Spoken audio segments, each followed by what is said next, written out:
decision just to spoon. You want to know what happened in the ministry to spoon. Yeah, to spoon. Yeah, to spoon. You from Fonjema, Maryland to spoon. Yeah, to spoon. If you eat keep on congratulate my brother to spoon. You got a spoon TV, you got a spoon radio to spoon. Yeah, to spoon. You wanna get a news update to spoon. What? Yeah, Rastafari. Kilibamba, kilibamba, kilibamba. Kilibamba, kilibamba, kilibamba. What I want? Yes, I do batileo. Spoon TV. Yes, I do batileo. Spoon TV. Spoon Bada. Skidibidi dabado.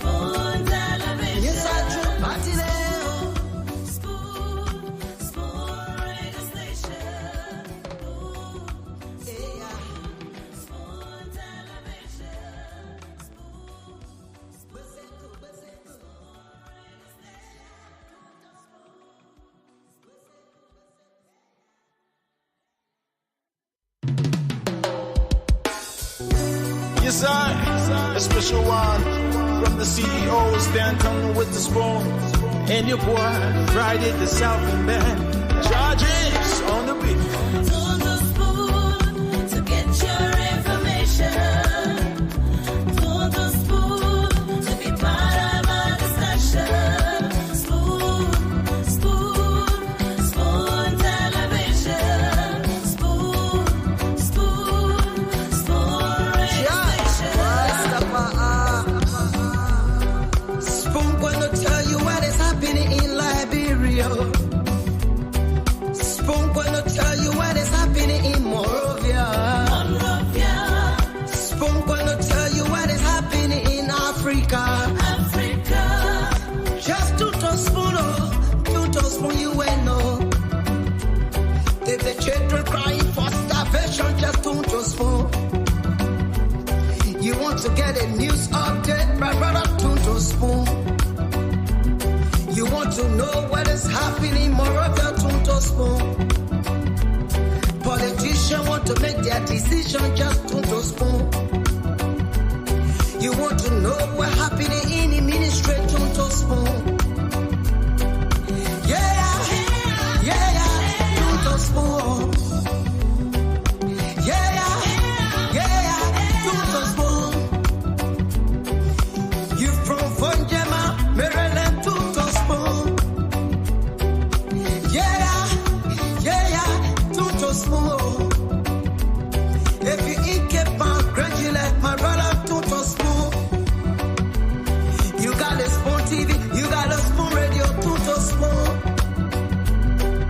Yeah, to spoon. Good evening, good afternoon, wherever you are. A pleasant welcome to yet another fascinating edition of the Spoon Talk right there on your radio.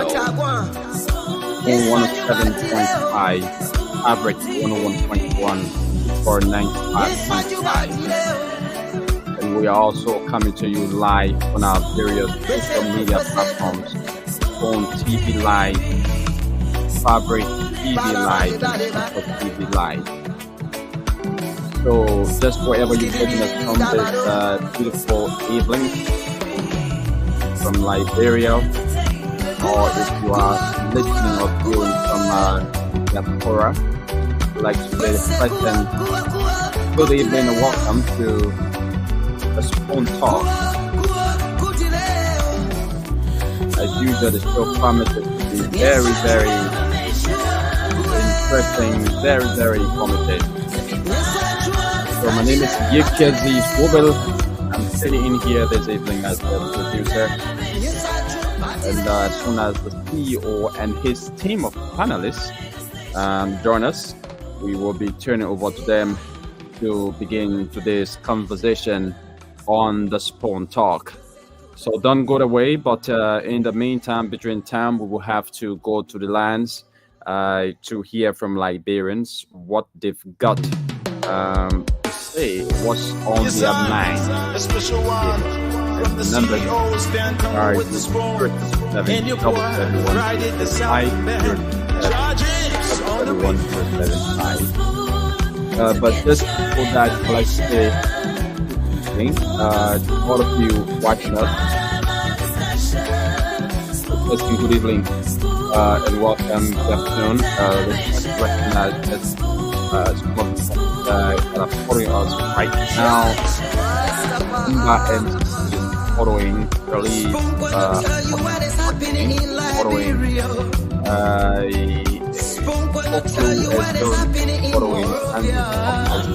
Moses, following Herman is following Errol, Shia is following, so this evening, Princess is following, Benjamin Gaga, Zoe is following the show, Nicholas Quay is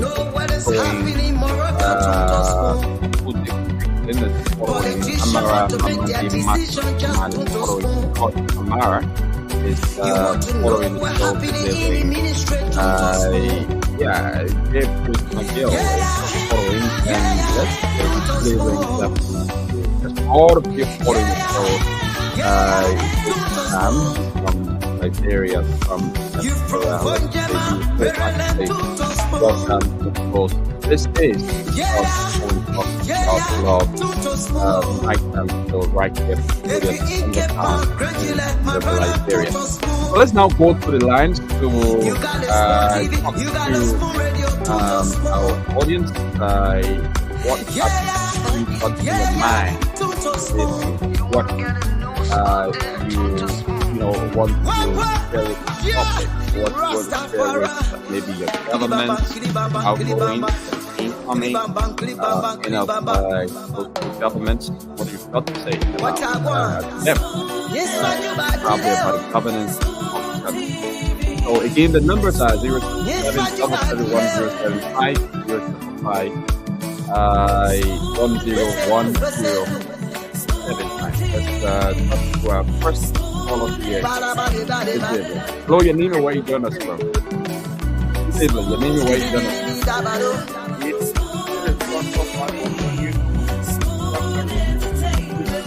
First call joining us from where? What line? Okay.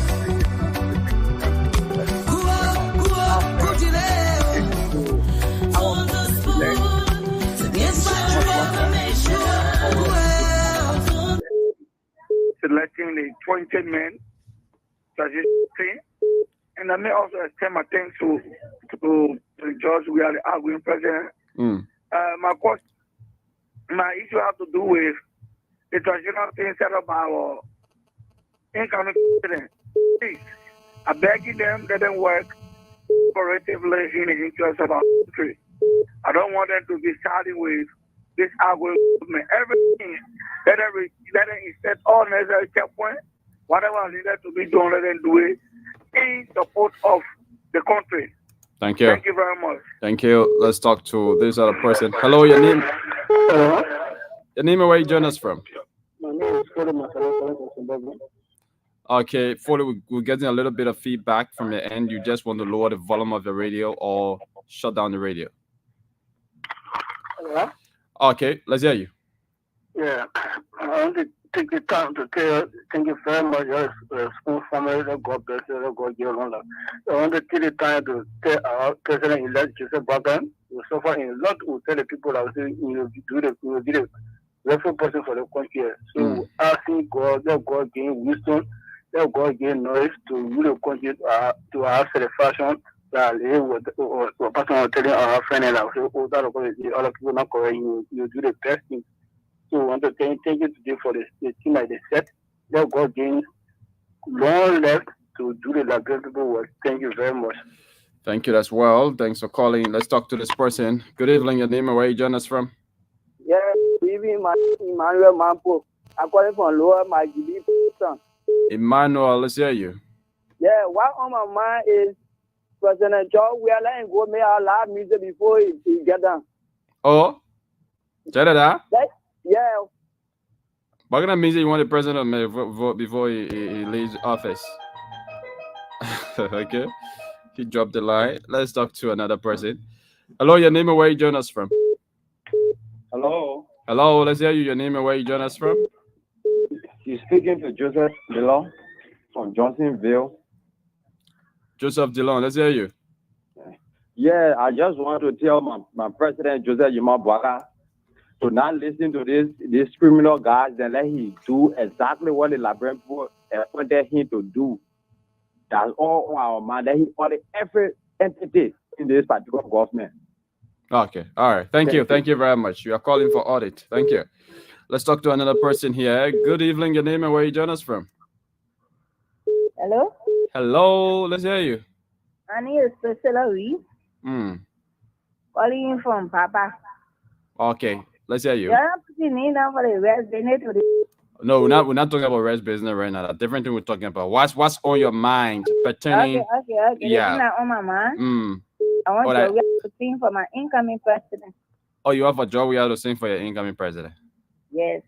Inauguration When- day, my make song for him. Oh, Joel made inauguration this song for Joseph Waka. The party. Okay. Joel may be listening and he's hearing you. Thank you. Okay. Okay. 077771075 05551011075. Good evening. Yeah, man. Let's hear you. Your name and where you join us from. My name is Jeremiah. They're calling from Aradu Community Rafia. Jeremiah, let's hear you. What's on your mind? Yeah, what's on my mind is for me to tell all those ministers, deputies, and whosoever that they are waiting to be appointed. Mm. Let them be mindful and let them be informed that when you are elected by the president, let them see what we did. If we see the George Manuel, we are, let them know we can see anybody. We elected him, but he went to do the vote.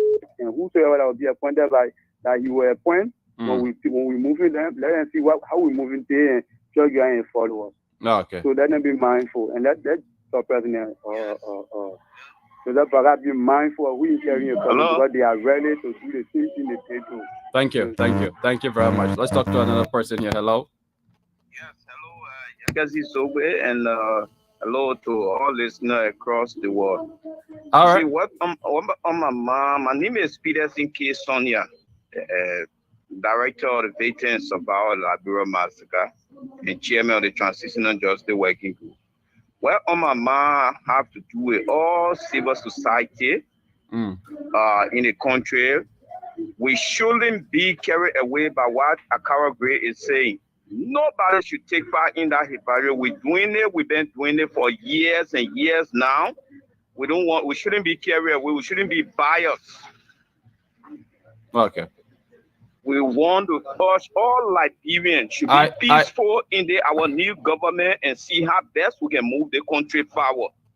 Okay, so are you calling on Liberians not to listen to the court of Akara's Gray that he's going to put out hundreds of Liberians out there on inauguration day to demand the establishment of one economic crimes court? Yes, and we started the thing. We know how far it gone.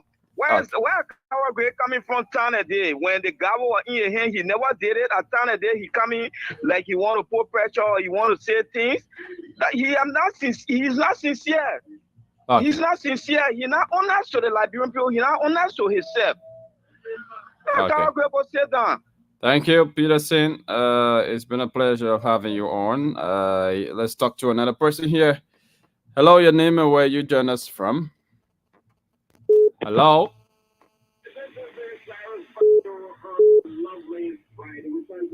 Hello, you are coming very low, very, very low. Just call us back, do some adjustment and call us back. Hello. Hello. Your name and where you join us from, ma'am? My name is Dora. Dora, what's your last name? Go ahead. Yes. I want to tell all that people. They will have to go for one another. You have come and go. The one where you have accept the way they do that. Okay. And see who's going to do it. Okay. Okay. Thank you. Your line is very bad. So yeah, your line is actually terrible. Let's talk to this other person. Hello. Hello. Let's hear your name and where you join us from. I'm Edwin Brown from the Dawsonville Bill. Edwin, we are getting a feedback. Just lower the volume of the radio, please. Okay. Let us point to the incoming government. Okay. For my decision that I have come in my mind that I have had to decide on, the incoming government have to put a state of emergency right after the election because these guys are people that still have arms and still in the protection and they will even get out in the street overnight, kill people, do a lot of things because they want the new government to be having a bad and look. So I suggest that right after 8 to 9 o'clock, let there be a state of emergency, let the security, let the military get out and protect the country. 6 o'clock, the money turn it over again for normal movement. At 8 or 9 o'clock in the night, security kind of officer that will be able to stop those kind of complicating or which kind of things that you think of doing.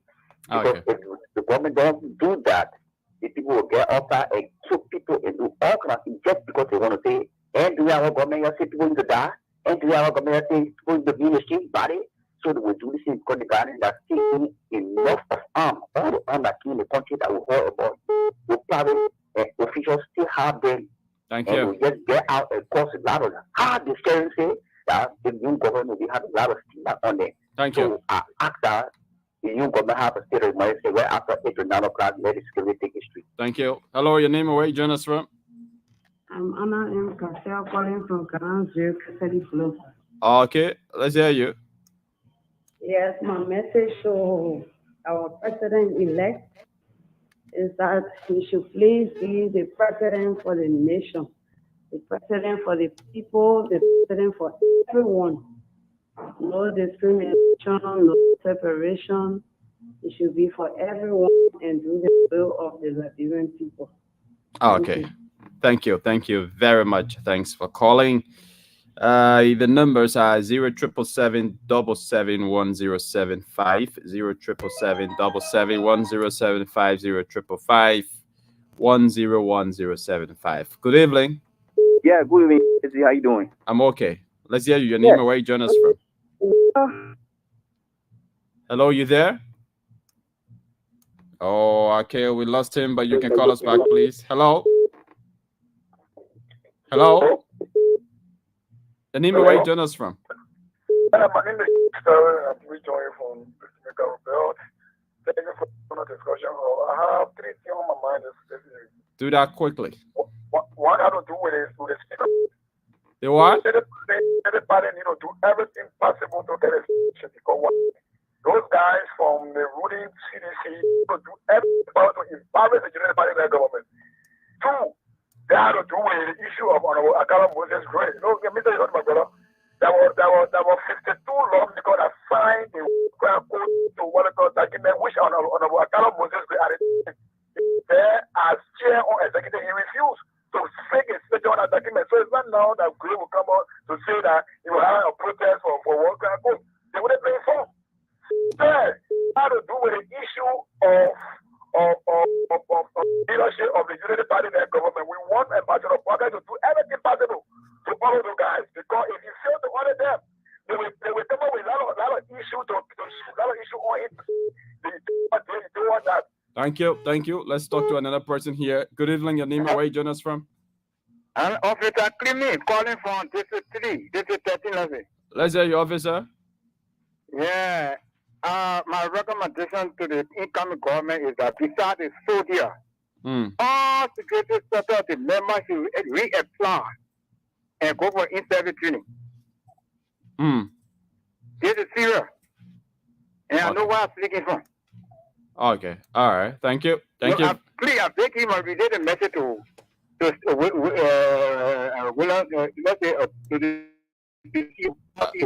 Okay. All right. He's listening to you. Yeah, I'm seeing him in the back. You know what I'm talking about. You ain't like you know what I'm talking about. Thank you. Thanks for calling. Okay. Thank you, sir. Hello. Your name and where you join us from? Hello.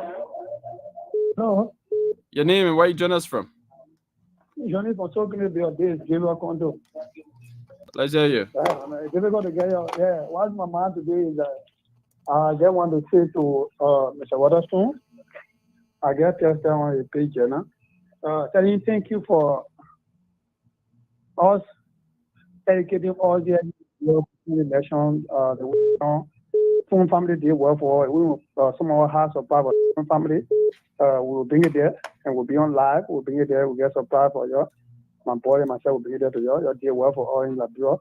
I just you thank you so much. I lost my phone in the last long day on that Saturday, but anyway, I will have it. I'll get my phone back to my baby when so just thank you so much. Thank you. Thank you. The family. Thank you so much. Mama. Thank you very much.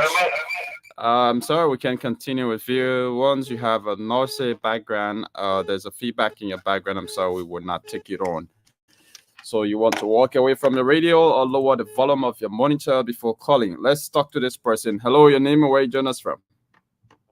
My name is Morris, and I call you from Bombing County.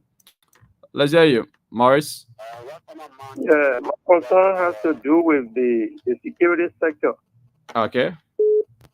Our party incoming president has to make sure that the security sector be looked at, because they have a lot of ex-combatants that were placed in the security sector.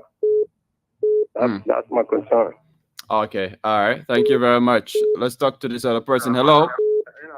Yeah, I got it. Good evening. Let's hear you. Well, the platform, the name remains Daniel Trees. I'm joining for District 10 this evening. Daniel, let's hear you. My attention has been tuned to two things quickly. The first issue has to do with Jefferson Koji.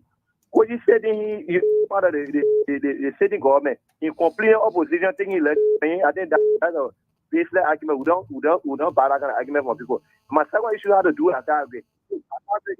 10,000 men to put in the street to go protest. He couldn't care any district 10 to win district 8. He said that he go whip you. They come into this thing on protest.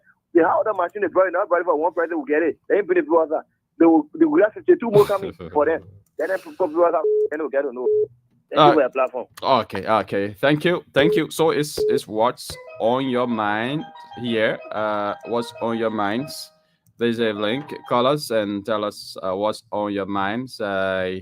We are waiting the CEO and his team of panelists to join us. And once they join us this evening, they will be commencing the conversation on the Spoon Talk right here this evening. So we're coming to you live on Spoon 107.5 megahertz, Super 95.5 megahertz, Fabric 101.1 megahertz on our various social media platform, on Spoon TV, Super TV, Fabric TV, and also via our YouTube channel. So call us. Let's get more of what you've got to say here this evening. What's on your mind? What do you want to say to maybe the outgoing government, the incoming government, about the governance of the country, or you probably have other things, that are important, to the well-being of the public that you want to share with us. Well, the opportunity is now yours to do just that. Let's go back to the line and talk to this person. Hello. Hello, your name and where you join us from? I'm Captain Dawa, Nimbo Street. Okay. Let's hear you. What's on my mind? First of all, let me congratulate Honorable and Ambassador Joseph Braga for a job well done. My only things I have to say to Braga, the incoming president, he has to privatize, how they call it, farming. Farming. Like farming. Okay. Okay, we lost him. Let's talk to this other person. Hello. Hello. Your name and where you join us from? It's Peter Akwe, I join from Peter Akwe. Let's hear you, Peter. Yeah. I want to appreciate y'all for the hard work you've done for we the Liberian people. I want to tell you thank you for us. I'm first time photo, and I know that the way the public getting power, you do good for us, with the youth. Okay. All right. Thank you. Thank you very much. Let's talk to this person. Hello. Hello. Oh my God. Your name and where you join us from? My name is Elizabeth. I'm calling from Lover Street. Madam Zeze, welcome. Let's hear you. How's Lover Street? Yeah. Lover Street is good. Okay, let's hear you. I just want to congratulate your radio station and my uncle Buaka and my brother JKK. Okay. And what is in my mind? All that I cannot go talking over the Jeopardy today. We not get here for them. They're not even thinking how they coming out of there. So they're talking about going protest. That's scary talking the place. They know what coming happen to them. I gotta go, you already defeated. So all the men power they were depending on. What place they going? All the one we talking about who are not all I want my uncle to do. They should already have people if they find guilty, we should put them somewhere. You will be free so before you be talking about protesting. Thank you. Thank you. Now the other night the big headed will be in jail. You will be in jail one place when you protest. Okay. All right. Thank you, man. Thank you very much. Okay. Yeah, that's your opinion. So yeah, folks, that's it. You are listening to the Spoon Talk. We are yet awaiting the CEO and his team of panelists right here to join us, and as soon as they join us, we will be starting the show right here. My name is Yekezi Zobel. I'm sitting in here tonight as your producer. So more calls pulling in here. Let's talk to this person. Hello, your name and where you join us from? Hello. Hello, let's hear you. Your name and where you join us from? Okay, I'm Young Christian. I'll call from Upper County. Young Christian, let's hear you.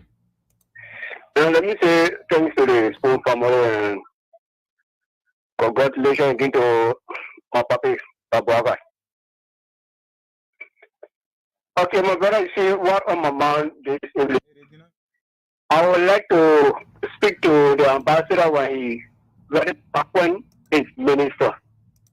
All of his ministers to appoint, I beg you, I want to do.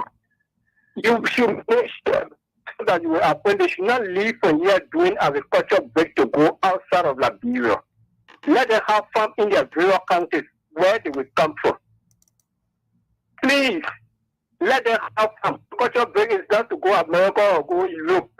Let them please have a farm. All of your ministers you will appoint, because those are the ones that you have power over. Please let them have your own family. Thank you. Thank you. Thank you very much. Thanks for calling. Let's talk to this person. Hello, your name or where you join us from? Thank you very much. Thanks for calling. Let's Hello. Hello, your name or where you join us Your name again? Very much. Chris C. Morva calling from Mabagli Kawa. Chris, welcome. Let's hear you quickly. Yeah, I just like to say congratulations to my excellency in Bachelor for my brother.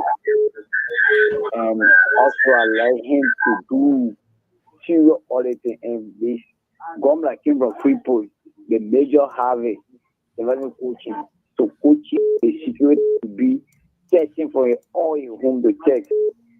Then I'm again when you bury a mother there when you keep the country money security mine in place. All Thank that you. places we should check there. Thank you very much. And I'd like to welcome on the show Dr. Richardson. Doc, welcome. Can see how you doing. How are you? I'm okay. How yourself? Good. It's good to see you again. I like your outfit. Is that one of your new outfit that you got? I've had this for I don't know several months now. Oh, okay. Because I heard you guys Recently. are changing your outfits for the new incoming For the government. inauguration. Inauguration for how you work No. with the incoming government. No, that's not one of it. No, that's good. That's good. Well, it's good to have you on today. We want to welcome all of our viewers. Yesterday was Thanksgiving celebration in the United States. I think I heard Aaron Kubama. Was it you? You can see describe it as a big country cook. I like that description.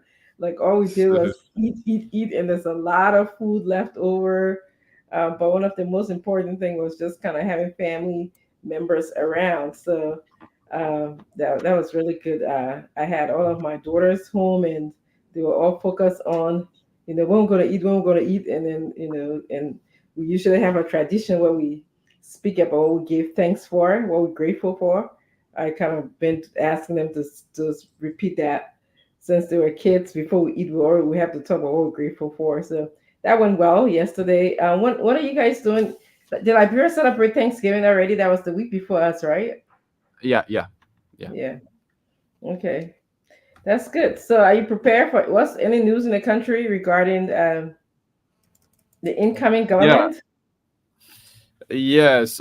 So for the very first time since the election today, Ambassador Joseph Yuma Boakai met the outgoing president, the sitting Cuban president, Ambassador George Manuel Weah. They met today at the executive mansion to discuss those events or process leading to the inauguration, to the transition. And at that ceremony, several top government officials were there. The president himself, the president in Cuban, and the president-elect were present. And the president-elect has also, released a list of officials on his transition team. Oh, I see that list, yo. I think Yes. I maybe when CEO comes, he's gonna talk about it. When the former CEO comes, he's gonna parachute us. Yep, the list is So I heard people that on list, Facebook talking about it, but I have not seen it yet. I watched you guys today at the first meeting. I think Spoon carried it. Spoon was there. Yeah, so I saw you guys, but somehow it was it must have been me. It was kind of cut in the middle. Yeah. So that list, the list from the president-elect comprises 20 individuals. You said how many? 20 Okay. individuals. Mhm. To represent him for the planning of the inauguration. So you have Lucilene Camara on that list. You have Luis Boto. You have Councilor Cooper Kral, formerly of the LTA. You have Magdala Cooper. You have Dr. Yure Yakbawolo, the running mate to Tawan Gonglo. You have Samuel Kofi Woods. He formerly worked in the Unity Party government.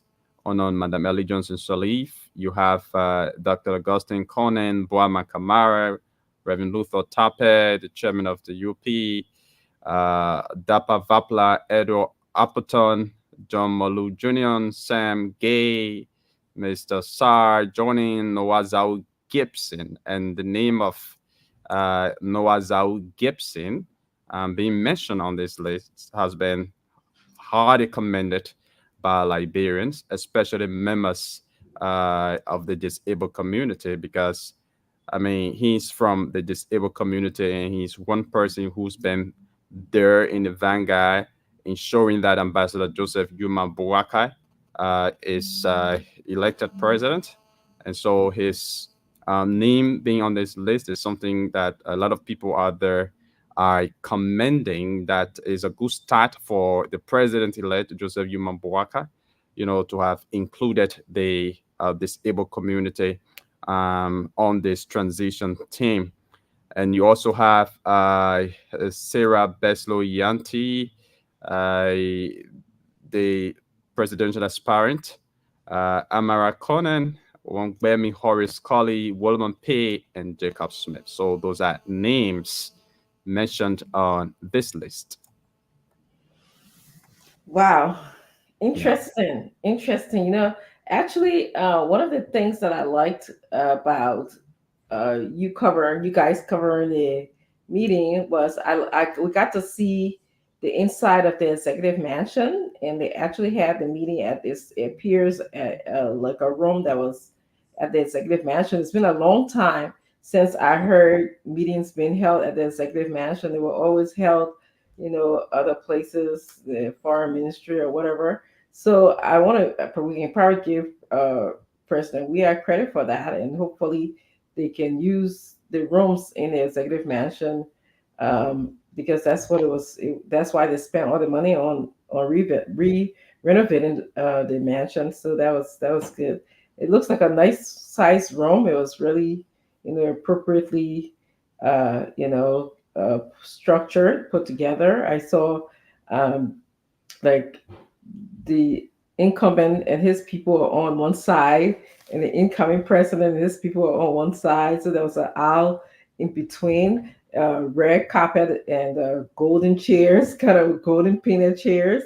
And when the president was walking in, people stood up, and also they had the president sitting in the high chair, where the incoming president had like a smaller chair, and then next to each one of them were the vice presidents. There was somebody sitting behind them, but I didn't recognize the person. Maybe you guys could recognize. There's a lady sitting behind the vice president elect.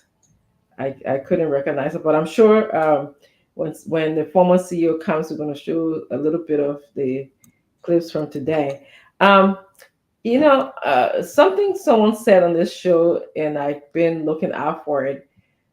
All the names that were called, I'm not hearing any technical person per se. There are a lot of politicians, people who are in offices. But if we're talking about economic restructuring of the country, I wasn't sure if I heard someone who could do that job. Someone who would actually look at the finances of the country and know exactly what's in it. Well, somebody just mentioned Joe Malu. Yeah, but Joe Malu is one person. That's good if he's on the team. He's there. Yeah. Okay. Yeah. And that's good. But he's one person. I like to see more of those people stationed in almost every building, in every concerns like healthcare, justice, the port, just for them to keep a good eye on the money aspect, So somebody also said Poma Kamara and Amar Kane. I'm sure actually Poma Kamara, he's my uncle. He's very good in numbers and stuff like that. But I wanted more like less politician and more technocrat, if I can say that. So it was really good having the two groups meet with each other. We'll see how it sort of goes. Any other thoughts about it? I mean, I have actually. I Yeah, don't. and Uh-huh. I was,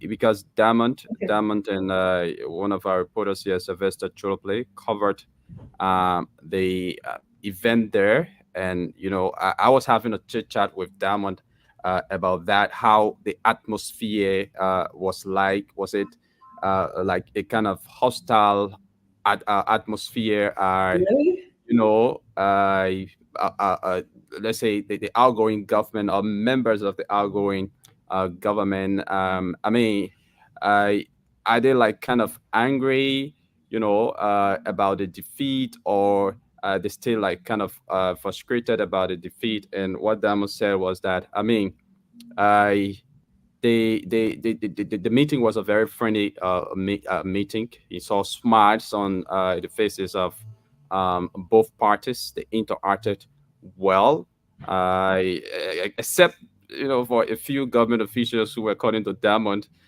were frowned from the start of the meeting till the end. For what reason? That is best known to themselves. But he actually said that the president looked very upbeat. He looked number.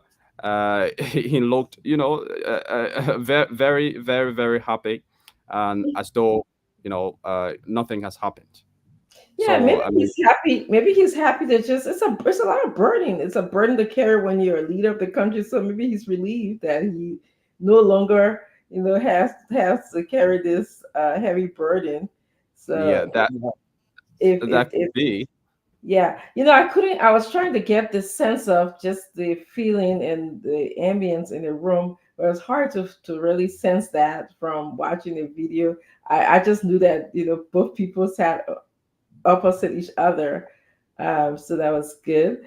I knew that some of them stood up or raised their hand when their names were being called, especially on the incumbent side. So we have to see. We have to see. But again, I think, like I said, somebody said that they wanted more of someone with a good, clean eye that will go out and see um, all of the financial records and in the different aspects. So maybe maybe they do have a few people listed, a couple of people here. So that would be good. That would be really good if they can. I know. I also listened to one of the outgoing legislator talk for a very long time. I don't know if you saw that tape yet, because he's I'm sure the former CEO, if he feels like it, might want to play it. So this person was actually talking about, if we're going to audit it and we're going to talk about financial issues about this government, we should then go back to Oh, okay, okay. yeah, you know what I'm talking about, right? I got Black Harris great.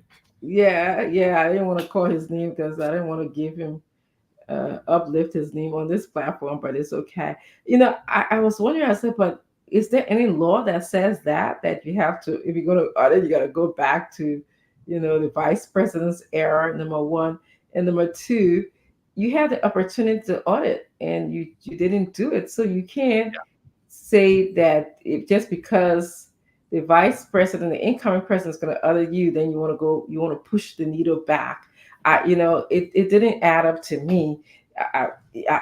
Everybody called for them to audit, when they came to power, and they made a choice not to do that. Just because they made a choice not to do that, that doesn't mean that the incoming leadership can't do that. But and I'm not so sure how that's going to happen. Honestly, I'm not so sure how that's going to happen. A lot of people are calling for it. I'm still watching to see how it's going to happen. I think it's going to make our country better if it happens, because it serves as a deterrent for me. People will know when you come to office, like political office, you serve the people. You're not going to enrich yourself, because if you enrich yourself, there is a huge, huge, huge possibility that you get audited. And if you do get, if you get audited and you find that you're enriching yourself, it will be made public, and the people will not trust you anymore. So yeah, so I'm in favor of it. but I want to see how they're gonna go about and doing it. Like, Yeah. And of course, vast majority of Liberians, especially supporters of Ambassador Joseph Boakai, are in favor of that. From the look of things, you go out on social media, everybody's kind of hinting audit, calling for audit. They want the president-elect to have the previous, the outgoing leadership audited to be able to account, for everything that they did. So myself, I hope it happens, but if it doesn't happen, well, it's going to be a big dent for the new leadership. But let's just wait and see if it happens, and if it should happen, how it goes about. Yeah. Especially you can see there's some discrepancy when President Weah took over from Ellen Johnson Sirleaf. He said that they were not. She said she left enough money, a certain amount. I can't remember. And he said over 150 million. Yeah, and he said that money wasn't left. Yeah. He has a different amount. So we went for 6 years knowing that these two people were talking about different amounts. So it would be good for us to know from the get-go, what was left, what is the government going to be able to work with, and how they're going to go about with these, because there's a lot of auditing that has to occur. I mean, Joe Malu was able to do that. I read a couple of his work in the past that he was able to do that, like, other different departments, different places in the country. So it's a lot of work. It's a lot of work. Stanton, welcome to the show.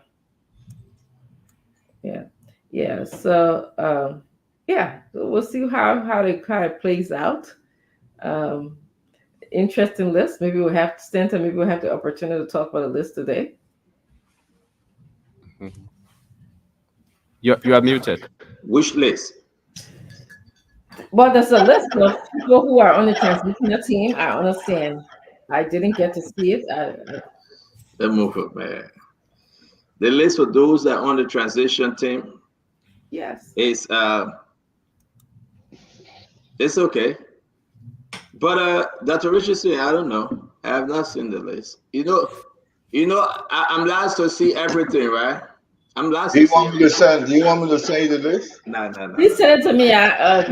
Put it in the chat room. No. Don't put it in I the never chat got room. to see it. The chat room is closed. But why you want to talk about the list now? No, we're talking about the list, man. The list is not that important. We're talking about the list. The whole transitional team said the list not important. That's a big list to me. Yeah, I agree with you, but it's not important. The list is geared towards, you Dr. Richard saying people that will be helping Joseph Yima Boakai. The list is co-chaired by Jeremiah Kuhn. You got some good people on the list. And they would do the work, but they are not those that go in every set. The list is like a bowl. I don't want us to waste our time on it. We got very, very important issue to discuss about country. We'll get back to that list. We'll talk about the names of those involved. They will do what they have to do, and we'll move on. That's where I am. Okay. This list, people say, that the people that want to get job. No. Joseph Yima Boakai make it very clear. It doesn't mean that you're going to get job. That people just on the list to make sure that the transition go on very smoothly. You see over there, Jeremiah Kuhn, Samuel Kofi Woods, and other people, that will come around. So I'm okay with the list. I got no problem with the list. So I really don't want to waste my time on lists that we always see every day. You asked me for my own 2 cents, and I'm giving you my 2 cents. So please, after eating your Thanksgiving food, don't give me a hard time. It would be interesting to hear what others feel about it. I believe that, or think about it. I'm thinking, this. But we have not started the show yet, though. Oh, okay. I was just gonna. I mean, I know your 2 cents. You just added your 2 cents. But yeah, because you Jeremy, we have not started the show yet. We come with a new way to do this thing. We have to greet our people first and say hi to them. We don't have to look at Everett Gray. We're not even looking at him. We gotta be careful because opposition stay in this group. So people with opposition blood stay in this group. So though they may transition, but they stay in the group. We got to keep an eye on Aaron McGray. I want to add to I have a Jerry Gibson. I heard Jerry Gibson on yesterday or not. Jerry Gibson did extremely well, by the way, yesterday. Well, I was listening late last night. I heard you telling Jerry, nobody like you. Let me just be fair with you, that black. But it's true. You pretend to Jerry Gibson. I don't want you to that was something else to say to somebody. You don't like Jerome. I know that. I know who all like Jerome. Fagon actually, Fadika, Fagon, Jemama Wodo Cordy, Fatima, or who are in this group. Mohammed this time. Mohammed he doesn't like Prince Maxwell. You guys giving Gibson hard time. Gibson, that's my Todi. Gibson is my Todi. So, and I mean, Conor Gray know what I mean, Todi. Okay. The only opposition was that's who left power, CDC. That's a good one. But we got this to play. Right now, man. Yeah, but no, you're right. We got this to play. Welcome, folks. Thank you for joining Spoon. We're going to give you a lot of story. Hey, man, Dr. Richardson. Personal way, I have some permanent females, permanent, mothers, women in his administration. So we have set aside those names, photos, their job, their credential, and everything they have done over the years when you talk about their ministry or the entity that you're saying. For example, we're going to name them. We will be discussing them and bringing in the story about NBC, the National Bureau and Concession, right? That the deputy director scrapped the car. He said he will own the car and the back and forth, everything he's going to take from that company. And we're going to talk about the speakership. Right now, as you see, Thomas Fada, Musa Belete, Fonati Kofa, Kun, they are all fighting. Who want to be speaker? Now, the internal fight. And as I speak to you today, people are having meetings upon meetings upon meetings upon meetings. And I can tell you, today, Fonati Kofa, were jam-packed. Representative going in, coming up, the story we gathered from there, the pictures, the video from Fonati Kofa. I mean, we want to present this to the Labyrinth people. Who do you think the next speaker should be? Should it be Fonati Kofa, Musa Belete, Thomas Fala? Should the next speaker be Kun? Should the next speaker be a sedition or from Unity Party? What value that person bringing to the speakership? So we station our folks all over. And all the videos and pictures and things from Fonati Kofa International Law Firm Office on 9th Street. The amount of meetings Fonati is having, meetings upon meeting, meeting upon meeting. You got Abu Kamara, you got this person, you got that person. Even Prince Toh. I'm going to call Prince Toh. Prince Toh went there today. We saw all of them. We saw them. They're on camera. We captured them. Their job is hard. Somebody needs to help me, Dr. Richardson. I need to rest. Hey, I need to scale back a little bit because the information is just coming. It's just coming. I can see all Fadika coming up, the bad stuff that is happening to Minister of Health. The money in that, the allegation that Minister Jala took all the small hospital money, Redemption Hospital, Rainy Hospital, this hospital, that hospital. Dr. Richard saying the allegation that the woman refused to give those clinics and hospital the money. The last time we came on the show, we talked about Mary Broad. People say, hey, Stanton, Mary Broad, a good woman. But she cannot answer the question, whether she double dipping from LDC and GSA. We spoke about Emma Glasgow, but what I have in my possession, I think all the money that came in concerning Emma Glasgow and Fisher went directly to Samuel Tway and Finance Ministry and the bank. Receipts I'm looking at says that, well, the money came in and Samuel Tway then got to the money or something of that nature. We talk about Maritime, but Maritime that Eugene Lane Nangwe, So then I will leave Justice Minister Musa Dine alone. And when we get to the menu, we'll discuss it. This is a serious time in our country that Rich is in. A very, very, very serious time in our country. So as we wait for the rest of the team to come on for us to have a good conversation, some big story, let me play this video. Dr. Richardson, how was your Thanksgiving before I play my video? It's good. I had a kiss around. Very fancy. We saw your picture. You ate a lot. Yeah. We saw your picture. You were dancing while you were cooking the jollof rice. But the jollof rice has some kind of leaf on top of it. What that leaf is about? Rosemary and thyme. What? You put leaf on the food and you say rosemary? What kind of leaf is that? Rosemary and thyme. Yeah, it's called rosemary and thyme. Cause the people natural jollof rice. Let eat. Take that rosemary from them. It makes it good. It gives it flavor. You know about cooking? Dr. Richardson, don't try it. Yeah. Don't try it. You know, Dr. Richardson, our main Stanton came from the hard way. So if he doesn't know how to cook, I'll question him. Thank you. I told my jollof rice. Remy Grant told me putting my rosemary and thyme in my jollof rice. He said, "Why I put leaf on the jollof rice?" The mistake, the thing you do, I see what I wanna blame you, Dr. Richardson. You grew up in the hard way, the non-panton way. Our jollof rice now we put red oil inside to make it yellow. And you talk about rose. You grow up, you 8 years old, you come to America, you talk about rosemary.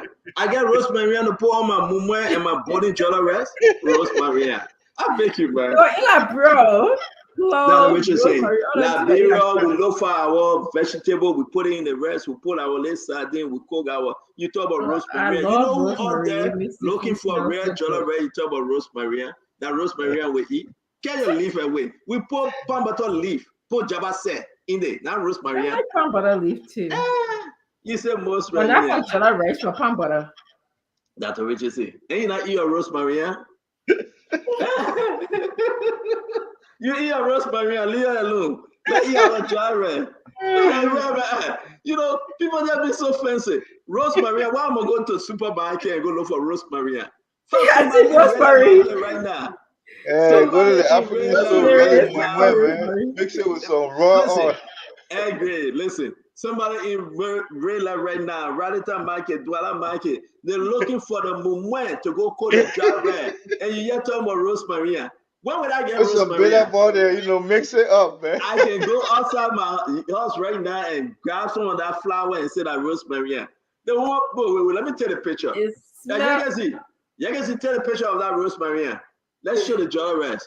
It made the food smell good, Santa. It gives us flavor, ambience. It's like, the food I'm going to eat. I'm aware about ambient. The presentation is always good when you're cooking, Santa.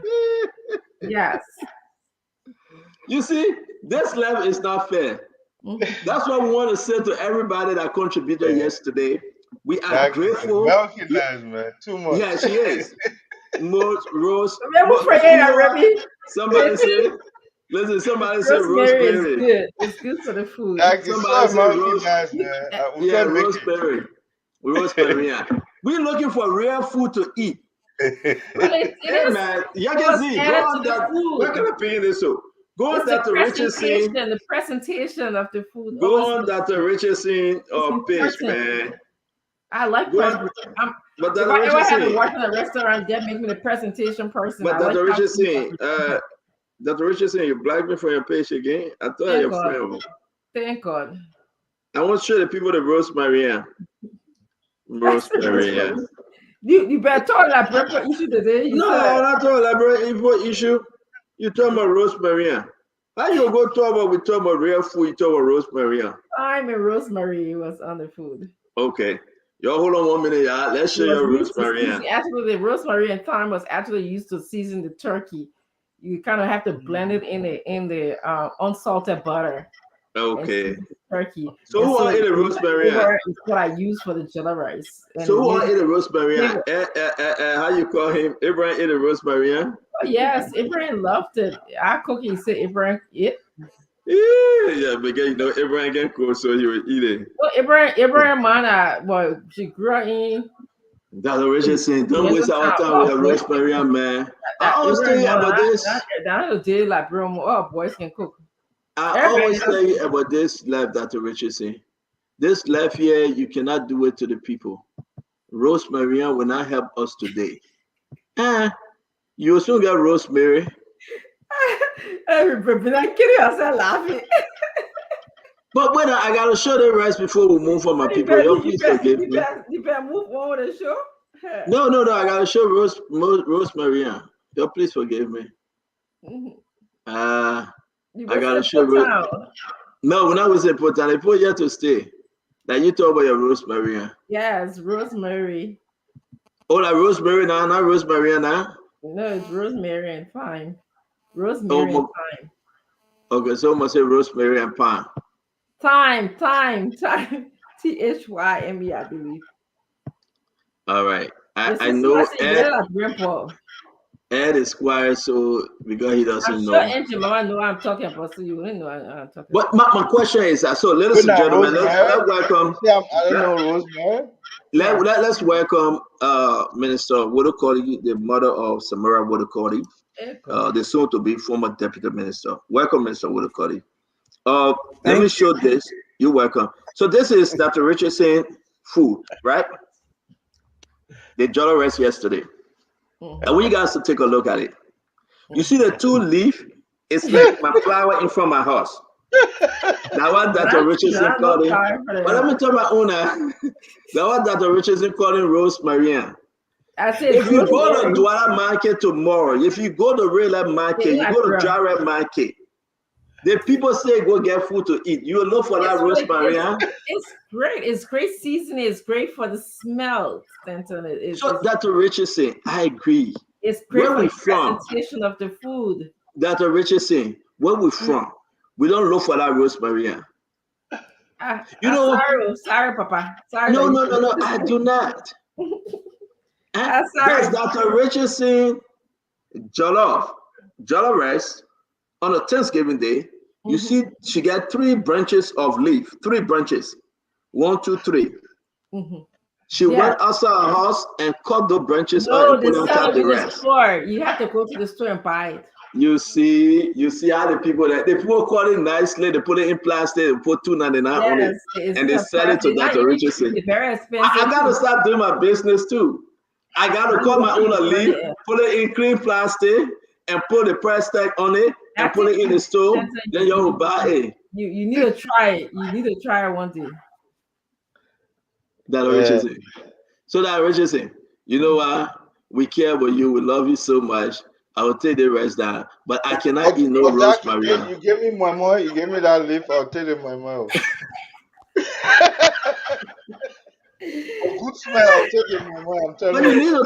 You need to take the moment. The we have such diverse body of people that some people like rosemary, right? Some people like that. Nobody in Liberia eating rosemary. Nobody in Liberia right now eating rosemary. Right now in Liberia nobody eating rosemary. If you say anybody in the market, they either go buy all the spices are in the supermarket. No, let me ask the people. We say anybody in the market, they're not going to look for rosemary. No, it got no value. No, it got no value. It got no value. Nothing. It will not it's a herb for seasoning. It will not for your gut. It will not help you. It's the presentation. It's they care less about presentation. It's appealing to your sense. Appealing to who? Appealing to who? To my family members. To my family, people who came to my house. Dr. Richardson. And to me, appealing to who? Presentation is so important. Presentation is the presentation. So the food the person will eat, them worry about presentation. All right, no problem. We're gonna go on. We're gonna move on. Dr. Richardson, keep your rosemary. I will keep my mumwen. Okay? Yes. Keep your rosemary. I will keep my boni. Keep your rosemary. I will keep my dry red with sardine. Yes. So keep all your rosemary. Separate and it can be mixed. That's what I mean, like bro. No. I'll get a small fish. Look at you. I will take my small fish. There's a time for that you can integrate it. Somebody say I will take my beans over that dry leaf. Somebody said somebody died from eating rosemary too. Hey, like, bro. Oh man. We want to say thank you for joining us. We're where we are to start the show. We want to say we are so grateful to have you. We're going to be having a wonderful program today. Welcome to the show, Minister Wodokoli, Dr. Richard Saint, Conor Gray, my brother Gibson Jeru. We'd love to have you all. We're going to be having a wonderful show. We'll talk about the transition team, about JMB. We're going to talk about the exchange that we made today at the Executive Mansion. This thing is for real. See what you want to say. Say what you want to say. Joe, we are afterward. He went in the corner.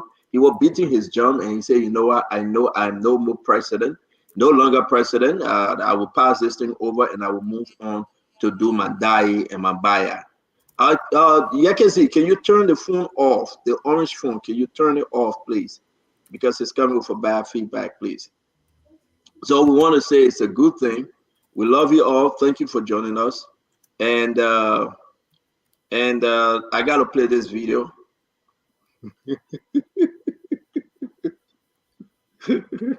Okay. The Palmata leaf is called Po Jabase. And I try. Somebody on my back and Mary bro on my back and say I mispronounced the leaf. The leaf is called Po Jabase. Okay, I get it now. Po Jabase, Palmata leaf. Thank you. Let's play this video. The most powerful women in George Manor were government. We will play this video, then we'll move on to I think we need to make a caveat before we play that video that you are not just only discussing the women in the government, but you're discussing the facts that are related to them. We've come here and we discuss men and how they behave in the government. So it's not that we are picking on women. We also realize that women are marginalized in Liberia, and sometimes that marginalized positions can cause women to be in a compromised position as well. So I just wanted to put that out there, that it's not that we're picking on women. If you're not discussing the facts and going to the personal issues, then I will have some concerns about it. I don't know why you corrected me. We discuss men, we discuss women. We never put a caveat when we're discussing the men.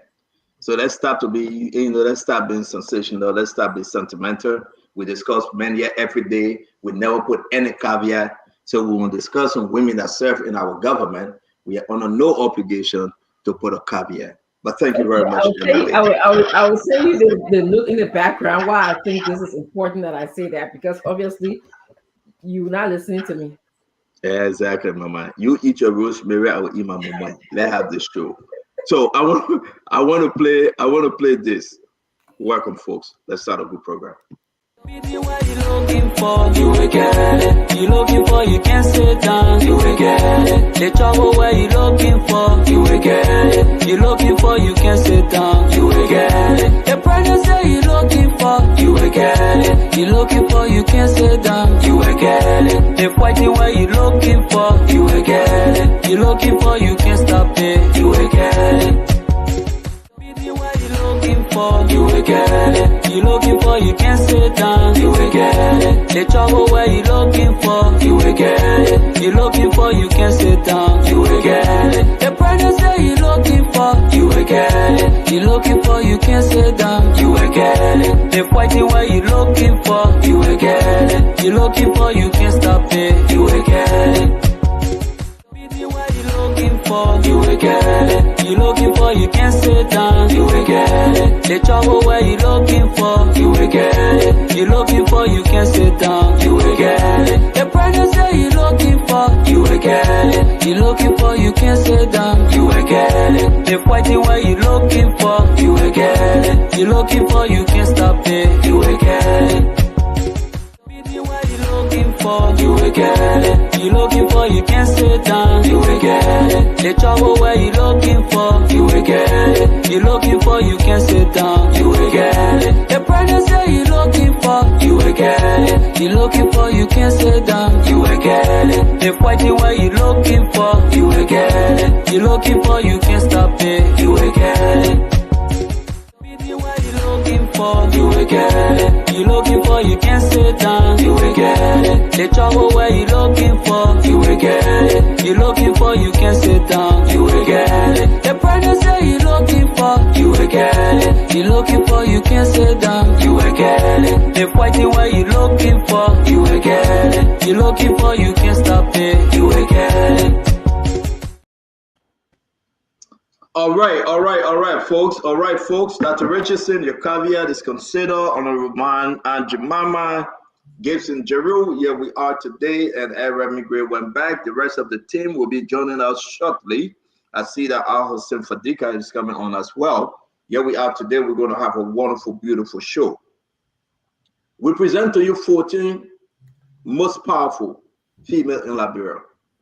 Honor President George Manneh. We have a lot of information to share with you, their ministries, their entity, and everything. The reason why we're doing this is we got to check and balance people because of failed leadership and everything they thought that they had, they are dead, and the exploitation and the corruption and everything they brought to this government, and those things were accepted by President Weah. First Lady Cloud, we are the First Lady. You understand that her office alone in the history of Liberia have received one of the highest amount. The office of the First Lady. And people begin to ask questions. What does she do with the money? Every year, the budget, the money is just increasing. I can tell you for free on the show. Come next week, we're going to have pictures and videos of Cloud Weah mansions and property in Jamaica. Because we have folks right there now. They're not allowing them in, so we got to stay back and do a joint presentation. The office of the First Lady, the money given to her by lawmakers, and when our people are dying and suffering, it begs the question as to why did they ever approve all that amount of money to be given to the First Lady? What did she do for the Liberian people? What are some of her achievements now she's leaving? Can you point to some of her legacy, something she did, something she have done, that young men and women can stand up and say, yes, we appreciate the time she served 6 years. I mean, these are serious questions. They are not my question. Look at her beautiful buildings, her property, her homes, her mansions, businesses she has involved herself into. Then you're going to go and talk about her brother, Michael Dunke. That's a whole different story. They used that office to enrich the family, all by the approval of George Manneh. And you want to tell us to let it go? No, we will not let it go. We got to take these people back in memory lane. So when friends volunteer to go, people that are associated with the network, to travel to Jamaica, New York, and bring out the actual story about Cloud Weah. Amen, Gibson. Where is our country today? Look at the budget line. Forget about any other thing she got on the side, but just look at the budget line. Where is the money? How many staff she have hired? Where's the money that was given to her to serve the Liberian people? I'm not saying it because of me. So I want to play the video one more time, and we're going to say to you, please, please, please, please, please, please, we're begging you. Watch them. And after we play the video, we're going to hear from the panelists who will give us the 2 cents. I must add, though, we will not be able to discuss all of them tonight because we have other conversation coming up.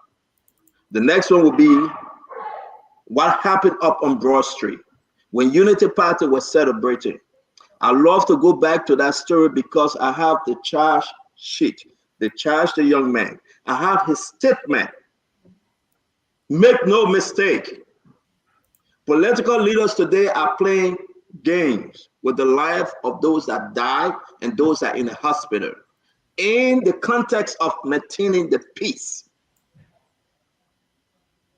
I have his full statement that he gave the Liberian National Police. They have charged him. I have the charge sheet we'll share with our folks.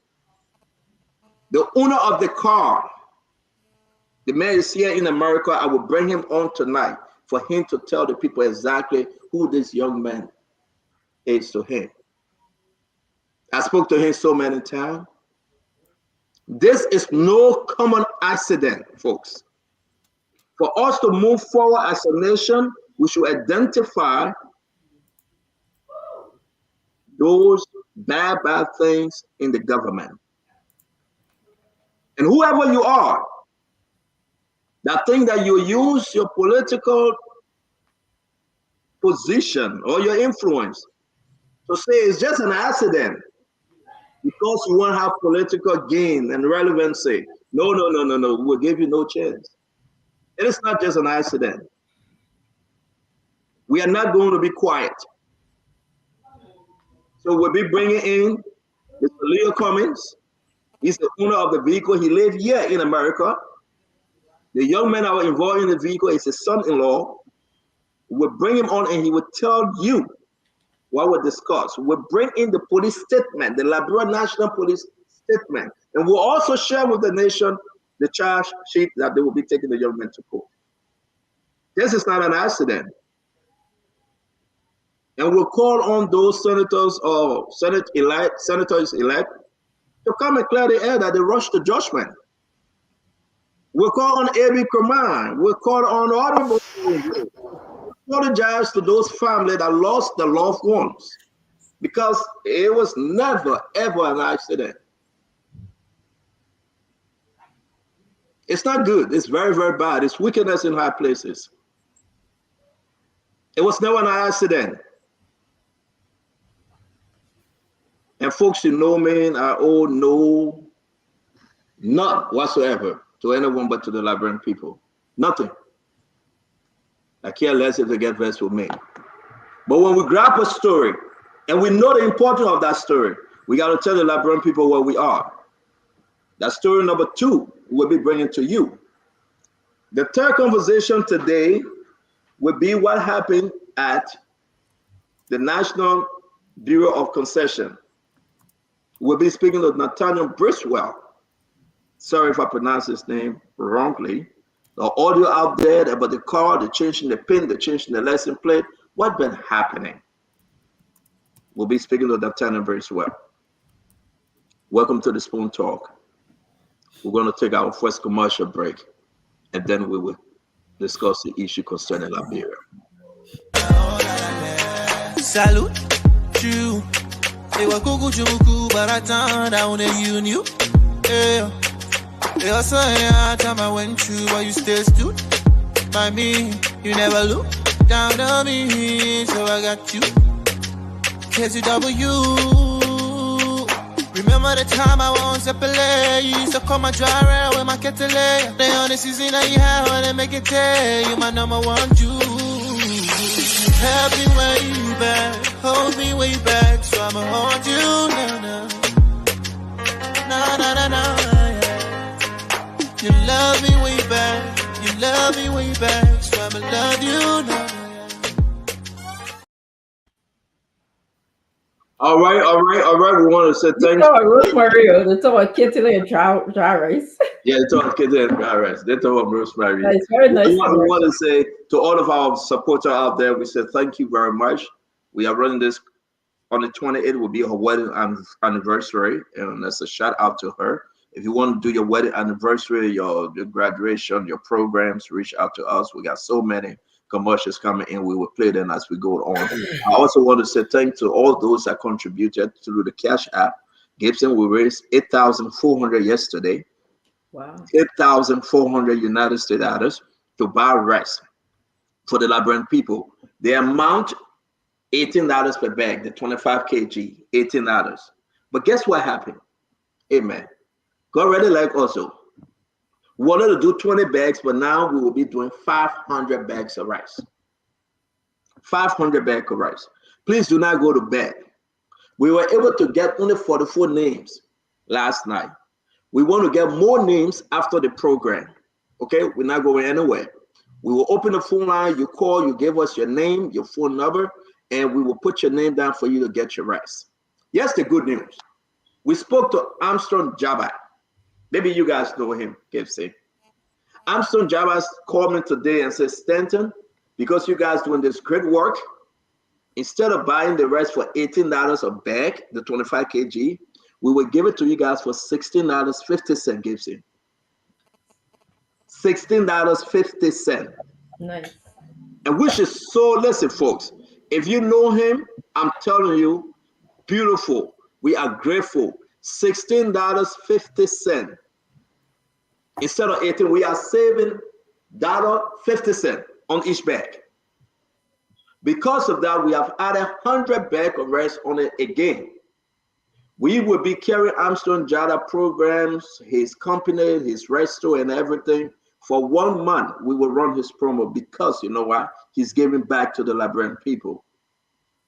He says, Stanton, we will not do the $18. I am a Liberian. I care for the Liberian people. We will give it to them for $16.50. The truck will be ready on Wednesday. We will bring the first 250 bag of rice right to the Spoon compound, right there. You come with your phone, the phone that you used to call. You will come with that phone. You will say, my name's Stanton. We will ask you for your phone number. You call your number. We call you. The phone must ring. If the phone don't ring, that's not you. We don't want you to come and say, my name's Stanton, that's my phone number. No. It will be in the open. We will go live. The first 250 bag of rice will be Wednesday. I discussed with Armstrong. He's ready. He got everything ready. Wednesday, 250 bag of rice right there. And on Saturday, the next 250 bag of rice. Please be patient. We are giving 500 bag of rice.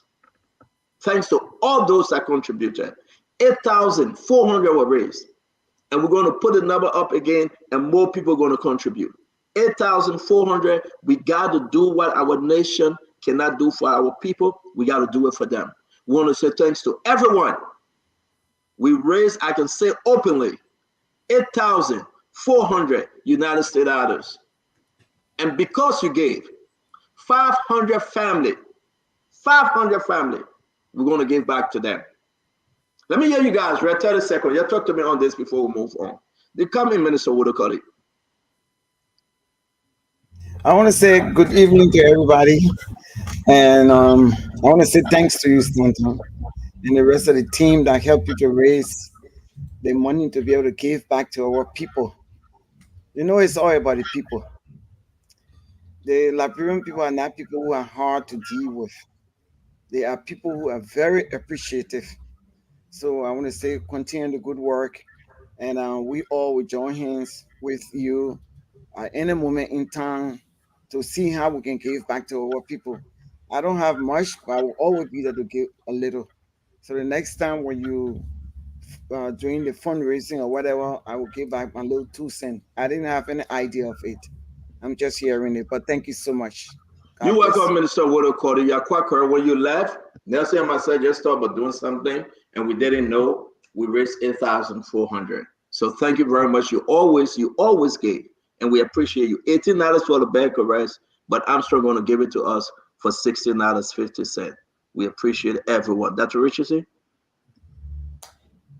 Just want to say thank you to you guys. I was also not aware of the fundraising, but I think it's a good initiative for the Liberian people, especially when the holidays are coming up, Christmas time. Somebody's going to be blessed with food. I want to say thank you to Mr. Jabatu for working in the interest of Liberian people instead of selling the rest at a higher price. He was able to drop the price of rice, and it's also Liberian owned. I watch him. I follow him on Facebook.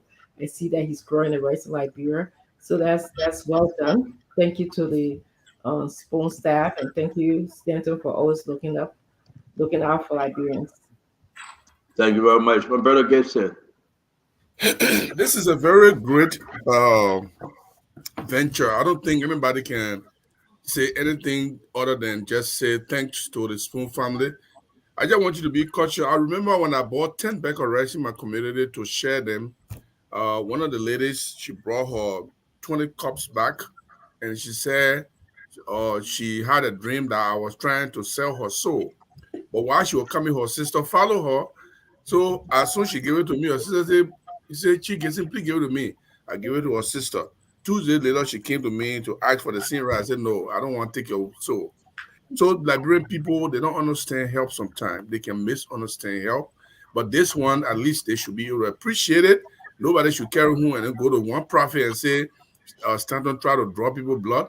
Nobody should do that, because I think this is just a venture for people to be able to benefit for this season is coming, and that's a great venture. I want you to continue that, and a lot of people should emulate. And myself, I like that, and I want you to encourage you to continue that. Thank you, Mr. Gibson. Colonel Gray? Well, this is actually a good initiative.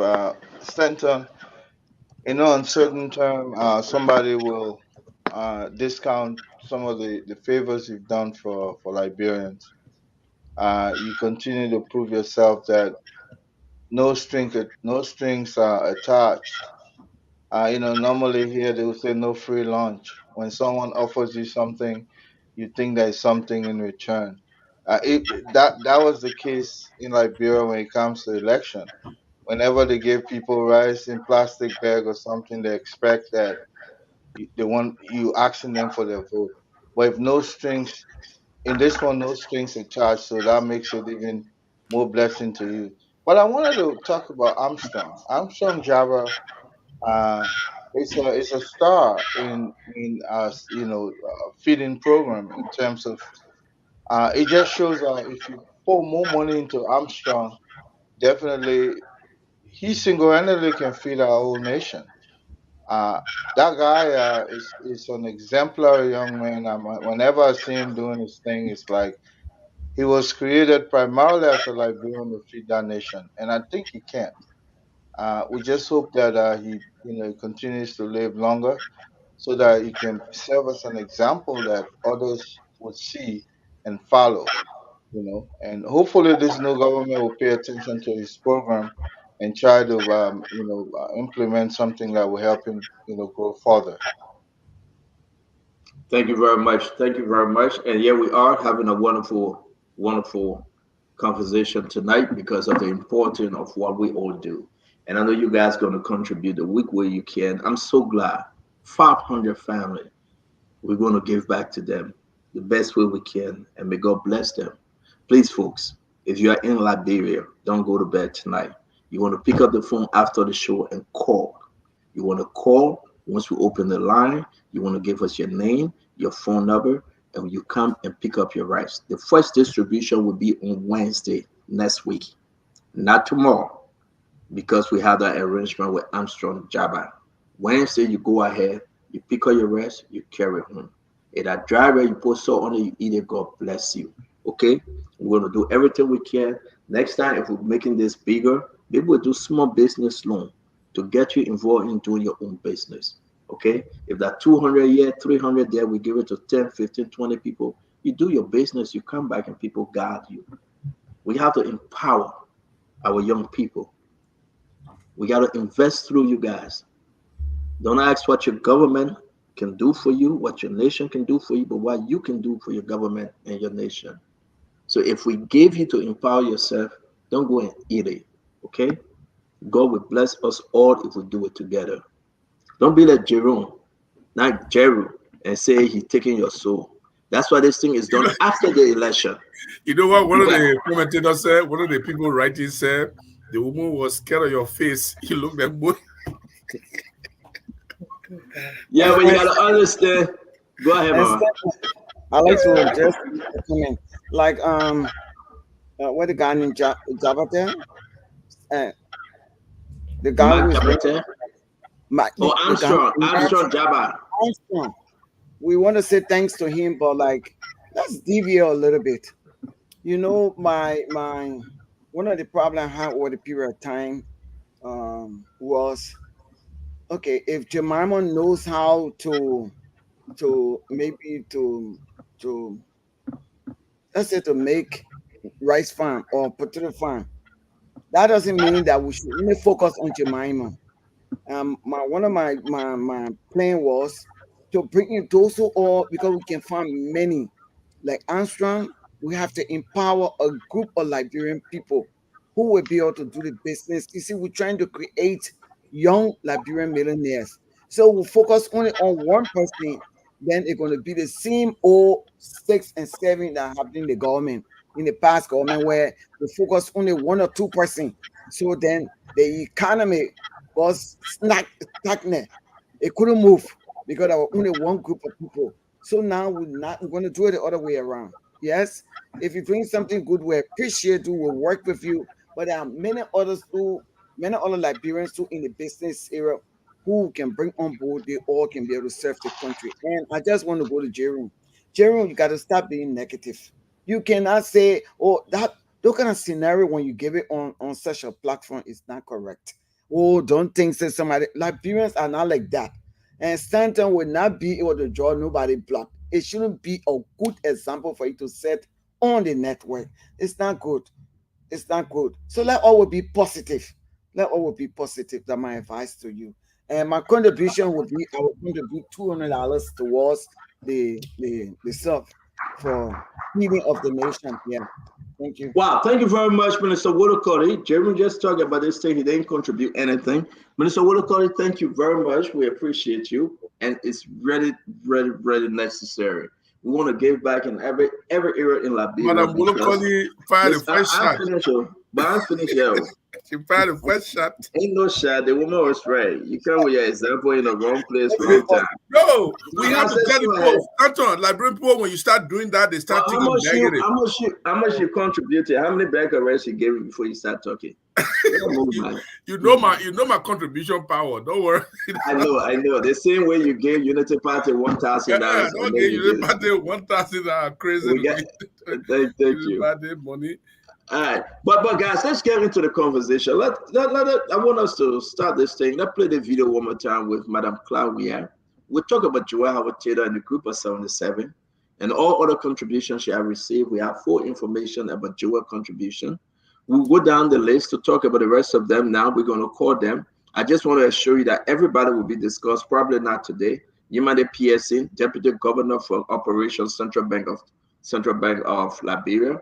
Marie Ure, Managing Director, LPRC, Jenny Cooper, Minister of Agriculture. And don't forget Fina Bundle. We're going to add every one of them and discuss that. All right? Did they help the government or did they destroy the government? I want you guys to understand this. Two things. We'll talk to Nathaniel Bracewell and we'll also discuss about the incident. Let me take your take right now on Claudia. Let's play the video and you can talk about us. The first person to discuss is Claudia. You looking for, you will get it. You looking for, you can't sit down, you will get it. The trouble where you looking for, you will get it. You looking for, you can't sit down, you will get it. The pregnancy you looking for, you will get it. You looking for, you can't sit down, you will get it. The fighting where you looking for, you will get it. You looking for, you can't stop it, you will get it.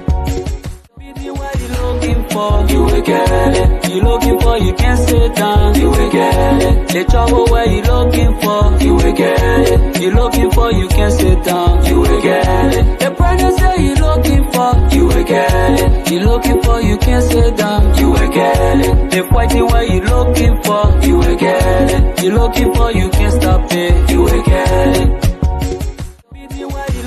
For, you will get it. You looking for, you can't sit down, you will get it. The trouble where you looking for, you will get it. You looking for, you can't sit down, you will get it. The pregnancy you looking for, you will get it. You looking for, you can't sit down, you will get it. The fighting where you looking for, you will get it. You looking for, you can't stop it, you will get it.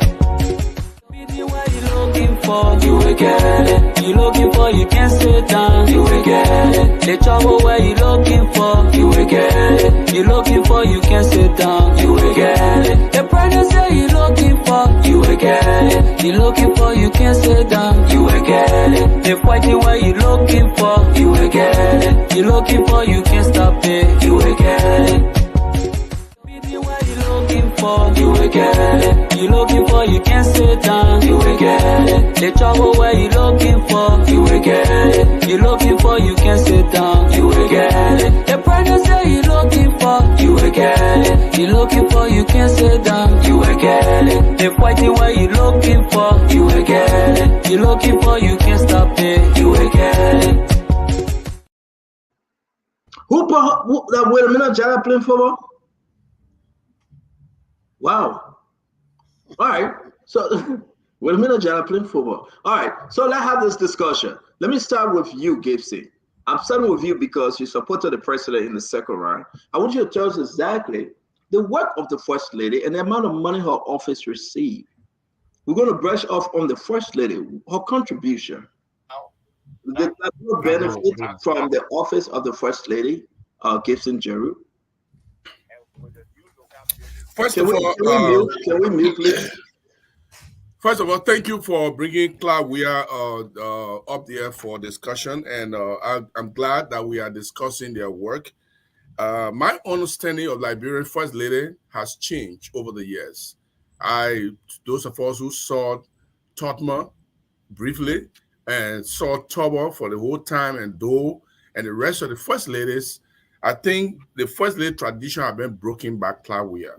The First Lady tradition was just attend programs, go to market, speak to market women, because they were not doing anything. Even Joy Howard Taylor, when she was First Lady, she used to share toys. I used to follow her and report on that.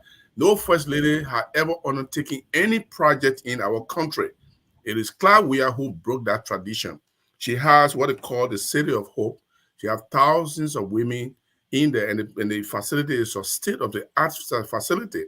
Well, I don't know how much of the budget that is going towards that, but she got staff that are there. They are paying people. They are buying food. They are buying materials. So I think she's working. She may not be a Liberian, and everybody may not appreciate her work, but she's working, and I think she's doing a great job, or she did a great job, and I hope that if they want to audit her, they can audit her. She's not the president. She can be audited, and people can go and audit her. I mean, those are things we expect Joseph Boyka to do, but Stanton, Dr. Francine here, Sis Jemima here, all of them know what we're talking about, the City of Hope. The First Lady, the only First Lady in our republic who has ever changed the tradition of First Ladies to be a nominal thing, and she's undertaking a real project. The market bidding right to, how do you call that place? Where her husband lived. She got a market bidding there that they built, even though it's not too big. Her project, she built it. So she's doing a lot of stuff. But, I mean, people will not be certified altogether, but she's doing great. Gibson, before I leave you, why can't you be sincere for once? For God to bless you. What is that? You want to tell the Liberian people that you don't know the budget of the First Lady, Gibson? You're a smart journalist. To be honest, I don't know at this point which is the current budget. I knew that there was a $500,000 that was in her budget. But I can't say $500,000 now. Maybe I'll be giving wrong information. Maybe more than $500,000, maybe a million, maybe it's this. But Stanton, if you go to that place, there are so many things going on. I'm not talking about going to any place. I want to hold you because we got to move. I don't know her current budget. To be honest. I can check it right now. I can check the budget. I want you to say it. That's why I wanted you first. Okay, I'm not going to give, and I'm not going to say it. I know it, but a seasoned journalist. I will come here and talk, and you want us to believe that Gibson Jeru, he doesn't know about the budget for the First Lady. But thank you, Gibson. We gave you the time to believe and find it. I'm going to find it. I'm going to go to the Ministry of Finance and get a budget, current budget. But here is the thing: live show like this, they're not pre-discussed. You come here and the topic come up. And I'm searching. It was in the chat room. You didn't see it, so I'm sorry. No, I didn't see it. But I didn't see it, so that's why. But if it is there, I'll be glad to read it. And I don't mind. It's receiving around $1.5 million for our office budget. Okay. $1.5 million. I mean, and you talking about she pays salary, she do this. How many people work for the First Lady? We're going to tell you today. Minus the person she received from Lebanese people, from this and that, and other international partners. Well, I mean, that's a great discussion. Welcome to you. Let me go to Ever Great. Welcome to the show, my man. The issue about this First Lady, and I'm very surprised at Gibson, because this First Lady, you understand, I'm not trying to go there, but she's not a Liberian. She's a Jamaican. I got no problem. I got a lot of Jamaican friends. We have our people now in Jamaica. Look at the woman property she got in Jamaica, her mansions, compared to what she had before. This lady was an LPN. Look at what they have accumulated from Liberia, she and her brother. And I want to bring to know that, let's start with the First Lady. $1.5 million for her office budget, and every other thing that comes along, and every other thing through her brother. Talk to me. Well, it's not taking a shot at Gibson, Jeru, but Clara also happens to be one of the very first Liberian first ladies who was allotted for in our national budget, and not only budgeted within our national budget, but she was given a whopping $1.5 million. That is something that could have gone towards the upliftment of JFK, so that our health and well-being of our nation could be enhanced. But then it goes back to what Mami always say, that Mr. Weir, is in the habit of empowering individual as opposed to institution or initiative. When you give someone 1.5, look, I could have marveled at the first lady had she incorporated this into an NGO and solicit funds. Look, some of the initiatives she undertook or she's undertaking, they're worthy. Helping the indigents, helping this, doing that. Establishing a Hope Village and what have you. These are all good initiatives. But as a first lady, had she come in and establish an NGO, solicit money from EU, other sources, USAID, and so on and so forth, not being allotted for in our budget, I would have given her kudos. But what I saw that as an institution, as a corridor through which Mr. Weir and the rest of them laundering money. And that's why it's important that we begin to look at ways now to audit her effort in Liberia, and we have to go after it vehemently with some open eyes, so that we'll know that that particular initiative she ran was probably the vehicle for doing a lot of things, including her brother Michael Duncan. So I don't give her kudos. I just think she was one of the vehicles that robbed us as a nation, and she'll come under the microscope. Ike Great, thank you very much. Now I will give you this one question, then we'll bring in Mami. I want to keep Dr. Richardson for last on this conversation. Great. The promises she made, I will bring her factory, I will bring this one, I will bring that one. Zero. Nothing. Great. The woman lied to the Liberian people. I'm not trying to push things around, but believe in what, say, do what you want to do. I will bring all the hair factory from Jamaica. Did you see any? I mean, what can she point to something? From there up to now, this woman has received almost $2.5 million for that office. Since her husband took over. I mean, that's just my argument here.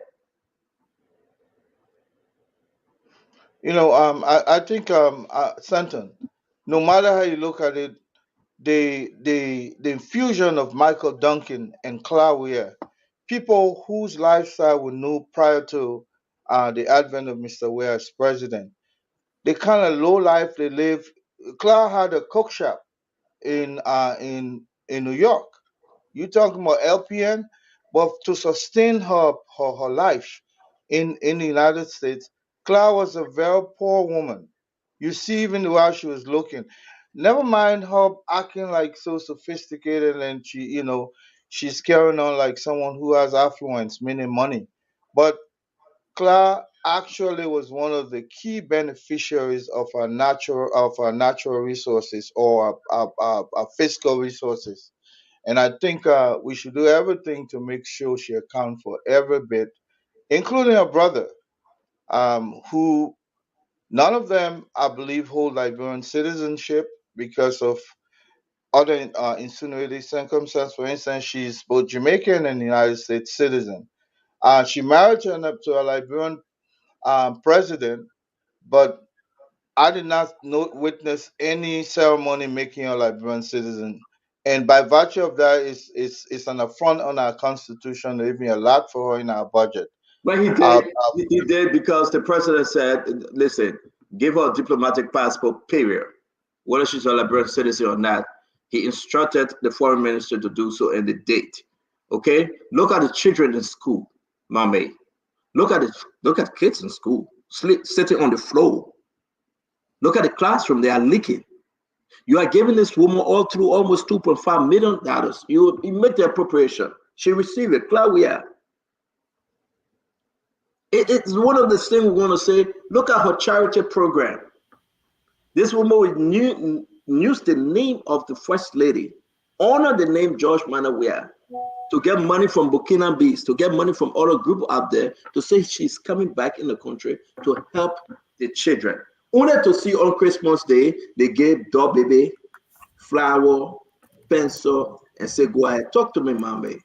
Unmute yourself and talk to us about this First Lady that we have received and what is going on. I've been very critical about the work of the First Lady, and I decided to take an action through the legislature. I engaged 2 lawmakers to introduce a bill to establish legally the office of the First Lady or First Gentleman in Liberia. So I did extensive research on it. Claudia situation, I will speak to it a little bit, and then I will speak about that proposal. Every time Mrs. Claudia posts a picture for a project, she will deliberately add under that post, funded by my own resources. Check her Facebook page. 5 or 7 of Claudia posts about her project will deliberately emphasize my own resources, because the intention is to take and claim ownership of these projects. But this is the catch. Before you begin First Lady, there is a record that you could not maintain your cook shop in what the place name in the state you live in the Bronx, New York. And they have to take it from you. So you did not come to power as a wealthy person who can spend money on humanitarian initiative. You set in power. You said as First Lady, every money you get is as a result of carrying the title of First Lady of the Republic of Liberia. That is an asset of the state that you use to raise money.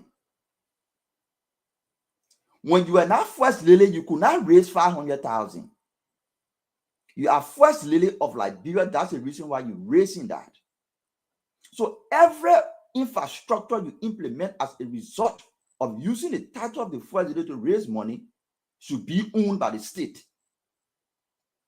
This is what I want to say. And maybe Vice President Boakai can take this head on. We see Ente Katumu, a respected elderly woman. For the last 6 years, we didn't see her foundation. We didn't see her humanitarian initiative. When she becomes the First Lady of Liberia, she will start to do humanitarian initiative, which is good all around the world. It happened. The way to curtail these things from happening, because what we've seen is the office of the First Lady or First Gentleman or First Family have always been used as a source of bribe and influence peddling in government. The way other countries have done it to reduce that, they enact law in America. Every First Lady has a project and activities to do.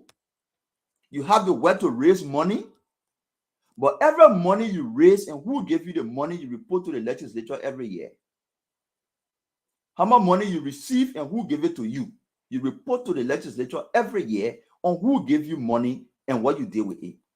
The reason for doing that is to not allow the office of the First Lady to be used as a source for money laundering, to be used as a source of bribe to the president. Somebody wants to bribe the president, he will tell you, no, don't give it to me, go donate it to my Wealth Foundation. Somebody want to bribe a minister and say, no, don't give it to me, give it to Clark. Somebody want to bribe a director and say, no, don't give it to me, give it to Clark. So if you have a system in place, and we call on Vice President Bouakai to see this, to bring this to an end, announce an executive order establishing the office of the First Lady or the Second Lady and the Second Lady.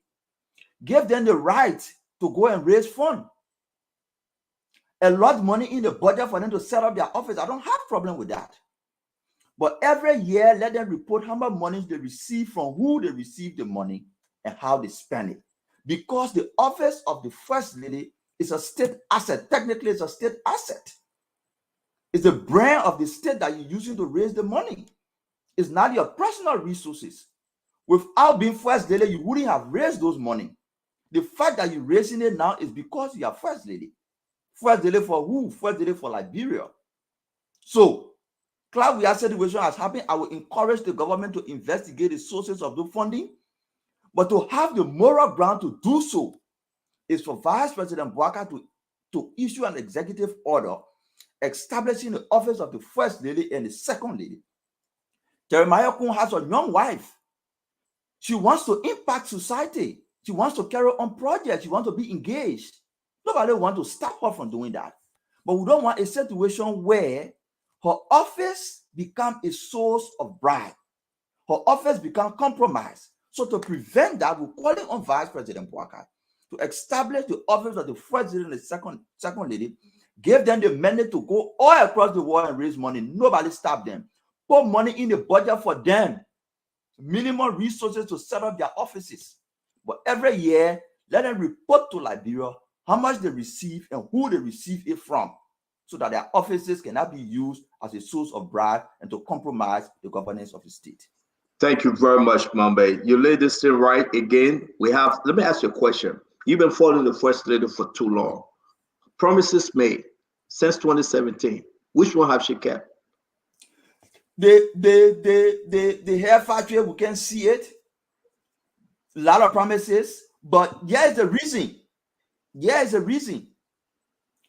The hair factory will be a private venture that she may not have equity and share to benefit from. So you don't want to prioritize that. So what she's prioritizing is people just giving her money, people who don't know what their interests, just giving her money, and she's building infrastructure that she's claiming to be her own money. So you see the reason why she prioritized just collecting money from people that we don't know and building this infrastructure, because for the infrastructure, she can own it. She believes she can own it. If the government allow her to own it, she believes she can own it. So she wants to pay more attention to that. But for the hair factory, a private business, she don't own it. So for that reason, she don't give it a priority. So what she gave priority is, just give me money, I will build the infrastructure and I own the infrastructure. The government should ensure Clark Weah did not raise that money because her name is Clark Weah. She raised that money because she's the First Lady of the Republic of Liberia. Those who provided the money will need to know them, or we need to take ownership of the assets. So I the know same thing should apply to the current. I beg you, let me say this real quick, because it is important for every one of us. I beg you, let me stick with Mom one small, just a few more seconds. 2018, she promised Liberia, all right, to raise her voice as hard as possible to attract funding for Liberia, to bring in money. That's one of her promises made. I will go out there and get money, funding. Trust me. And she said, I am not a Liberian, but I will lobby. Are we missing something? Instead of her bringing in money, she's walking away with 2.5 million budget and all the money that she can run with. Mommy, 10 seconds before we go to Dr. Richardson and Minister Woodacotty. She actually used the office to bring some of the money, but she's trying to take ownership of the money. So she did not bring the money only to say, okay, here's the money. The infrastructure she built now is saying, my own money, check her post. She said, my own resources. You just check it, it's there. It's there, you're right, Mommy. Resources. Right. Yeah. So before becoming First Lady, you could not do it. You did it because you are the First Lady of the Republic of Liberia. It is no longer your own money. It is no longer your own money. You got it because you are the First Lady of the Republic of Liberia. And Vice President Bwaka will have the moral ground to investigate and go after this if he takes action immediately to establish legally the office of the first lady and second lady and ensure that whoever gave them money, they implement it to solve their problem, but they must report to the legislature on who gave them money and how much they received. Thank you. Then we can Thank you. and ensure that we retrieve the assets from Claudia or put it under government control or institutional control. It's now a private property. Where should we get that information that she said the money was her own money? I beg you, do not interrupt now. We're going to come to you, Brother Gibson. Let's move around. We'll come to you, Brother Gibson.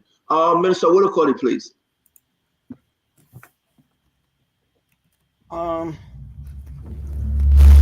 The first lady, Claudia, having followed her too closely over the years, I think I know of a project that she did in Marshall with many buildings on that property. I visited it, and it's a very good one. But like Mohammed is saying, know whether it's in whether it belongs to Liberians or belongs to Liberia or it belongs to her. Well, I know she said she was building it for girls, young girls, and to help young girls to be young people off the street, to be there, to be able to go through certain training and become good people in the future. That I know about. That's the only project I know about. And also about many properties in different names and stuff like that. I know somebody who normally buys her property. So I don't know whether she bought it for the youth of Liberia that she said she was going to, change their lives. I don't know. That I don't have details on. But I can promise you that I will do a thorough research and I will come back with more information. And then secondly, and if those properties were bought in her name, being the first lady Republic of Liberia, and she has accumulated money, wealth of the foundation, Claudia Foundation, because she was a first lady for our country, we give her that due respect. Then those property, all of them have to be retrieved. The government has to take it over. I'm sure she didn't put in her name, but she did that. Then we're going to be a problem. Then, so I will stop on Claudia for now, but we'll discuss her brother later. Michael Duncan will be discussed later, but I will stop on that for now.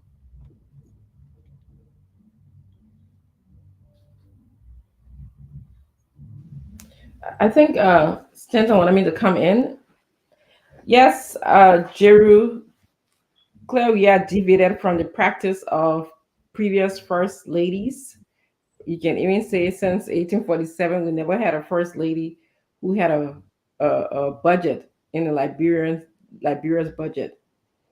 But I believe that if she's going to have an office or raise money on behalf of Liberian people, let's do it the right way. Let's do it according to the law, according to the Liberia's public financial laws and the code of conduct. Because at this point, what she has done, to me, we cannot establish whether her work is public or private. I can't establish that. Is what's going to happen to the City of Hope? Is that a public venture or is that a private venture? And how, if she says that is she going to continue it now that she's not in office? So there's all these questions, that I expected, she being the first lady and her husband being the president, to have at least, have some discussions about it before coming in to say, I'm going to save the Liberian children, I'm going to save the Liberian women. So that is my concern about it. Yes, if it's going to be done, let's do it according to the law, according to the code of conduct, according to the public financial records in Liberia. Well, I'm going to stop there for what I have to say. Actually, I just wanted to come in a little bit, if you may. 30 seconds, no problem. Look, I don't want to put myself in a position as a spokesperson for me to do that, because I don't know her activities. I don't know how much money she's paying for salary, for upkeep of this City of Hope. But we, at the same time, I mean, I'm a journalist. I will live after this election period. I will have to practice after this election period. I have to always be able to present the facts as I see them. Anybody can have doubt about her job. It's a fair game. I mean, but I'm not seeing where Marvin talked about where she said that the City of Hope or the money she was raising is of personal money. If the president raises any money in her name, that money is a public money and it goes to a public project. It cannot be considered as a private thing.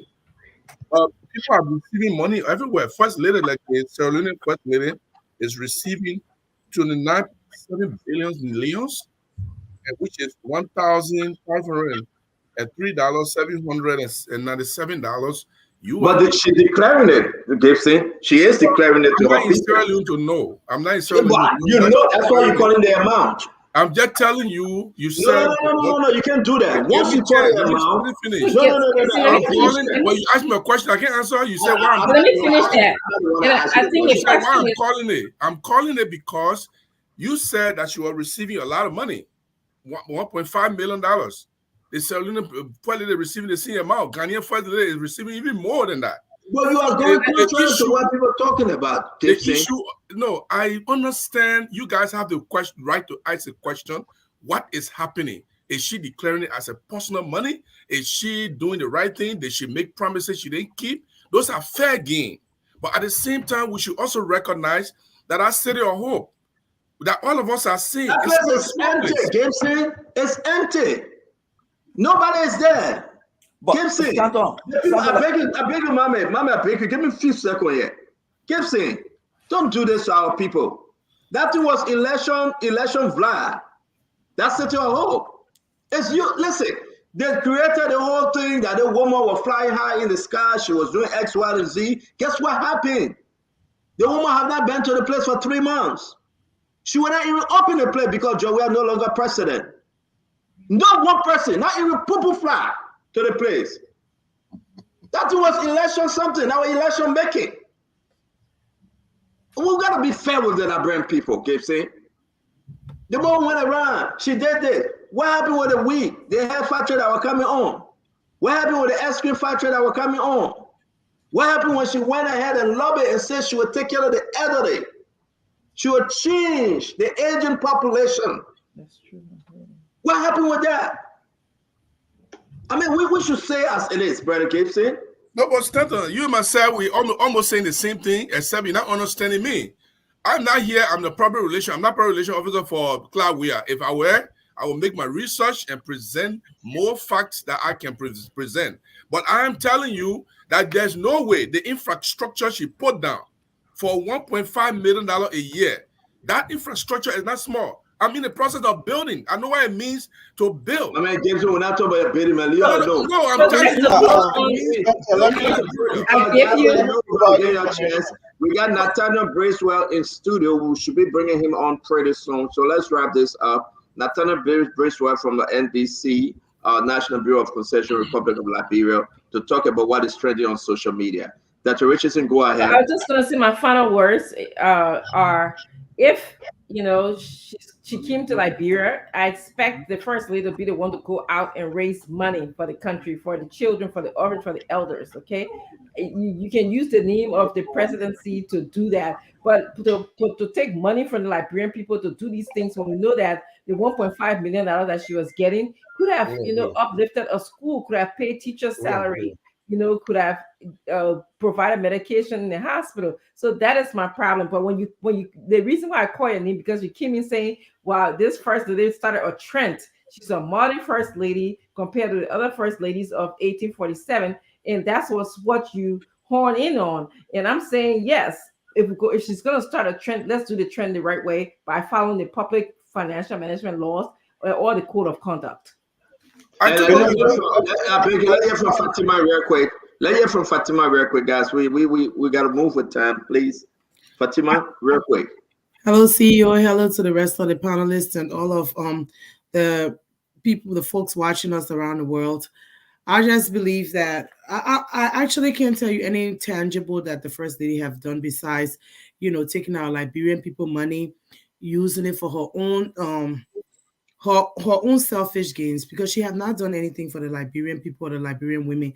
I mean, I was in Monrovia, and even some of the seditionists were telling me they haven't seen anything. And matter of fact, she was walking around before elections asking people to vote for her husband. She was actually choosing where to go and where not to go, because she said, oh, that other place, they don't like my husband. This other place, they don't like. She's also a divisive person. So I don't think she's done anything substantial that we can put our hands on to say she's done for Liberia. So, I mean, I really don't think she's All right, thank you very much. Conor Gray, you wanted to comment for 10 seconds real quick? I just wanted to inform Gibson that she branded those initiatives as Clawia Foundation. So it's, in other words, the government is funding her foundation, even though foundation can be public ownership. But then, in this case, like Mommy said, she's shifting the narrative to be her initiative. That's what for her in our own understanding, Cloud Foundation is Cloud's initiative. So it's a personal thing. It's not something that's public. But Mama say I'm not seeing any evidence of it. What's the evidence of it? That she claimed it to be her personal property. Where's the evidence? No, foundation, I'm sending to you. The foundation. I sent it one in the chat room. But the message I want to send across on the first delay issue is everywhere where the office of the first delay is established and coordinated, they implement projects, they receive government money. I don't have problem with her receiving government money and using it to raise additional money. They receive government money, raise money, implement programs, and when the new first lady arrived, they turn over to them the same way ministries and agencies turn over. She smartly decided to not name this project First Lady Project, but Cloud Marie Foundation. And the platform she uses to raise the money is the office of the First Lady. Prior to becoming First Lady, she was not able to raise this money. She is raising this money because she is the First Lady of the Republic of Liberia. So we are saying everything she collected, all those she raised money from, projects she implemented, should be owned by the government of Liberia. It has to go run and seize it from her, but how the government can work with her to ensure that the people have a fair share of their property. It's not our money. That's the point I'm making. Can I get 10 seconds? Jason started staring. I will show him.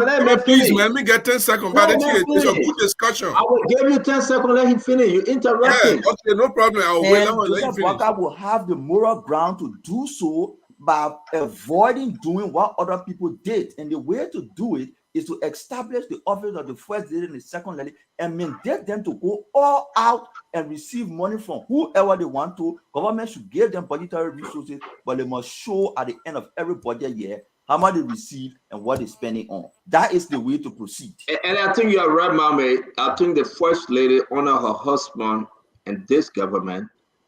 I will say this to the Liberian people. The first lady, she's a failure. She's a complete failure. She had no interest in the country, number one. The way she treated her office staff, she got no interest. I don't want to go there because they'll put a gender plug. I think the first lady is arrogant. Seriously. If I'm too harsh with my words, forgive me.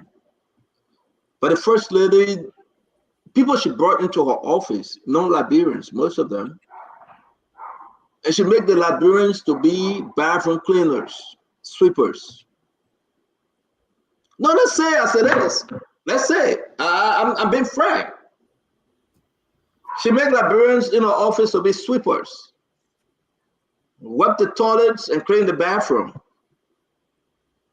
She made Liberians that move along with her to be spectators in their own country. Because of election, they decided to rush that project. City of hope. No, a city of dead graveyard. I know election is over, but we must remind the Liberian people that the decision we have taken was the right one to remove George Banawea and Clawia.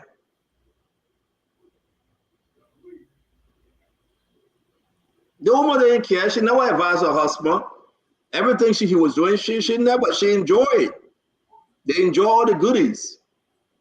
We were talking about the woman brother. Do you think her brother not helping her, giving her some of the loot, the money he receiving from those or resources he's shipping all of the country? I mean, let's face it, folks. The first lady, look at Nessa Doe. Up to now, George Manneh cannot get Nessa Doe her money that ECOWAS gave her. Look at Nessa Doe. But he can get his wealth almost $2.5 million. I mean, this is election is over, but we're saying that not about election now, but we're just saying the truth. Besides that city of hope that she tried building that is empty, it will remain empty because it's just a structure. And guess what happened? Now you got to put the other people in there. You got to do this. You got to implement this program. That where the checker, the gong. The only thing you have the first lady doing to go at the UN and play Candy Crush. And everybody know the Candy Crush story. So I want to say to you, we have to face it. We can get to Joel Howard Taylor. Yeah, man, Auntie Joel part, the one that we get on part, if we release it, it will be rough. The recording we get on Auntie Joel, the damaging information, if we release it, it will be bad. But one thing I want to tell Liberians tonight before we move on, thank God, change has come. We're going to talk about the issue with Nathaniel Bracewell and the National Bureau of Concession. Then we're going to go to the accident issue. Before we do that, we want to say thank you. The most powerful women in George Manneh, we are government. Let's show them to you. We discussed the first lady. We'll do it and try to do small on Auntie Joel. You know, people saying, stand up, but what about this person? What about this person? There is none of them good. None of them. All of them. Picture you're about to see. None of them good. And that's why when we do these things, folks, we are going to hold those people that come in power, that want government job, Honor Jose Yimapaka. Guess it, I can guarantee you, I will be here to hold them responsible. Yeah, that's what I like. Listen, I can guarantee you and the Liberian people, I will hold them responsible because it's the right thing to do. We will not sit back any longer. We have to expose them. So I present to you again, you that just joining us. Personal, we are 14. Give me 10 seconds again. Yeah, I will tomorrow. My man, give me 10 seconds about that. Just show me. I will tomorrow, but we gotta go. We're running by. Don't be delaying us, by. You're a bad man, very, very, very generous man. You know.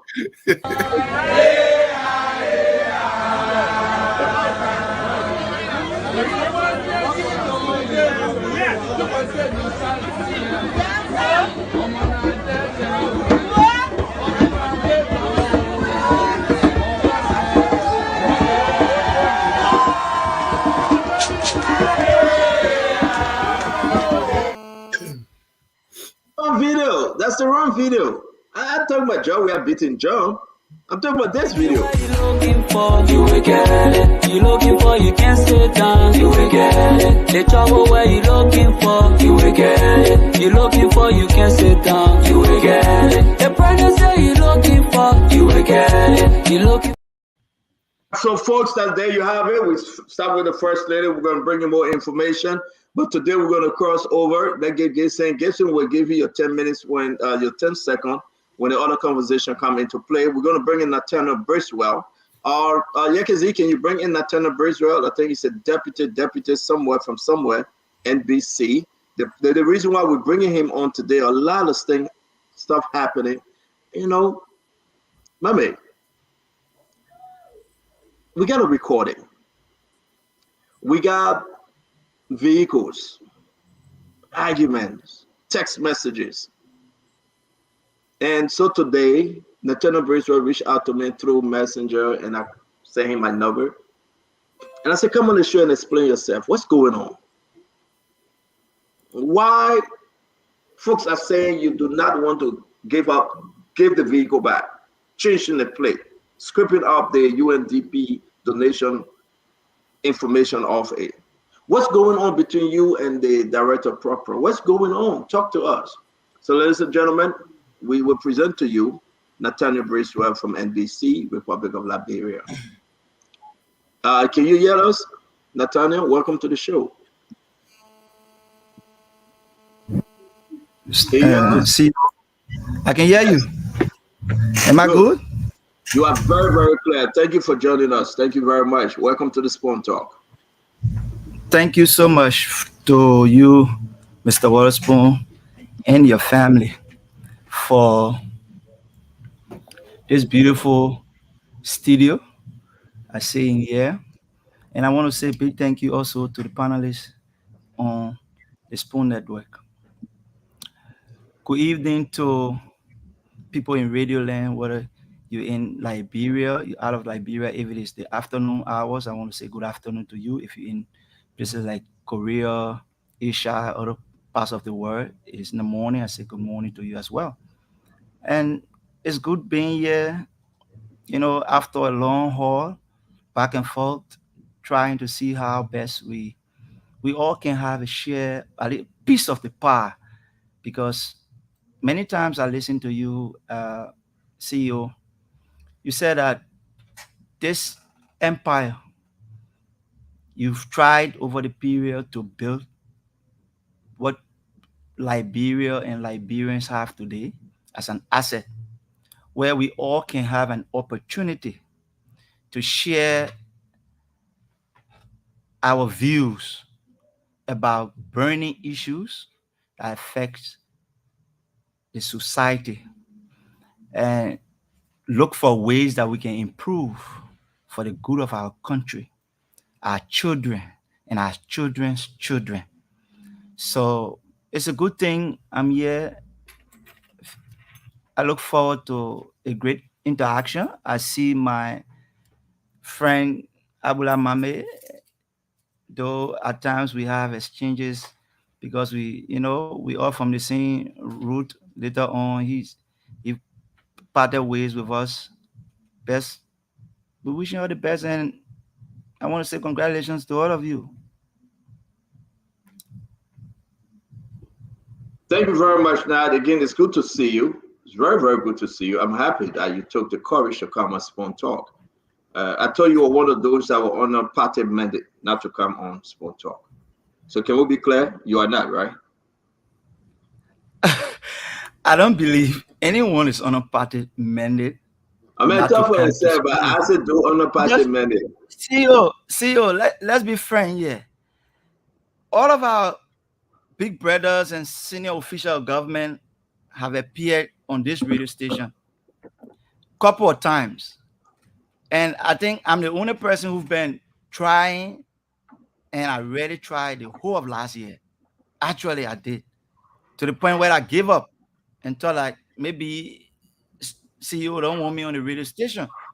Okay, so fine, but I'm not on any mandate. No, seriously, I applaud you for coming. Thank you very much. I want us to start with your story, right? Welcome to the show. As you know that this is Spoon Talk. Everything is on the table. But I just want us to start with your story. 2 days ago, I received information about this recording. I'm going to play this recording. Then we'll give you the chance. Prince Maxwell, welcome. Good to see you, my brother. Thank you. Chance to talk to us about this. You are angry. After the president called a cabinet meeting, his last probably, you went out to say this. But let me just go ahead and play it. See, the country is divided with the kind of vote. The result tells you that the country is. Good morning, fellow friends, colleagues, some of whom have turned to brothers and sisters over the years. I woke up this morning feeling a bit, feeling so good. Can we confirm that this is you speaking, correct? Sure, I'm the one speaking. Thank you very much. Honestly, I must admit, in a long while, especially while I'm going through my period of grief for the loss of my mother, I feel very excited this morning. And it is because some of the things, or close to 90% of the things,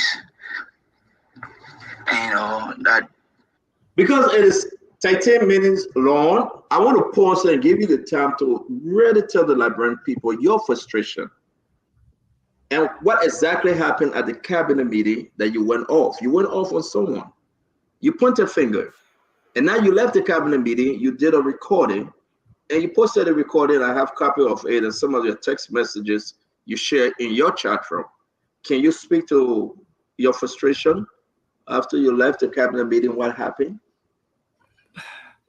Well,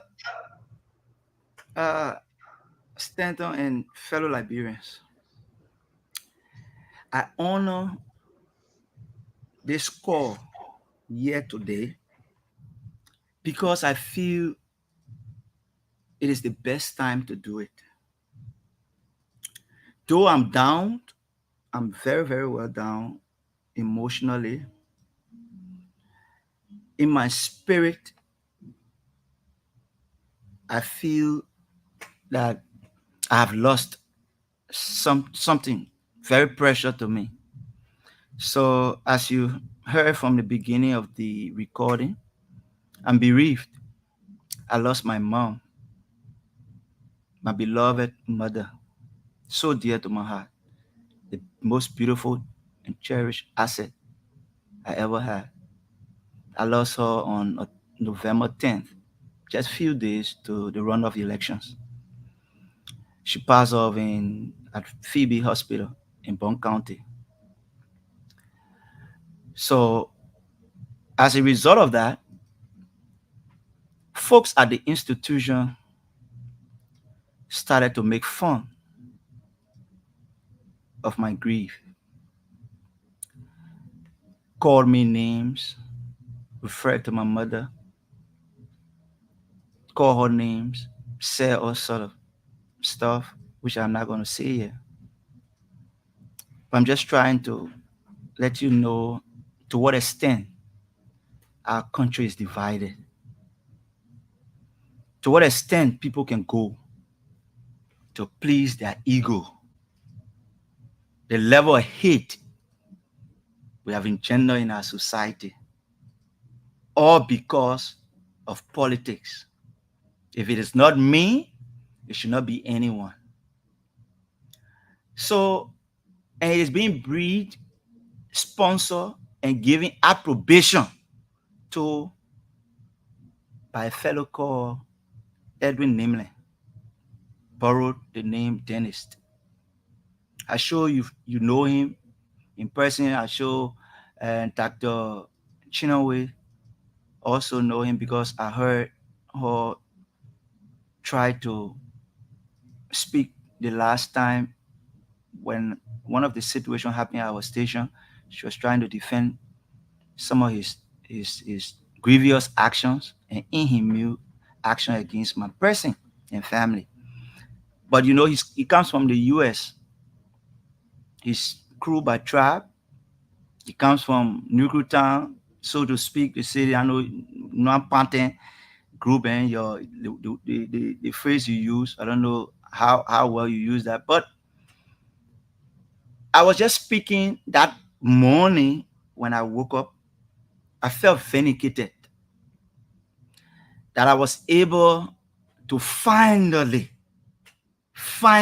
clear my chest of many things that I've been having inside, trying to make people believe or understand. You know, I'm a Christian and I come from the Methodist Church. They say sometimes you try to do your best and your friends misunderstand you. But the God who knoweth all about you, you understand?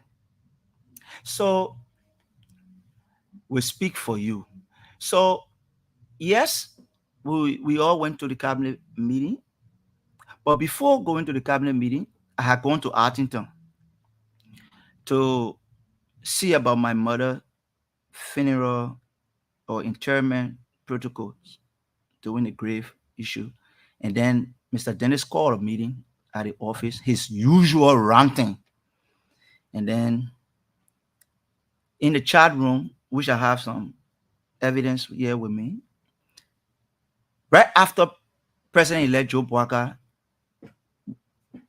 was called by His Excellency President Dr. George Manning Weah, conceding to the election results. The whole institution went amok, and not just it is not just unique to the NBC, but in many institutions. Okay, so Civil 7 had their own side. People were kind of divided on both sides. That's the beauty of democracy. But they went too far and started to talk about how they're going to drag me out of the NBC. In fact, let he come and bring our car. Mr. Director General, there is an SOS call to you. Person must bring that car yet with immediate effect, or else we're dragging out of that car. In fact, we're waiting for him. If he ever put a foot here, it won't be easy than normal ranting. You know, CEO, sometimes I tell you, and fellow Liberians, this is the gown President Weah gave to us called title. It has stopped us from doing a lot of things. So people have just taken advantage and they just step on us, call us names, and, you know, insult our person, our family, parents. And, you know, and women are the ones doing these things. Women. Some women, when you hear them speak, you hear them, you see them right, you don't believe that there's a female doing this thing. And they hide behind this so-called gender thing. Once you want to respond and they say, oh, you know, a female. But who told you the female are lesser human beings? That you can just say anything to a male. Don't you know that a female born that male, and that male is a child of a female, and that male is a husband to another lady or a fiancé to another lady? You just go about and insult them. You say things anyhow. Okay? So I went to the chat room. That chat room is the official chat room of the NBC. Created by us. So let's get to the car issue because we don't have too long. Yeah, so let me just lay my thought first on this, and I'll go to the car issue. And I told them, I said, you know what? You people been in this chat room and other chat rooms, insulting me, calling me names, threatening to jump on me because Edwin called a meeting, and because you people are pressurizing and he has no independence of his own. You people have been remote controlling him because he have sold his soul to you people. So you people just get up anytime, command him to do what he want, what you people want him to do. So he goes about doing it. So you people pressurizing, call a meeting, telling the people. So let me ask you a question because we're going to get to that precedent thing. Let me ask you, I want to play a couple of recording for the sake of our group. Guys, it's in the chat room. In the chat room. Yeah. CEO, before you go to the couple of recording, you asked about a first recording. Let me just land on this recording. I want you to just go to the point. Yeah, please. You understand? So he called this meeting and said, anyone who knows my whereabouts should inform me. I'm muted. You good? We can hear you. Yep. Okay, and they should inform me that he has written the Justice Minister and the GSA Director that anywhere they see me with the car, they should put me down from the car. And if I come to the office, you have instructed the security not to allow me leave with this vehicle. I didn't come here because of this vehicle. I didn't come here because of this vehicle thing. I came here purposely because of that recording. I've gone off. You are not off. We can hear you. Oh, okay. Okay. Good. Okay. So I told them, after I got that information, I came that night, I was tired. So I tried calling the Minister of Justice. I didn't get him on the phone. So I sent him a recording, a voice. Just I sent you 2 voice recording today. And I told him exactly what Dennis has said about me and that he has written him, waiting for his action. And if this is what he I'm sorry, Nathaniel. Where is Nathaniel Yekezi? We can hear him, but we are not seeing him. And this is normal way of doing things. The last time he did the same thing to me, I went to work. He instructed the security. They took all the airs from the tire, the 4 tires of the car, jumped on me for a fight, bent my hand, forcibly took the car key from me because few people in the institution, those girls, so we follow that story, Nathaniel. Okay, you follow that. Can you bring Nathaniel back on, Yekezi? I told him, and I told the Justice Minister to please advise Mr. Dennis that this time around, Stanton, what Dennis did to me, I will not tolerate it. I will not condone it. I will not accept it. You expressed yourself at the cabinet meeting. It's on the recording. You said it when you left. What did the president say to you? What did he say to those perpetrators? Because you call them perpetrators. No, what the president said at the cabinet meeting is not what I'm here to explain. No, I'm asking you. Did he say anything? No, Nathaniel. I'm here to explain about the recording. I'm here to explain about the recording. Yeah, we will get there. I'm here to explain about the recording. So I told the Minister of Justice one day after we went to the cabinet retreat, and I expressed myself there that we have been treated as trash by some of those who've worked in our government. Didn't pay no quota. When people were dying on CDC headquarters, those were young people of my age. I'm even older than some of them. I have physical scars and mental scars of our 12 years of struggle. So some of us came to this process not to steal from government, but to help build a society for our children and our parents, so we all can live and have a prosperous nation. President, we are give all of us an opportunity, or the few of us an opportunity, to help him change things around, consistent with his dream and agenda for change, the proper agenda. Mr. Dennis King, he says he's a crew man, he's related to the president. We work, and he decided to sway away and work with opposition because he was getting what he wanted from a social side. Okay? And that was his benefit. So because of that, he ruined the entire institution. The entire institution is like a ghost camp. Every day there's a fight because people believe they have control over him. Who the hell of an agency? We all are equal. He just fights among equals. We all carry the president's authority. Okay? So I'm not here to speak about other ministry, but Mr. Dennis. Yeah, but Bertrand, it's not a professional man. Nathaniel, listen now. Listen. And will you allow us to ask you questions? Yes, I will. Okay. If you can answer, you answer. Okay. If you can answer, if you can answer, you can answer. If not, then we understand to move on. But we will ask you the question again. Sure. We want to see you on camera, so I'm asking before they can get your computer set up. I think I'm Jemima going to switch with you for a second while they get the other computer set up. Let me ask you, Nathaniel, on the recording, you calling folks, you said they were there, they sat there, you expressed yourself to them. Let me play a little bit. I want everyone to hear your recording. Then I will ask my question. We'll give the guys a chance to ask their question. It is important for us to be fair with you tonight and give you a chance to address this issue. Who are those you are calling perpetrators? Let's play this just a little bit. Fortunately for me, I light it up out at the appropriate place where the perpetrator or perpetrators, along with the collaborators, were all present. They were present, seated, and I let it out. I made them know that I knew their deeds long before now, and how they failed of 5 years of trial with all of the powers they had, influence, thought they could do all the strategies. They all fell flat to my grace. I let it out before our leader.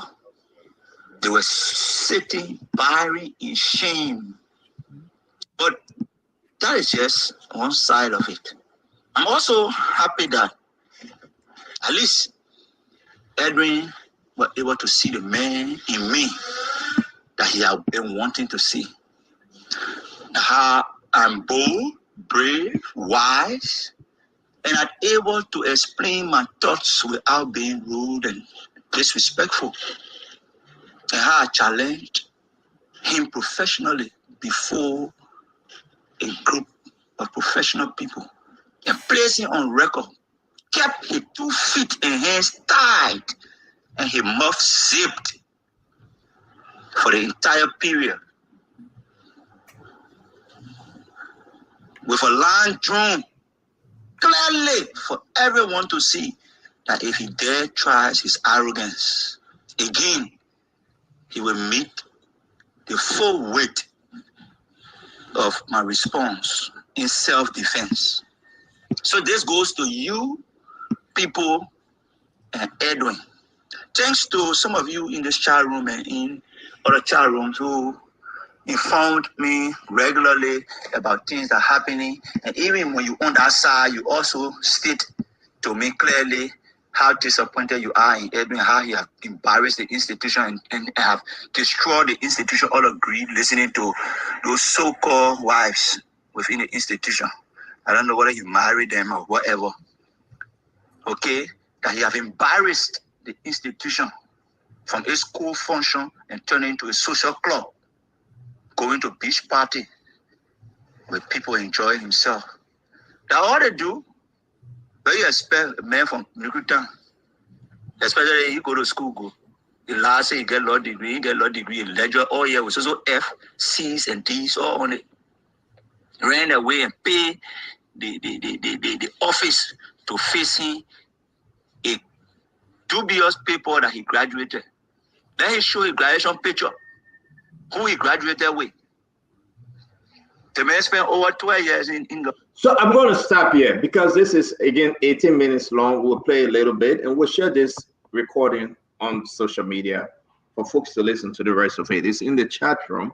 What we are hearing here is deep, but on the other hand, I will bring my question and the guys will come in. They are also blaming you of intimidating women at your workplace and forcing yourself on women. These are some of the things that actually make Edwin mad. And therefore, we have a recording of you. If you want to speak to it, it's up to you. We have a recording of you speaking to a young lady. We're going to play it from the beginning, and you can address this, and we are in the general word. Now, let's go on this one. You see that? When Plow can hear, when I'm here, all the time with me is like using that time to go out my phone. You go, you make them aware. Then you're rushing out to go put power fire, to go to right, to go left, and see. Why you should waste your time and forget what husband me? Thank you, man. Don't do that the next time. All that, what are you wasting? What are you say, sir, if I tell you that? So let me come there. Did you use your position to intimidate women at the job and tell them that you can recommend the dismissal if they do not do what you ask them to do? Can you explain different recording? Let's just see the time. Yes. CEO? Yes, sir. I don't understand. What record? The last recording, what was that? I don't understand. Where did it come from? Who's on that recording? Me? It's in your chat room. I can go ahead and send it to you. You listen to it. No. But I'm here, I'm talking. Everyone can understand my voice. I show in the radio land, people can listen and know my voice from whatever you played just now. Because the first recording you played, I told you that was me. This one in question, I don't know where you took it from. But anyway, that's just I will send you all the recording. No, okay. Listen, Nathaniel, listen. I won't give you the chance to explain. Hold on 1 minute. I'm going to send you all the recording. Listen to them. You admitted that the first one, it was you. I have 6 recording. I'm going to send them to you, and you can listen to it and tell me which is yours or not. They are saying you were caught on recording, intimidating a female, saying that you can authorize or dismiss her if she doesn't do what you asked her to do. It's the reason why they sent all this recording. You get a chance to speak on it, sir. Yeah, but see, they say that one thing. They say, let the people produce the recording because they just in the recording. I'm not the one talking, and I'm hearing people talking about I know what when they send in what thing or what. I don't know what that coming from. That's not me. That's not my voice there. We gotta Very be clear. truthful. Very We clear. on the radio here. It's kind of Very laughable clear. to me. Okay, Very so clear. that's not And me. That's not me. thank you. Thank you for saying it's not you. I am No, sending that's it not to me. you. I am sending it to you, and I have the person ready to challenge you. I do not want us to dwell on this. That's saying But it's you. See, Okay. those things are very simple, man. I read Well, on the radio. My voice Nathaniel, can be heard by a lot of people. Nathaniel, that's why we invited you on the show. You have admitted that it's not you. I'm not going to push you because I'm not the one. When you send me your recording, they send me their recording. They are watching you. They are saying they want to come on and say it's you. I'm not going to bring them on now, but I just want to hold you. You say it's not you. We will move on to the other guys. I'm sending you all the recording, by the way. Look at your phone. Please, Okay. let me bring in the other folks. Prince Maxwell, the issue about this guy, this recording of intimidation. Now I'm not trying to say it's not him. We agree. I agree if you say it's not him. I'm not going to push him. All right. On the other side of this, he admitted to say he spoke when they went into the cabinet meeting, and he said what he had to say in the presence of the president. All right. Yeah. And he said exactly what he had to say. He admitted to that first recording. The issue that he's taking this car, right? And maybe you will want to ask him, but let's just be straight up. There's a vehicle that he said he's not going to turn in. It belongs to him because he had worked 3 years, and he's going to keep the vehicle. Your question to Mr. Bracewell. So Bracewell, I have two questions for you, but just a quick introduction. If a placement, is this the Nathaniel Bracewell of AMU University? Sure, this is the Nathaniel Bracewell of the AMU University. Is this the Nathaniel Bracewell of the National Bureau of Concession? Nathaniel Bracewell Jr. of the National Bureau of Concessions. Okay, I did that just for character reference. All right, so a few days ago, we received communication on the internet and in media that a government vehicle which was issued to you by the government for use was being requested for return. And the information that came forth was that you have cleaned the vehicle, you have removed all of the government insignia, and you have stated your authority over that vehicle in the Presidential Executive Order 123. Is it true that you took that vehicle personally for yourself? Look, these are some of the things that happen in our society that make a lot of people wonder where we're going as a nation. But to answer your question strictly, no. That has never happened. It's never going to happen. I'm not the kind of character. Now, let me tell you what happened. I previously said that I heard that Mr. Denny had a meeting, and because of the pressure from his usual followers, he wrote a letter to GSA and maybe the Minister of Justice, as he informed the staff that wherever they see me with the vehicle, they should take me down from the vehicle, because he had written several times when we were in government. This one car issue is like the greatest asset that is within the NBC. Can you imagine? A whole government institution, one vehicle, everybody fighting for one vehicle when there are other vehicles in the fleet of NBC. But the only reason people are fighting is because Nathaniel Bracewell Jr. is using that vehicle. He manages that vehicle well. He treats it as one of his babies. Okay. That's all. All right. Thank you for answering my question. Anything to anyone. In fact, no one have asked me about that vehicle. No one have asked me about the vehicle or about even returning the vehicle. Because you know what? I don't think anybody can ask me to do such thing. Okay, so you'll be returning the vehicle back to the government of Liberia. Of course, the vehicle is an asset to the government of Liberia. But Edwin cannot ask me to turn it over to him. No. Mr. So you turn it over to GSA. Of course.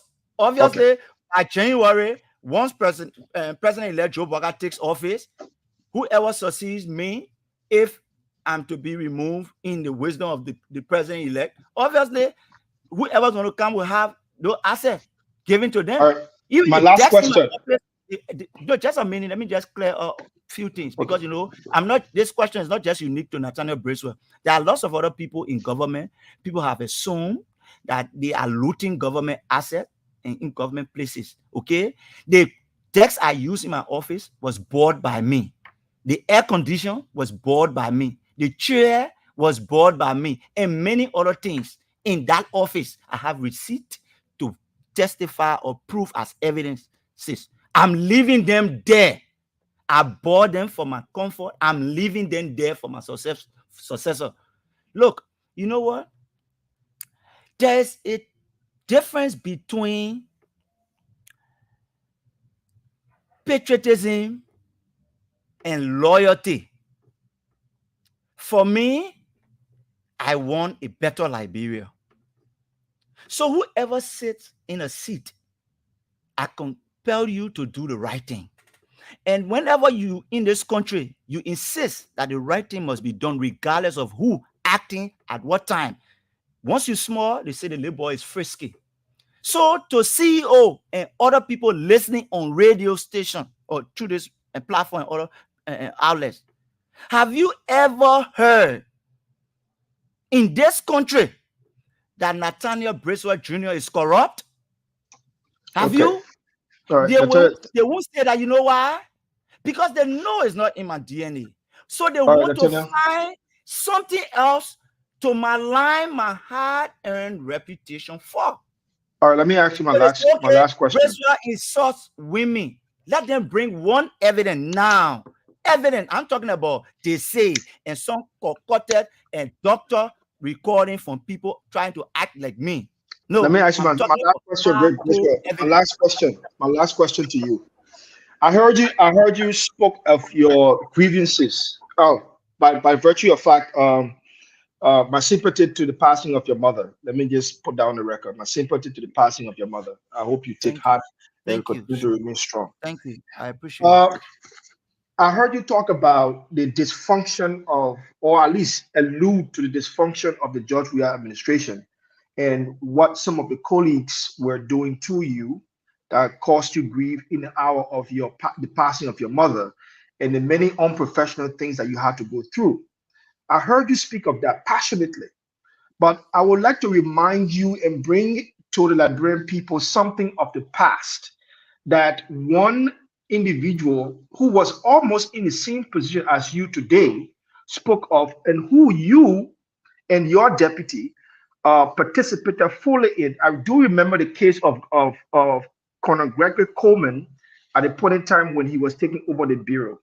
Do you now feel justified in doing what happened at the bureau at that time versus what you now realized, the toxicity and the level of confusion that is within the CDC party and with the administration that have caused you to take all of those decisions? Because according to the article here, they say in early August, Coleman, 2 deputies who are core loyalists of ruling Congress for Democratic Change, allegedly physically assaulted, illegally detained, and insulted Mr. Coleman in a rather bizarre incident on a premise of the NBC. That's what the article said. So when looking back in terms of reflection, do you see that Gregory Coleman was in the same position as you now, being prosecuted, being lied on, and been doing all of those things?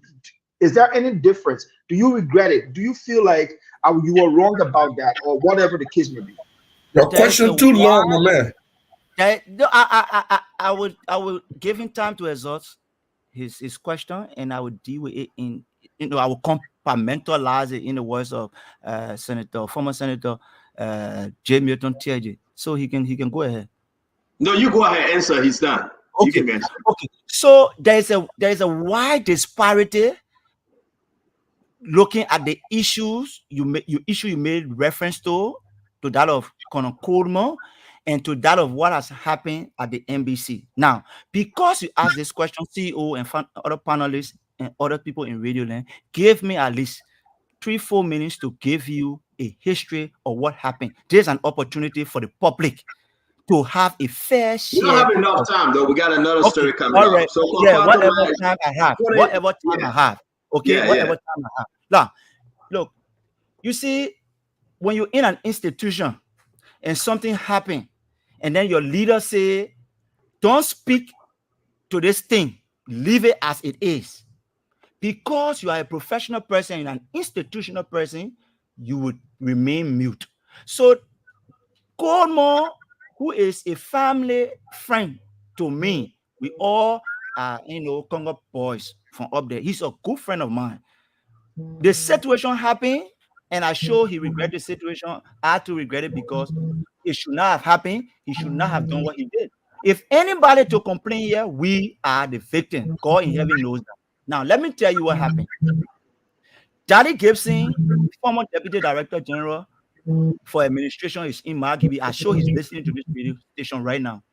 Gregory Coleman has seized the vehicle belonging to. Well, I'm sorry to interrupt you. We're not going to go through the story. You just yeah, took. we're not going to go through it because the responsibility. It's sensational headline and I understand. Reportage. But you So took responsibility that you what said. happened. But y'all Yeah, want the but public to Nathaniel, know what nah. article was written. You see the Nathaniel, because we are running with time. So, Nathaniel, that Bracewell. For me, I told people, let me finish now. Yeah. Let me finish. I beg you. Let me Yeah, finish. yeah. I beg Go you. ahead. Okay. Go ahead. You see, we are 8. Yeah. Yeah, but Listen, let me finish now. I beg you, my brother. But let me finish now. One good thing you said, and which of course it just broke me, Mommy. He said he will give the car back. The whole thing of the car issue that they say he would not give it back. He taking all the pin off the car. He taking all the license plate. The man said I will get you all the car back. Okay, and that's the right thing to do. I'm not even taking the car before giving it back. No, don't say he will give it back. That is a wrong quotation. Don't say give it back. The car is in your possession. Of course. So it means you turn the car over. What you call we return it? The car is from government. Whatever you want to turn in, Nathaniel, don't let us drag on this thing. The car is in your Nathaniel, listen. You said you will leave the car for the next person that coming on. Of course. Beautifully made. So then we pass on that. Of the government of the day. If that is the decision, obviously, why am I going to do a government asset? My brother, because you said that, you have now compartmentalized. How you call that word again? Right? Can you say again? I beg you. Compartmentalize. Compartmentalize. You have now compartmentalized. Remember, living with a good thing and thing this thing. That's the fear. Listen. Have about this car. That's the fear. You understand? That's the fear. You know, the level of hate with this guy and myself. And let me tell you why the guy hates me so much. Okay, no. We're not going there now. The man is not yet to defend himself. $8,000 United States dollar from the government of Liberia, and I stopped him from stealing the $488,000. So he's so bitter. And I told him, how he taking that money? Now, what? Now, this is what we're it's an appropriate allegation. Let make profit. You have a lot of stuff to say. What we're going to do? A very lot. Exactly. Hold on now. And once you reach out to me, Nathaniel Bracewell, hold on 1 minute. Calm down. Once you reach out to me, now listen now. Once you reach out to me, what we're going to do, because you got a lot to say, and for me, bring Dennis right in front of me. It looks like you know my heart, and that's what I would do. So we're going to say thank you, Bracewell. Yeah. Bracewell. Thank you very much. Let me provide a characteristic. No, I beg you, Conor Gray. We gotta go. Conor Gray, the accident fire. Yeah, I just want to tell him that. I want to say thank you, Matt. This is what we're gonna do. You see the other people that ask you questions. The best thing we're gonna do, we are just going to move on. I will find time that you and Dennis come, whatever the case may be. So the other question you have. Before you move on, I have a statement to make, please. Yeah, you will make that statement, Dr. Richardson. So the issue was just Dr. Richardson. Mr. Bracewell. Dr. Richardson asking you a question. Mr. Bracewell, I have a statement to make. Like you are Nathaniel, protecting my character. I at no point said on this show anything about Mr. Nimley. I don't even know Mr. Nimley. I do not know your car situation or your office situation. So it is important that you retract your statement because I would like to protect my character as well. Okay, so Dr. Chinonwe, let me just refresh you a bit. I will not be verbatim because it has been a while now. You know, when Dennis plays his concocted lies and schemes against me and decided to fire me, can you imagine? You know, every time I talk about these things, it get me to wonder what are these guys really. Sir? Who is Dennis? We gotta go. Edwin Dennis, the Director General of the National Bureau of Concession. You are aware he fired me 2022 and the president had to suspend him. And you were saying on the radio that man, but you read the letter, the man saying the man cannot produce report. He ate money and he cannot account for it. So what you expected the man to do? The man is supposed to fire him. That doesn't even sound like me.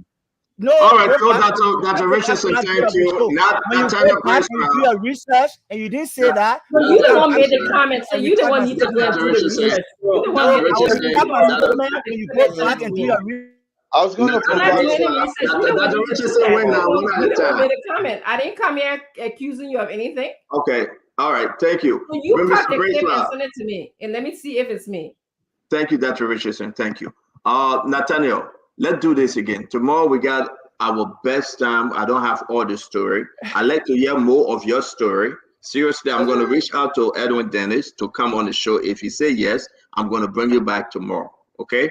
We want to say thank you, my brother. You got my number now. We can talk later.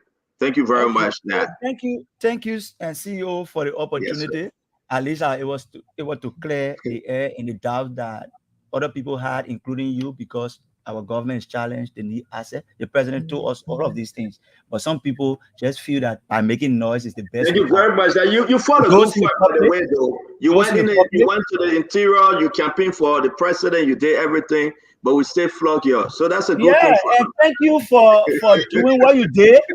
You know, for the country, we went all over, and at the mud from the car, going all over to campaign.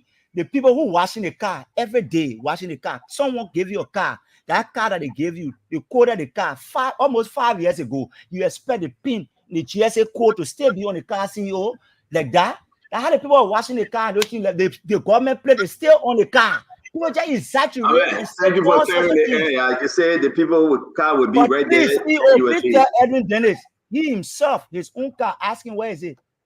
I can show you letter that he had written, Mary bro, that he won his own car. You see the level of hypocrisy? Thank you, Isaac. Thank you, Nathaniel. Nathaniel Bracewell Jr. We want to say thank you. If he ever try to bring you guys back me about that car business, I will react on him in ways that he will never ever believe. The president is man. The man that appointed you is man of peace. He doesn't want no war. Yeah, the president don't want war, but these men have been creating war. And the worst time he had to even do what he did was when I was grieving. So I told him that if you ever let's move on, Nathaniel Bracewell. Thank you very much. Like a real Nathaniel. So I want to restate what I said. Nathaniel Bracewell. If he ever try me, I will teach him a lesson. He will never ever forget. Thank you for getting Nathaniel. Thank you very much and have a wonderful evening. You got my number with talk. That's the voice of Nathaniel Bracewell. The only thing we got from him, he's not taking the people's car. He will not behave, Mame, like the assistant minister at information. He's not going to behave like that. He's just going to keep it quiet. He said, it was a long pull, but thank God he came. All right. I want us to bring about the father in-law to the gentleman that ran into UP partisan when they were celebrating. This is very, very serious. As I said, we have the charge sheet from the Liberia National Police, and we also have the statement. We will share the information with you guys. This is nothing that is an ordinary accident. It is not. Folks, what happened on that fateful evening that so many people died and people now currently in the hospital? If anyone called that just an accident, that person got to go check with Dr. Richardson, because I think they will be having some mental issue. And Dr. Richardson can charge only $600 for 1 hour evaluation. Is that you, Dr. Richardson? Is that 600 Liberty or US? I don't know. But I want to say this seriously. It's important for us to discuss this issue. I will be bringing in the father-in-law, the man that owned the car that got burned. Okay, what he told me, I'm shocked. But what I do that, I'm going to go ahead and put these dogs somewhere. All right, we are placing the call to Mr. Cummins. Welcome to the Spoon Talk. Thank you for joining us. Welcome. All right, we are placing the call to. Hello? Mr. Cummins, welcome to the Spoon Talk. Thank you. But Mr. Cummins, you got to turn everything off and listen into the phone. He got his device on again. Let me try again. He has to turn everything off. Then we can talk through the cell phone. He's the owner of the car that got burned up on Broad Street during that accident. It's important for Liberians to listen to him and listen to the story. Hello? Hello? Yeah, you got to turn your computer off and just let's do it through the phone. All right. All right, let me bring you on now. Hello? Yes. Thank you very much for joining us. Can you give us your full name, please? My name is Leo Cummins. Leo Cummins, thank you very much for joining us.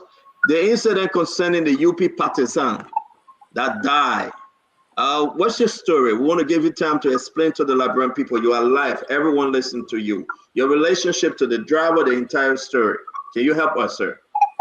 Thank you so much for bringing me on tonight. The gentleman in question is my in-law. He's now getting married to my daughter, but he had a kid by my daughter, and I consider him my in-law. Once upon a time, my daughter approached me of finding a job for him. And he sent me his resume. I tried to find a job for him. I couldn't. And I asked him, I said, we can do business. And I suggested another business, but then he said, we can do printing press business. And to not go that long, I told him, okay. And I spent over $10,000 to get the printing press going. And this month, we supposed to have started everything after I bought all the equipment to get the printing press going. He told me on the 10th of November, he said that he secured a contract from the senator-elect of Bond County, Senator Johnny Way, to print 45,000 shirts, t-shirts, and 45,000 hats. I was like, wow. He said he charged the senator and everything came up to $116,000 US. I was shocked. I shared this with most of my friends. I like, oh my God, my printing press, I just started. My son-in-law was able to get a kind of contract. I was excited. I mean, this boy told me this contract was genuine. He said that he was preparing the document to submit to the senator, and he will send it to me for me to review it before submitting it. I said, okay. I have all these in text messages. At some point, he said that the senator agreed after submitting the document. Then I asked him, I said, but you did not, submit the document to me for me to review. He said, Daddy, I will submit it to you. I didn't get that document up to today. On Saturday, this gone Saturday, my son-in-law told me that the senator submitted a check to his logistic officer, which of course I want to know who that logistic officer. The check of $47,000 because according to him, the senator agreed to pay 48% of the $116,000 that he's supposed to pay. So the money the senator, agreed to pay upfront was $47,000. This gone Saturday, my son-in-law told me that, Daddy, the senator released a check. He sent it through his logistic officer. And I'm going to him now to pick up the money. I said, okay, that's good. After a few hours, I got a message from him, which is all in text messages. He said, I was able to get $25,000. It was due to insufficient funds at the bank. And I communicated this with the senator. And he said I should go to Kakata to get the rest of the money, which is $22,000. Because the money that the senator was supposed to pay upfront for this printing for them to print these things was $47,000. So I said, okay. So my son-in-law left in town this gone Saturday after receiving $25,000 according to him. He went to Calcutta. I was communicating with him throughout while he was in Calcutta. I was checking on him. I said, son, I just checking on him. I just checking on you. I just checking on you. And he told me on Monday, he said, Daddy, I've been here.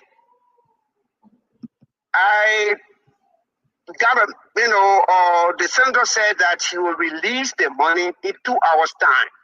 He had the money, but for some reason he used it. He sent his boys to get it, rest of the money. So I'm still here. So I said, okay, son, be safe out there. He texted me saying that I received the money. Everything in text messages. All the text messages gone to my lawyer and to Spoon Network. You got all these messages. Later on, he said, I got the money, but I will be riding on the senator convoy to town because he's on his way to Monrovia to meet with Joel Howard Taylor. This is not conversation, text message. I said, okay, son, be safe. He got to town and sent me a message saying that I just got to town, Daddy, but I'm tired. I need to rest. I will call you when I wake up. I say, okay. I did not get any information. He didn't text me, he didn't call me until I got to work. I went home, and then I left home. I went to go watch the football game with one of my friends, Fred William. And while we were together, we started seeing posts of accident of people died. And I went on Facebook. After looking at the accident, I started writing. I wrote a lot of posts. While sitting with my friend Fred Graham in his basement, my daughter called me, crying on the phone. So I said, what happened? Marco, what's happening? And she said, Daddy, it's Lourdes. So I said, what happened to Lawrence? They said, he was in an accident. I said, what kind of accident? She said, he's the one that hit the people. I look, and she said, that your car, they just bought. And I almost collapsed. Okay, let me break it down on that end. After all of this, how Lawrence went and, I took a lawyer. My lawyer was able to meet with Lawrence on Tuesday. And through my lawyer, I was able to speak with Lawrence. I asked him, I said, Lawrence, where is the money that you received $25,000 on Saturday? And you told me that you were going to to receive the balance $22,000, total $27,000. Where is the money? He told me in the presence of my lawyer that the money was home in his bag. So I asked him, I said, who is this person that gave you the money? And he confirmed, Johnny Wade, Senior, Senator-elect, Bon County. So I said, okay. From there, I told my lawyer, I said, go to the house there, go pick up my daughter, because my daughter not at that house anymore. For the day, police went to the house and took my daughter is not in the other house. Yes, my lawyer took my daughter and they went to the house. And they did everything, look around, everywhere. No money. The following day, my son-in-law changed his story. That he sorry there was no money to the house. The money was with him in the car when the accident took place. I was like, oh wow. From there I started to think. Otherwise, I said no. No. There's something that is not right. And I need to dig into it to find out what's going on. And my lawyer have been trying to talk to Lawrence. Every day he tells his story. At another time he said he's sorry the money was with him in the car when the car got burned.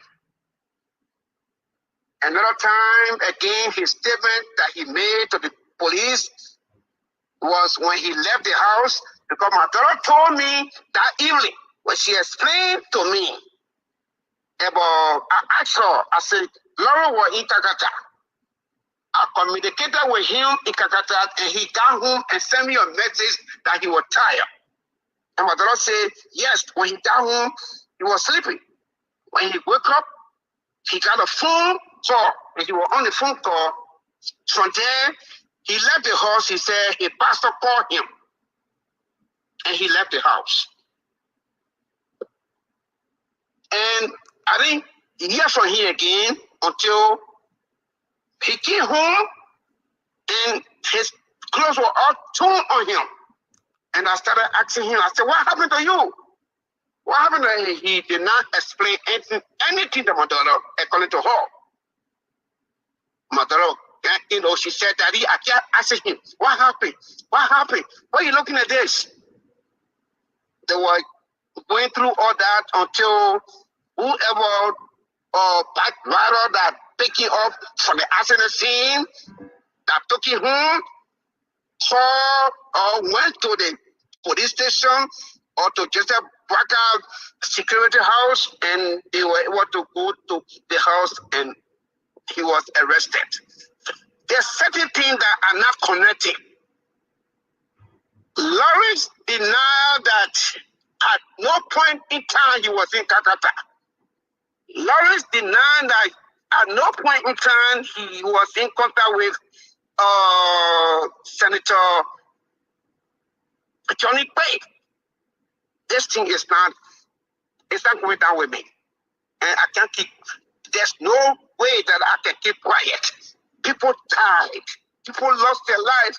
There are other people that will be crippled forever. I just bought the vehicle because I'm going to Liberia. I bought this vehicle, I told my nephew, Sonny Hall, he's a police officer. That's my nephew. That's my late my sister son. I called him, I said, fine, I want to buy a car. He went to, few places and he was able to, find this car. And I sent the money through my daughter and the car was bought. So can you allow us? Can you allow us to ask you? Can you allow us to ask you some questions? Yes, because I am willing to answer questions. Because it is important, and again, everyone listen to you because this is about what happened. People die, yes. Regardless they are UP partisan or whatever the case may be. They are Liberian. They die. A lot of people in the hospital today. Do you think what you explained to Liberians home and abroad, what you observed, your daughter explanation, before I get into everything, do you think this was just an accident? Well, from what I get from everything, from just everything, after this son-in-law of mine, denied. I mean, text messages between he and I. The Saturday and the Monday. From the Monday where the accident happened, on that Monday, he was in Kagata. And he left for Kagata on that Monday according to our text messages that I forward over to you. And for him to deny that he was not in Kagata, there was not an accident. Something happened. And Lawrence needs to explain. Let me ask you my second question. We'll bring the guys in. Have you spoken to Amara Conan about this situation? When the accident happens, when I did, when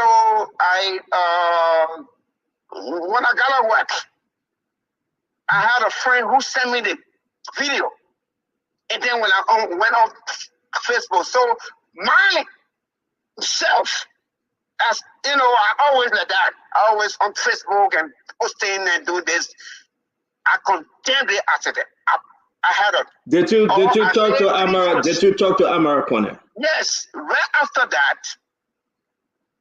that night, I called Amara Conan. I said, Amara, I think this is an honest accident. This guy is my son-in-law. I hired him.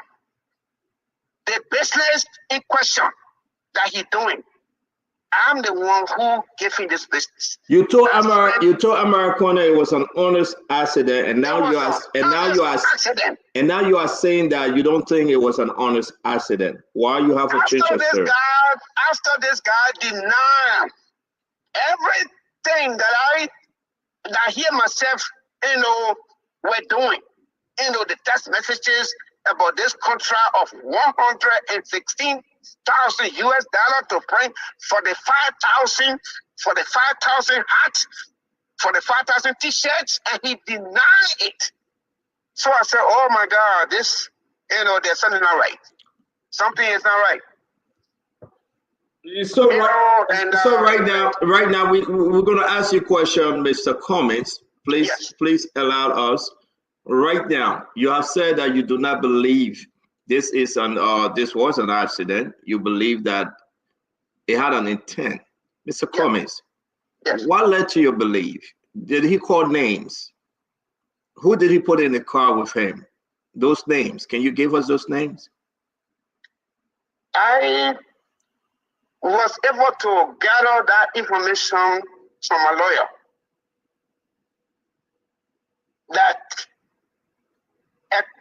First, what I gathered was when he left the house, he went to go, to his. No, let's get to the names business now. Can you call those names? At first, he said he picked up passenger from Winkivo Grove. But my lawyer told me, Leo, contrary to what he said first, that he picked up passenger, now he's saying he went to some friends that are citizens. And his statement, I send it over to you. And I am so shocked that this boy is still flipping here and there. So let's get the story straight, because I have to redirect the question for the people to understand. Yes. He said in his statement that he picked up seditions. Yes. Am I correct? Yes. Did he call names? Did he include names? Yes. What are those names? There are names in the statement. One of the names I can remember is Salimon. One is Pinky. I sent you that statement. So when you go through here, you will know the names that you call. I can only remember one Salimon and one Pinky. And he said in that statement that there was a meeting held at the CDC headquarters. And this is completely different from what he said earlier. That when he got, when he was on his way from Grove, he picked up people on his way. And some of the people were going up Duko. And the higher he went up Duko.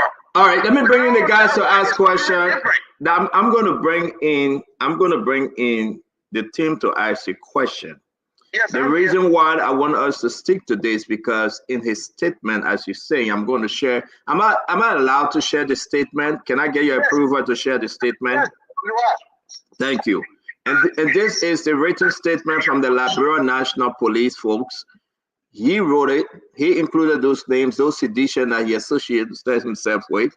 So we got to be very clear, and we'll put this on Facebook.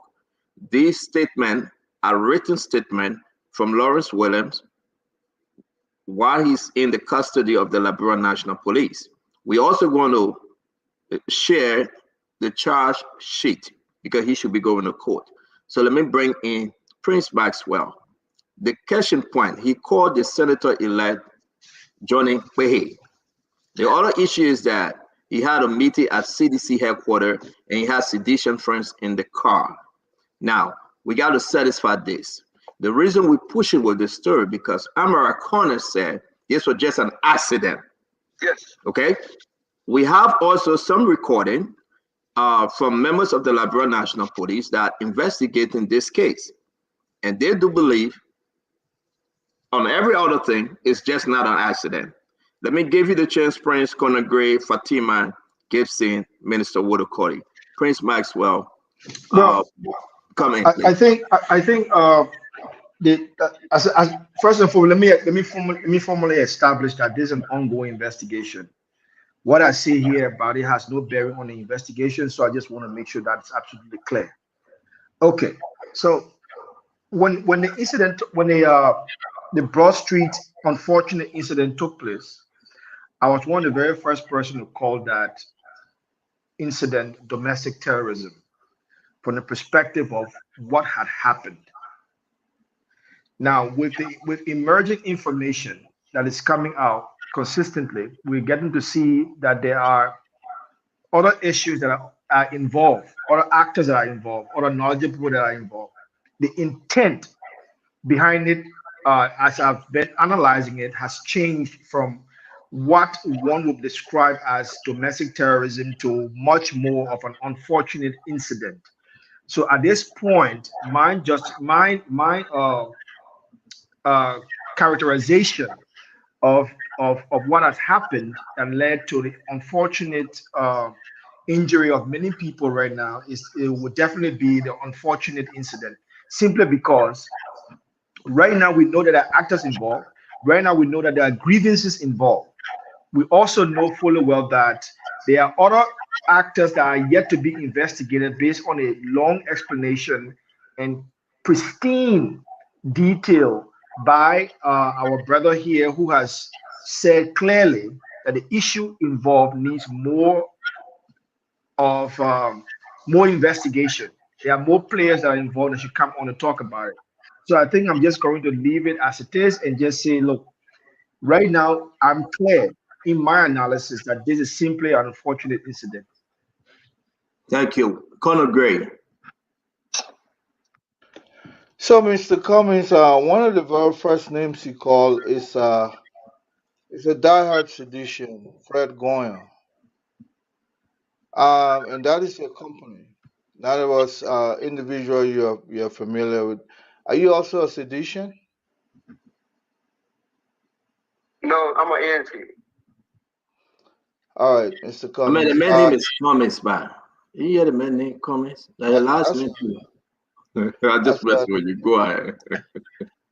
And I also heard that you bought the car through somebody. Now the chain of title of the vehicle. Do you know who that vehicle was? Whose name preceded your title to that ownership?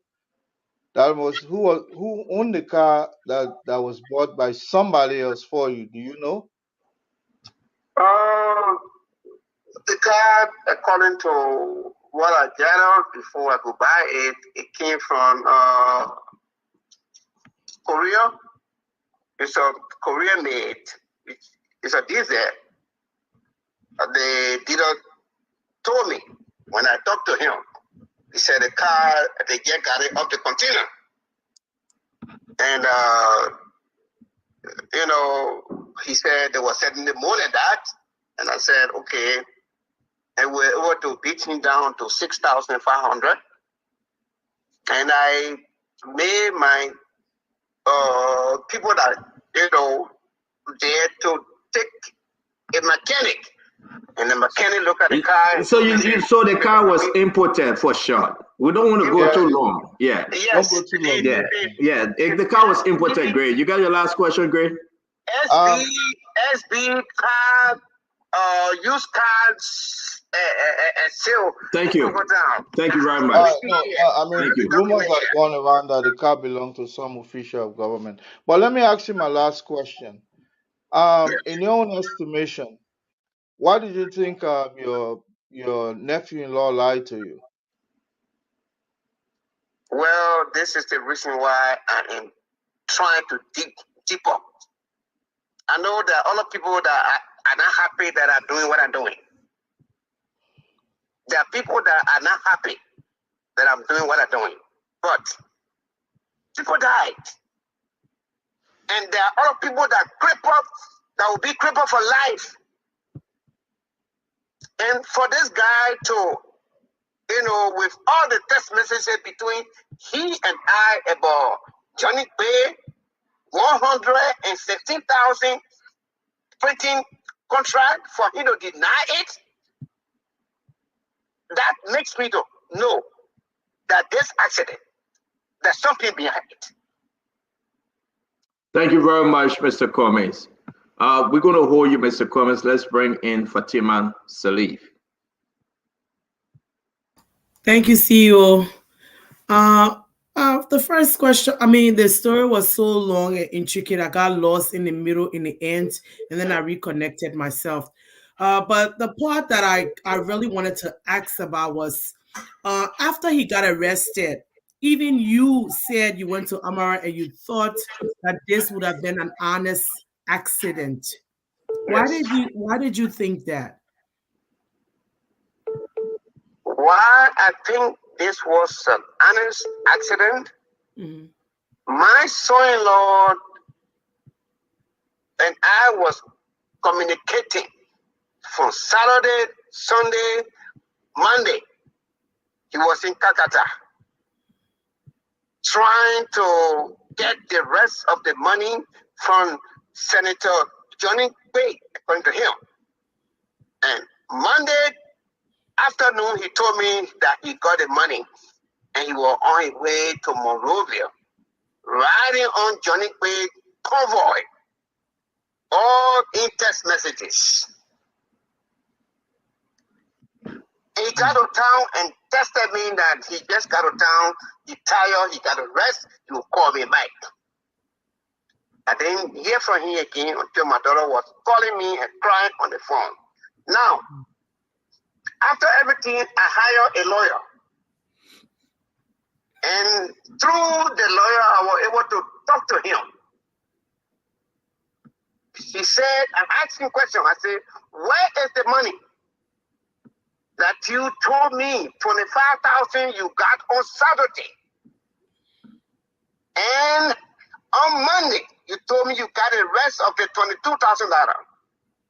So 25 plus 22, $47,000. Where is it? He told me the money is home in my bag. And I made my lawyer to go and find my daughter because my daughter is no longer home. For the time they were arrested, my daughter left home, she's somewhere else. They went to the house, searched everywhere. There was no money. So it's okay now. You answered the question. Let's move to the next question. Listen, then after the money was not found, this boy had changed his statement that the money was with him in the car when the car got burned. So all the conflicting information make me to think that something is not right. My next question, sir, to you is that, do you live in Liberia or have you just moved back to Liberia? And the reason why I'm asking that, do you know of 419ers, people who just try to extort money? No. Thank you. 419er, it will not be, when we talk about this boy. He had a kid by my own daughter. No, it doesn't matter. Let he answer, Fatima. Let he answer. Yes. He is, I consider him my son-in-law. My daughter made him, made me to understand that this is a good boy. I established this printing press business. He told me that he's a graphic designer. And so as you open a printing press, I spent over $10,000 buying all the printing things, all the printers and everything. And this business just started. After fixing everything, close to $15,000. The business just started. This is the first contract that he just told me he got. Do you believe, Mr. Cummings, do you really believe that he spoke to Johnny Quaid? Well, I don't think so. When he is denying all these things that he has, he doesn't know Johnny Quaid.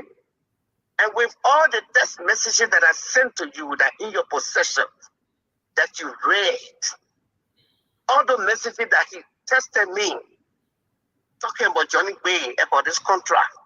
And for this boy to deny that he does not know Johnny Quaid, I am honestly believe that this accident was not an accident. Let me bring this and we can bring in our brother Gibson. Election is over. I'm not here to defend Johnny Quaid, but I want us to ask this very important question. Election is over. Johnny Quaid won. Why would Johnny Quaid spend 140-something thousand United States dollars for inauguration? Did you ask him? According to my lawyer, according to what I've heard from my lawyer, Johnny Quaid denied when he was reached by the Liberia National Police. He denied knowing this guy. He said he printed his campaign material in China, and in fact, he has his own printing press. Why would he, hire a local printing press to? This is where I am. This is my reason of thinking that there's something that is not right. Okay, in his statement, I beg you, Gibson, you're coming after this. Interrupt me, please. In his statement, he said, I decided to pick from Uptown. It's not too clear because this is what he wrote. Garage to go to the party headquarters to pick up Solomon. Yes. Arriving at the CDC party headquarters. Can you explain this? I'm not seeing it too clear. Can you explain? He picked up Solomon from the CDC party headquarters. Did he say there was a meeting held at the CDC party headquarters, or he just picked up? That is the symptom. That is what in that whole statement that confusing me. Because at first, I saw a video of him when the police brought him out. And he explained how he went to Valtown, Claratown, pick up his pastor, and then, he took them to Blue Veil. His way back, he picked up passenger, or he helped other people, and one of them was going up Crown Hill. Yeah, but I want to stick with this CDC something, I beg you, because he said, arriving at the CDC party headquarters, fortunately for me, the meeting was over. We decided to go out for a while and get some drink. This is what confusing even my lawyer. And this is what confusing me, because that was not what he said previously. This is what he measured in his statement. So these are the bits of, things that I tried to organize, put together in my mind. And then, come on. Thank you very much. So let me bring in Gibson. We're going to bring up the charge sheet. These are his statement, Gibson. You are asking for it. It's in the chat room, Gibson. Don't. It's in the chat room. We're going to put it on social media. Folks going to see it. This is what we do. And the question remains, a lot of unanswered questions. And we are receiving information from some Liberia National police individual within the national security sector saying that the statement have been changed. And this gentleman will be going to court, but a statement have been changed to present this conversation in a very favorable way, just to calm the peace. But here we are, his statement saying a meeting held at the CDC headquarters. He picked up Solomon and other individual. Again, he involved Johnny Quay. I will be reaching out to Johnny Quay to confirm what Mr. Cummings have just said. Gibson, can you go ahead, please? Thank you very much. Mr. Cummings, what is your first name again? Hello? What's your first name again? I want to address you properly. Leo Cummings. Okay, Leo, thank you very much. Leo, I got one question and one comment for you. Okay. Our first question is the change of statement that you have done here today. Did you tell your daughter that you were going to go that route because you didn't believe anymore that it's an honest accident? Did you tell your daughter? My daughter knows about everything. Did you tell your daughter? And I say she not know. Did you tell her? Yes, I'm going to change my statement. Okay, all right. Thank you. This is not Mr. Cummings, thank you. Hello. My question is Go ahead, Mr. Cummings. Go ahead, Mr. Cummings. This is not about teaching statement. This is when this accident happens. On the day of the accident, I was convinced that even though he took my car behind me, he didn't tell me the car is not registered yet, I honestly believe that he was in an accident. Until he started to deny everything. And I no, something is not right. So my daughter is aware of everything. Thank you very much. Here's my statement I'm going to make to you. The death of those people, it hurt all of us. Yes. I am so mad that this thing happened. But guess what? I got to be honest with you. You're playing politics with the people who die. You are not even concerned about the people that die. You are only concerned about your money and your car. And that is very selfish. You came on here today to tell us. Hold on 1 minute. Hold on 1 minute. Gibson, hold on. Gibson, hold on. Gibson, hold on 1 minute. Gibson, hold on 1 minute. I'm begging you.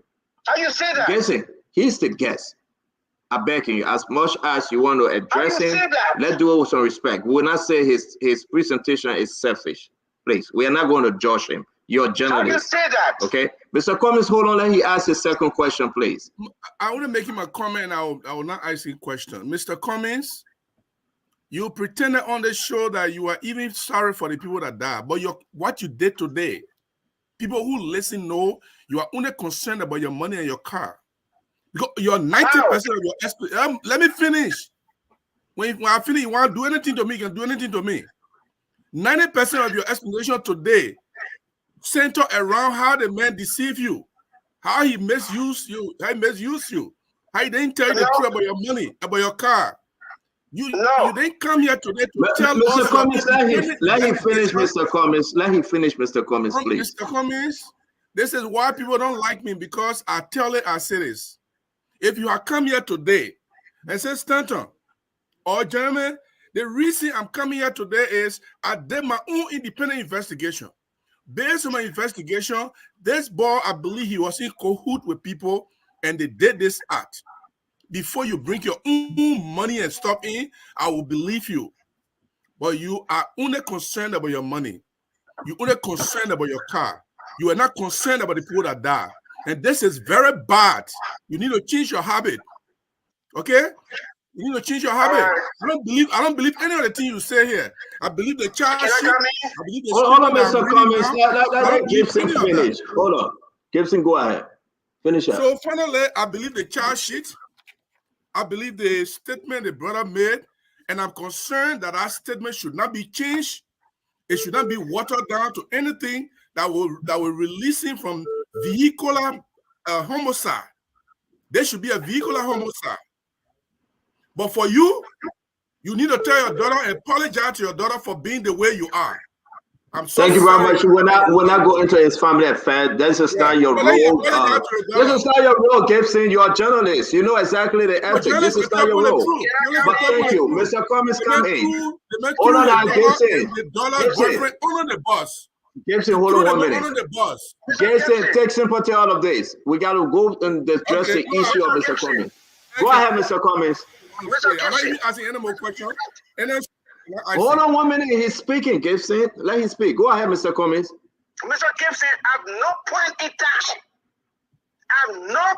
time, I ever mess up about my car, about my business. No. What I'm concerned about, that I've been talking about, is the people that died, that lost their life. And I say I will not keep quiet. I will not remain mute, because what, the information the board gave to me, and he tried to deny it, I'm not happy. I told my lawyer, I told the Liberian National Police that I'm not happy for this board trying to flip strat. And I will not keep quiet. I will say what I know. I am the one that brought about these text messages. Nobody knew about them. Nobody knew about them. I'm the one who brought about them, because I want to make sure that the public is aware of what was going on between him and himself, like he said to me. And this board denied everything. And Mr. Gibson, you're going to come here to say that I'm wrong to come out. I've been talking about my car. Come on. The vehicle in question of money.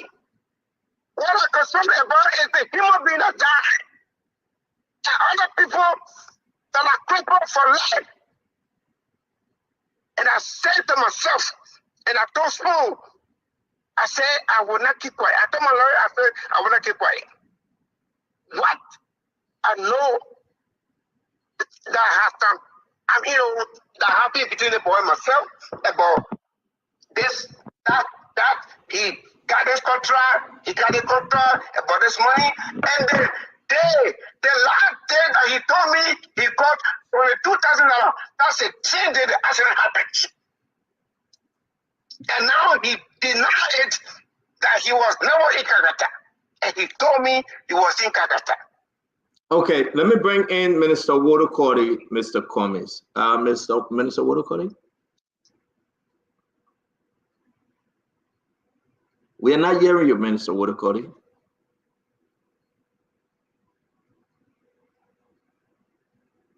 All right, Mommy, you come in. Why they get Minister Wodo-Kodi to set up? Mommy? You unmute, Mommy? Yes, I can. Thank you. You know, the first time this thing happened, we interviewed live one girl from the scene. And she presented a story that is completely different from the story this man is presenting. The lesson I'm drawing from there is I want to be careful with some of these stories. I will not dismiss them, especially so where he's showing evidence of text messages, especially so that he's showing that he was running a business with this guy and that his daughter's husband. But the point I want to make, the pointed argument I want to send through is the incoming government has a responsibility to investigate and bring logical conclusion to this matter. There are a lot of information around it that can push anybody to either believe it was an accident or believe it was not an accident. Like this man who today saying he doesn't believe it is an accident, yesterday believed it was an accident. Like the girl who was live explaining and calling names of people going to Sierra Leone. Today, she will come back and say what she said was not true. Probably like Mr. Amara Kone and Ebi Kumar, who like this man interview other people and gather pieces of information, believe at the time that it was an accident and he expressed that opinion, could come back and say no based on emerging evidence. Even in the US, with all the sophistication, they can charge you for a crime, and after a certain period of time, based on additional evidence, they can either increase it or decrease it, or even drop it. The point I want to send and learn is when people who are not experts make their opinion on these issues, let's consider them as opinion and should not consider them as fact. But let's push the government to investigate and bring the issue to logical conclusion. Opinions are opinions based on circumstances and information you gather.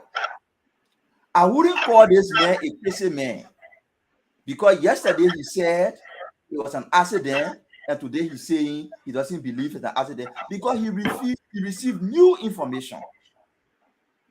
I wouldn't call another person who believed it was not an accident but come back today and say, oh no, it's an accident. I wouldn't say you crazy based on new information. So to the interim, to the new government that's coming, please investigate these matters. And to us panelists, let's consider people's opinion as opinion.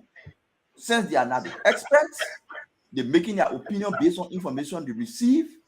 Let's consider it as opinion and not as fact as we move forward. That would be my opinion and my suggestion. Thank you very much, Mame. Minister Wodo-Kodi?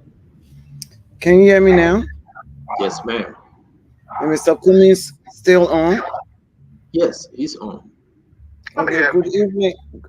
I want to say hi to you, Mr. Leo Cummings. Go ahead, Minister Wodo-Kodi. Yes, Okay. he's hearing you. I want to say thanks to you for coming forth. You see, when things happen at first sight, Everybody will have their own opinion, and people will be making hypotheses and stuff like that. But these statements coming from Mr. Cummings, who talked before that it was an honest accident, and because the guy is going or married to his daughter, he was able to get a lot of information, let's say facts from him. He made those statements. So I want to believe that after getting all the facts from his son-in-law, then he became convinced that it wasn't an honest accident. But at first sight, yes, most people thought it was an accident. Even my brother Amarcona thought that it was an accident. And they had a right to think that way because they talked to people and they believed what they said at the time. And that's what they said, it was an accident. You understand? But listening to Mr. Cummings, I want to believe that the reason why he changed his mind is that he got facts from his son-in-law.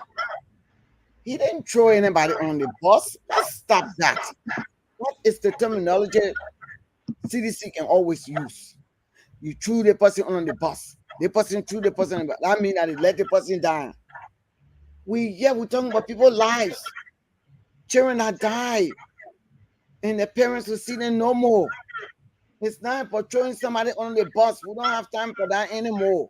We don't want to be using no terminology around here. When it is right, we'll put it there. Whatever evidence we get, that's what we're going to go back.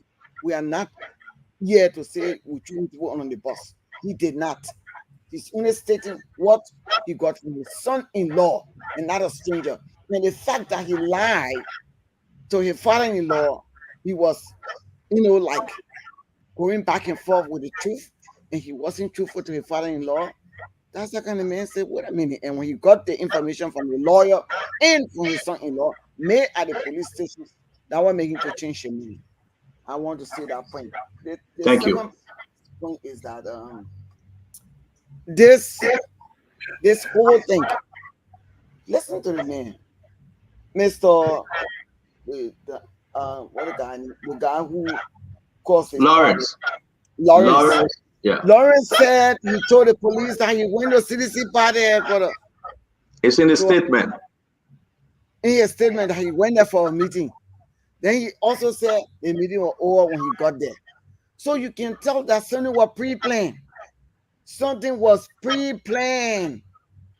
It just came in bits and pieces. But we'll get to know everything in the any analysis when you go to court. I pick up that point. And I will consider this to be what? Domestic terrorism. That is the name for this. We're not going to sugarcoat or put icing on the cake.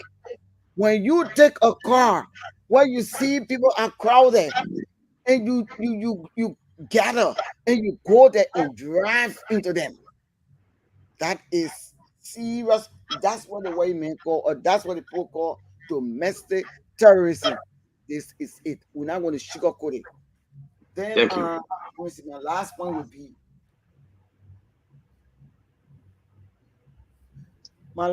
would be Mr. Gibson. I know that you're here to defend CDC and you're trying hard to justify the reason why you're on this show. We'd like for you to be on this show. Hold it. Don't be shaking your head. We'd love for you to be on this show, Mr. Gibson. We need different views. Every one of us cannot have the same view. It will not be interesting. But try to come up with things that will really be relevant to the whole issue and that people will begin to respect you for your expression made on different issues. Don't just say things because they're writing you on the computer and you're reading it, you must say it. Don't mind them. You have your own reputation to protect. These government officials or these people have already damaged their reputation in this country, and we're not going to protect them. So I beg you, please, everybody make a comment on Gibson. You jump into conclusion. Gibson, listen, we will get everybody the time to speak, Gibson. I beg you. Let you finish. On your reputation you have built over the years, and do not put your neck on the chopping block for nobody. These people have done terrible things over the years. They have done terrible, horrible things to our people. And right now, it's time for healing. Let us not be angry more. Please, I beg you. You cannot justify. Thank you, Minister Wodokoli. Let me go back, Fagon, welcome. Before I bring you in, Fagon, let me go back to this text message. The reason why I'm going to reach out to Senator-elect Johnny Quaye. So Mr. Cummings was right. Look at the first part of the text message. Of the senior brother at the CDC to go to Kakatan today, Johnny K. Quaye Sr., the senator-elect of Bon County, that he will be printing T-shirts for his inauguration. So I am to be there before 11 a.m. Okay, Dad, they said text me a copy of the check for the record. Okay, Dad, I will do just that. I slept in the ER and these nurses won't allow me to sleep. I'll be up all night. Oh, sorry, Dad. Now, Lawrence, Mr. Benson should be at the shop this morning. Mr. Lawrence, Mr. Benson should be at the shop. Okay, Dad. Lawrence is saying okay. Let's go through these text messages because I don't want us to beat Mr. Cummings. These are the messages he spoke about. There are a lot of them. I have everything, and I'll put it in the chat room. You can read it yourself. For both the cap and T-shirt, $1.25. And as you can see, he had a conversation with Lawrence. Lawrence said Johnny Quaye. Okay. Now, while the story changing, we'll reach out to Johnny Quaye to clear the air. Now, the next thing I want to say, the statement provided. Yeah, nobody wrote the statement for him. He wrote his own statement. He's talking about going to the CDC party headquarters for a meeting and picking up Solomon and other folks. We are not making up the story. This is what he said. This is exactly in the possession of the Liberia National Police. Now, let's go to the charges before I bring Fagon in. There you go. Today, as you can see, it's very clear. These are statements, they are detail of the offense and the charge sheet and everything. We're going to share all of this. You can have it. It's in the chat room. If not, just let me know. I believe I put it in there. I'm going to put it there again. We have everything from the Liberia National Police, and we have recording as well. All right, recording that the folks at the Liberia National Police, I can say to Liberians tonight, they fell within themselves. This include Justice Minister Musa Dane, Patrick Sudu, and other folks that are trying to manipulate this statement. The allegation, I should add, that they're trying to change this thing around. So we should be very, very careful with our own opinion here. But again, it's pure domestic terrorism. Folks came up like Amara Conan to put a statement up, and I think he rushed like everyone else said, maybe it's an accident. And I believe Amara Conan is now realizing this is not what he thought it was. So let's move on and bring in Fagon. Yes, sir. We have to be careful how we label the situation that took place. As I said, Fagon, just excuse me 1 minute. As I said earlier on, I was one of the very first person that labeled this situation as domestic terrorism. But then if you actually look at the definition and the application of domestic terrorism, this situation does not meet that. Let me just state it.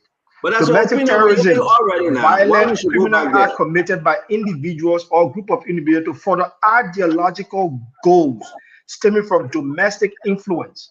This is not an ideological goal. So that's what you believe. That's your opinion. My opinion says domestic terrorism. We will go through the definition, but you said that. But I believe it is. I believe if you connect all the dots, my own opinion, which I'm entitled to, is still a damn domestic terrorism. And I do believe that folks trying to play this and play on it because they want to maintain the peace. I have spoken to law enforcement officer of the Liberia National Police. They have given us the charge sheet that you can see. I can put it up. Nobody will have this. People that we have spoken to, nobody have these things. I'm sharing it with you because of what I know, and the intelligence, I'm proving it too. So nobody can tell me otherwise. I do believe who trying to change this whole story.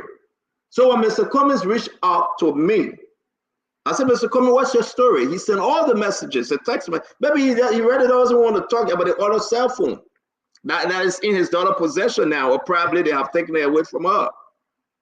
I've been having conversation with Mr. Cummings for almost 3 days now. And what I have, what I can share right now, I will share the rest. But my brother, I don't play with the Liberian people business. This thing is a damn domestic terrorism and folks are involved. Fagon, please come in.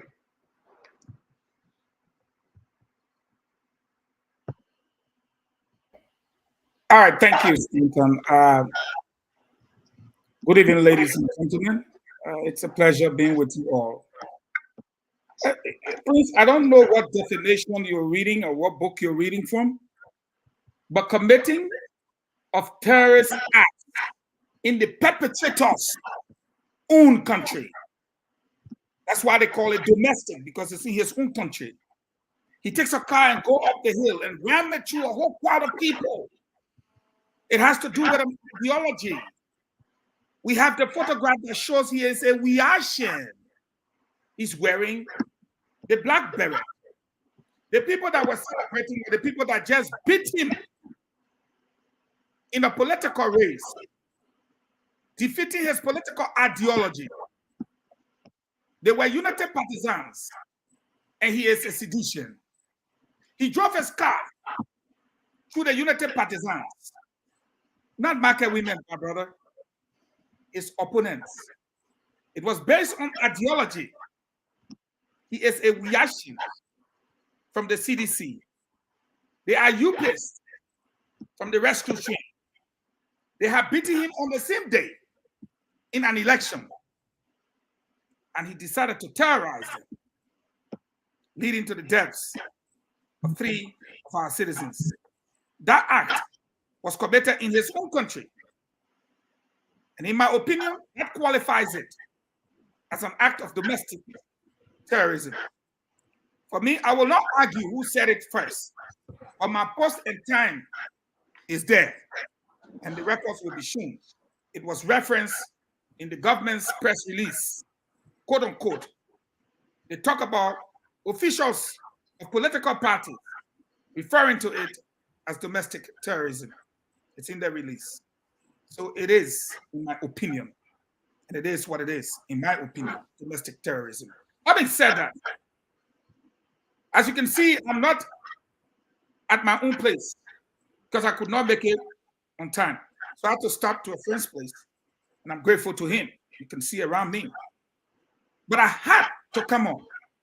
I was constrained to come on to erect a checkpoint that says that when we invite people here to tell their story, we are more or less like facilitators or referees, or people to help transmit the message to the Liberian people. It is unfortunate that every time people come there to explain, they have to be ridiculed, insulted, and in most towns, beaten down by one of our persons in the name of politics. Are you fighting this man? Did he do anything to you, Mr. Jeru? This man only came to explain, and he gave his opinion, just like any one of us here will give our opinion. And what was his opinion? His opinion was, there is more to this than what I believe at first. And here is my reason, Stanton. Here are the text messages, Stanton. Here is our conversation. I believe my son-in-law on everything. But now, hearing that everything he told me is different from what he's written, that he had gone to the party headquarters, he dropped off partisans. He was with partisans. He is a Wiashin. He's in the military suit with his black beret. There is more than just a mere accident that needs to be investigated further. And when he came on, he made his point clear. I will not remain quiet. I must speak out. He did not come for a car or his money. He came because he wants to speak out. If everybody that wants to speak out, we will tear them down like this. Who else will come here to speak out? Who else? I would like to conclude by saying, here are some basic facts. Fact number 1, the man is his father-in-law, not his friend. Fact number 2, the man is his business partner or boss, not his friend. Fact number 3, anything you say, Gibson, or I say, is our opinion. What this man has presented to us are facts. Fact number 4. This man was told or made to believe that this man was in working relationship and business with Monique Pehe. This man had gone Kakata. This man had received money. This man had a contract. This man was sleeping in Kakata. Everything else, the facts are there. This man went Broadway. This man received a call to go back for the money. All these are facts, not opinions. But then what happened? Everything changed. So I went to Uptown Garage opposite the UBA Bank. And the next thing, to go back to the party headquarters, which led to the deaths of people. Given what we know so far, here are some simple questions and answers, and I rest my case. Who is the perpetrator or suspect? He is a sedition. And an argument to that? No. Who is he in particular? A reaction. And an argument to that? No. When did this act occur? On Monday, after the announcement was made. Any debate? No. This man was supposed to be in Kakata. This man should have collected money. This man was supposed to pay father-in-law money. All of that did not happen. But this man was at a meeting at the CR, the Coalition for Democratic Change headquarters. This man dropped a friend at CDC headquarters. This man was supposed to pick up his friend from CDC headquarters. This man, a sedition, on the day of the announcement, ran through a group of United Partisans, celebrating on the day that they were declared winners. Who is this man?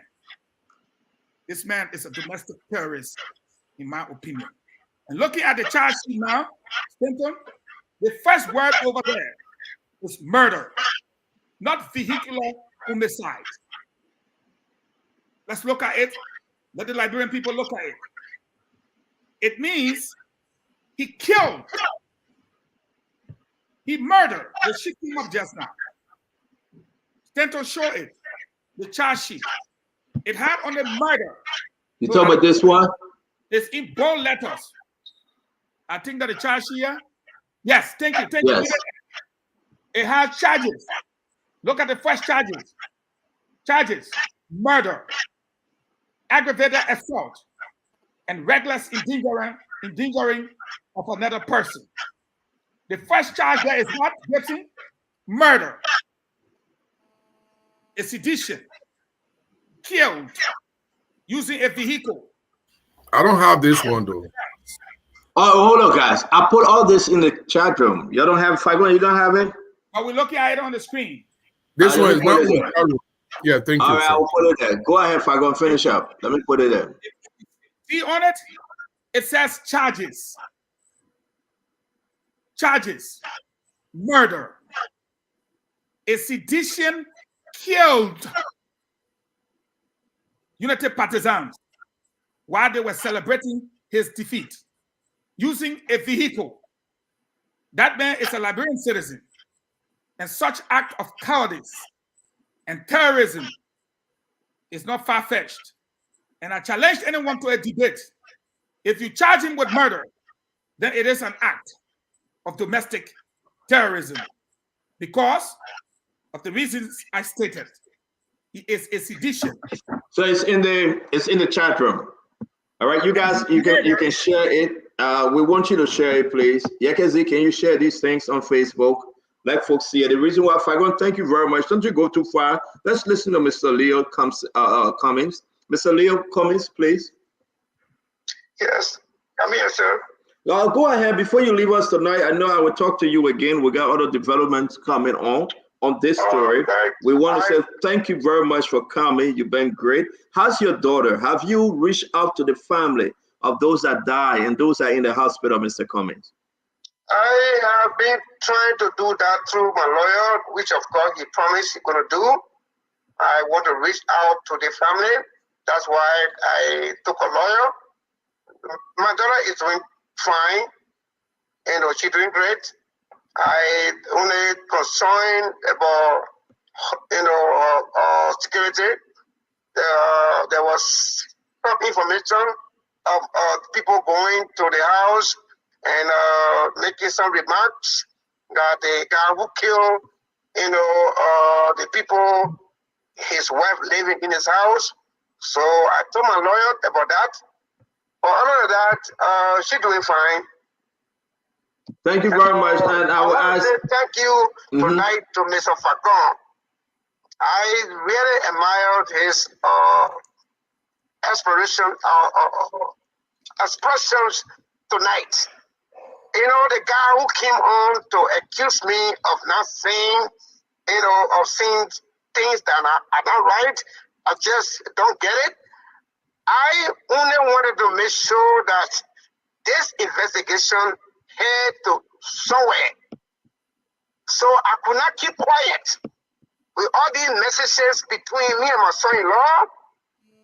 And I mean, for me to know that he's saying that at no point in time he was in Calcutta this gone weekend, when he told me that this gone Saturday, he received 25,000 US from the logistic officer of Johnny Bay. And he went to Calcutta to receive the balance of the money, which is $22,000. And he told me that, Daddy, I got the money. All that is interest messages. I sent it to you. So when he denied all this thing, I was like, no, something is not right. No, something is not right. I told myself, I said, nope, something is not right. And for his statement first, that he picked up passenger, you know, from Broadway, and they went, but from the written statement that the people he picked up were citizens and they went to CDC meeting, I don't believe anything here tonight. From the beginning, I like, no. People are telling me, no, don't do this. I mean, right now, people are angry at me.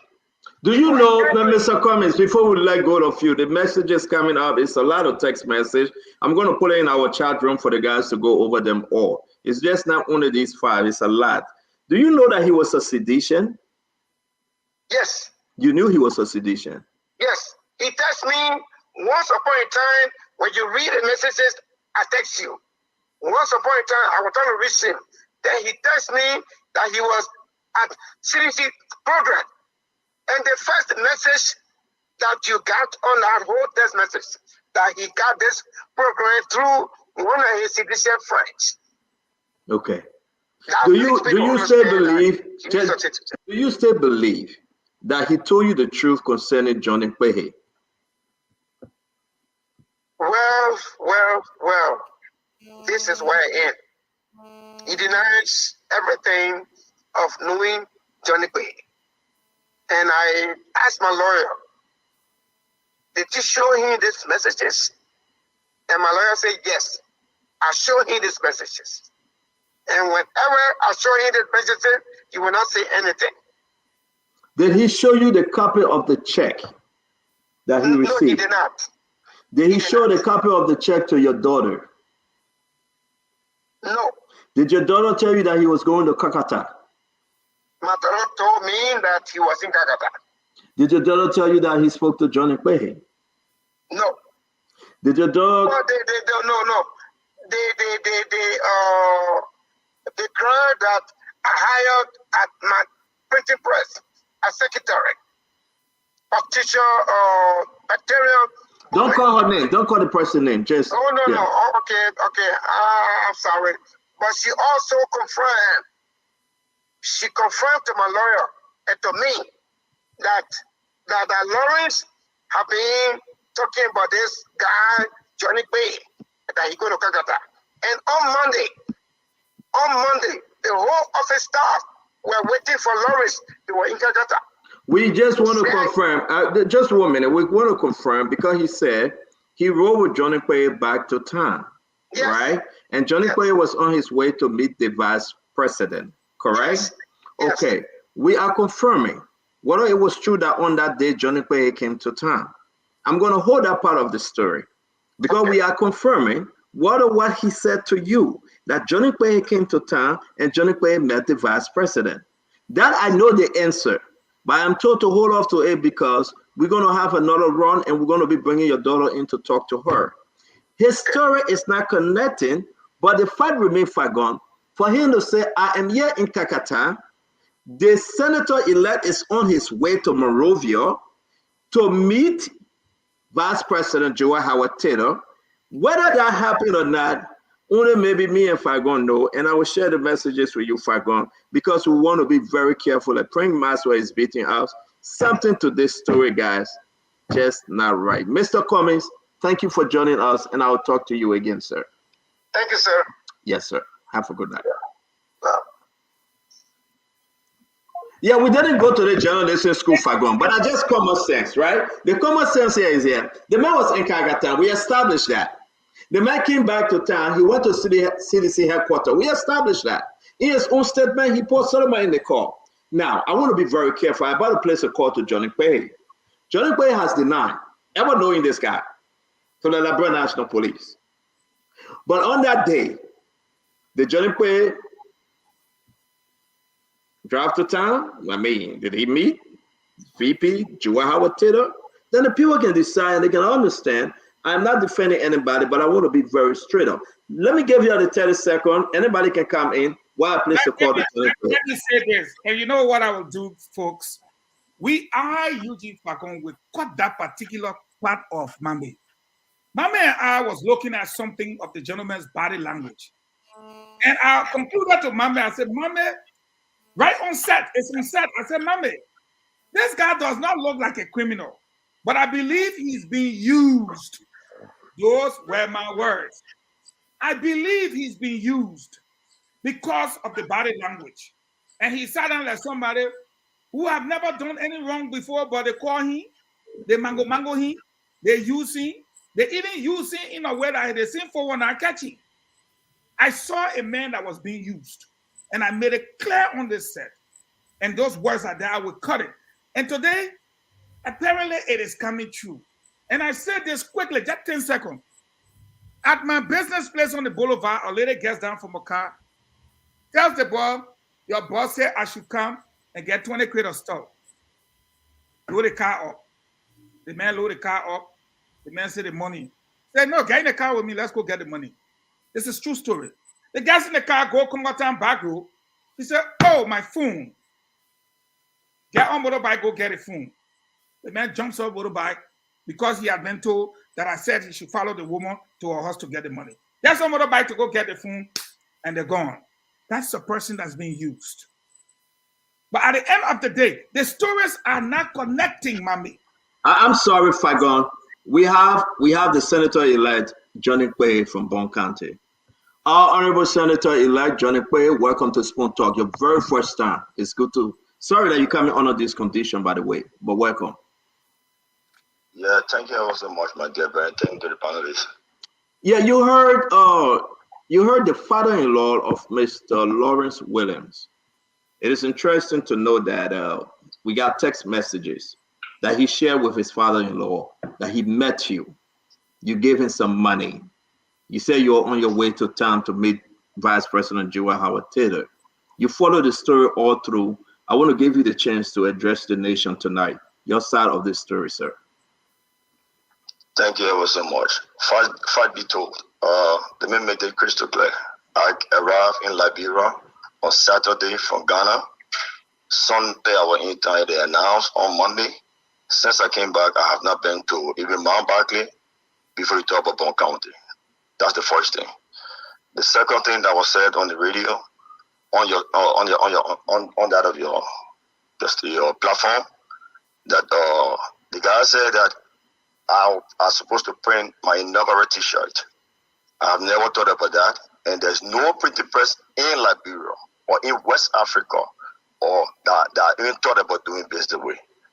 My campaign materials came from China, Forte continue. Go on my page, Johnny Bay page. You'll see me uploading all of my materials on my page. You can verify my page. And I've never saw him before. He and I never met before. But I received a call from the police today from one Frederick Nippe, Colonel Frederick Nippe. He placed a call to me today. He said, "Oh, we got some situation that you need to come to the station to handle." I said, "Fine." I drove to him. He said, "Oh, there's the guy that said that he's doing business with you." I said, "Who's the guy that doing business with me?" He said, "The guy's in there." I said, "Can I see him?" He said, "On investigation." I said, "But I can go there and make my clarity." He said, "Okay, yeah, you go and make your clarity. But we brought you in this room to ask a few questions."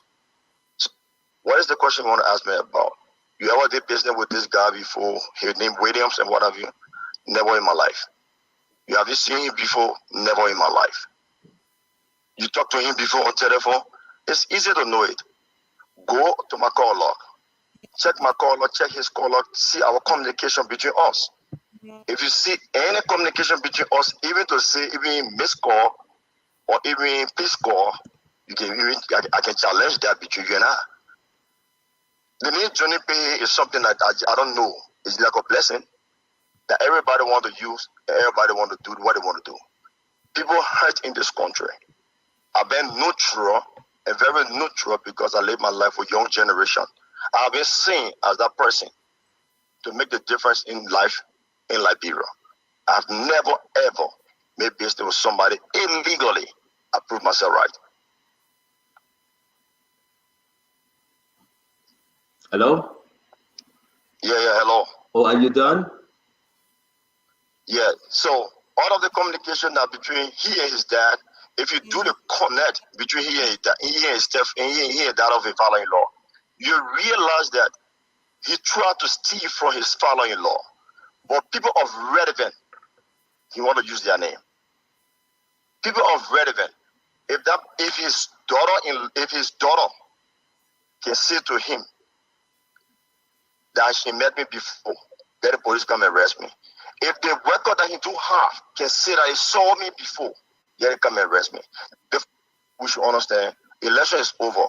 Why am I going to spend 100,000+ United States dollar to just print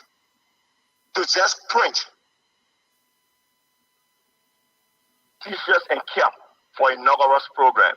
It made no sense to me.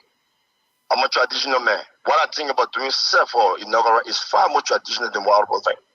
Of recent, go on my page. I just tried to do recent printing. I sent somebody to China to do our content meat, bag, slippers, and what have you. Why didn't you use him? Why didn't you use him? I don't know where the allegation coming from. It's not true. It has no iota of fight in it, and I can say it to you. I don't know anything about it, and I'm innocent about it. Mr. Senator Eli, thank you very much for taking your time to speak and clarify what Lawrence said to his dad involving your name. My question to you, thank you. The time in question here, you wasn't in Monrovia. No meeting with Vice President Joel Howard Taylor, correct? No, never. If you get anything as such, never believe me until I die. Okay, when the police called you, did they call you at the Liberia National Police headquarters in Monrovia, or that was in Bon County? Liberia National Police called me in town. In Monrovia? Not in Bon County. In Monrovia. In Monrovia. I met one Frederick Nippe, Colonel Frederick Nippe. When was this? That was yesterday when he called me. Okay. Prior to the incident that took place, the accident, the domestic terrorism, whatever way you may term it, prior to that, were you in Monrovia? Just to be very clear, were you in Monrovia anytime? I was in Monrovia at my house. Where? Johnsonville. Okay. So you never drove from Bon County or from Kakatan to Monrovia. You were already in Monrovia when it happened. I was in Monrovia when it happened. I was at my house when it happened. If I say I didn't even know about it, when I got up in the morning, because all of my children are unit partisan. When I got in the morning, you first start to give me the information or something happened last night. They try to explain it to me. All right, so let me take one question each from the panelists. From my end, I said thank you very much, Senator Elite. I think when we hear from the daughter, the girlfriend, and other information she gave on to us, I will call you from my end again to clarify if that involved your name. Let me bring in Eugene Fagon and the rest of the panelists to ask the question, if you don't mind, please. Now, I will take any question. Actually, I just want to thank him for coming on and clearing the air. I mean, that's what we expect of our leaders, our citizens. Whenever these things happen, do not be afraid to speak to the country. And I just want to thank him. I got no question for him because I already know. So I don't have any question for him. My brother, go and take your rest. Congratulations. Serve your people well. Thank you, Prince Maxwell. Thank you. I mean, in the first step of Fagon on this particular issue here, I do not have a question for the honorable man here. I think he came out, he did his civil duty to Liberian people by coming out and speaking the truth.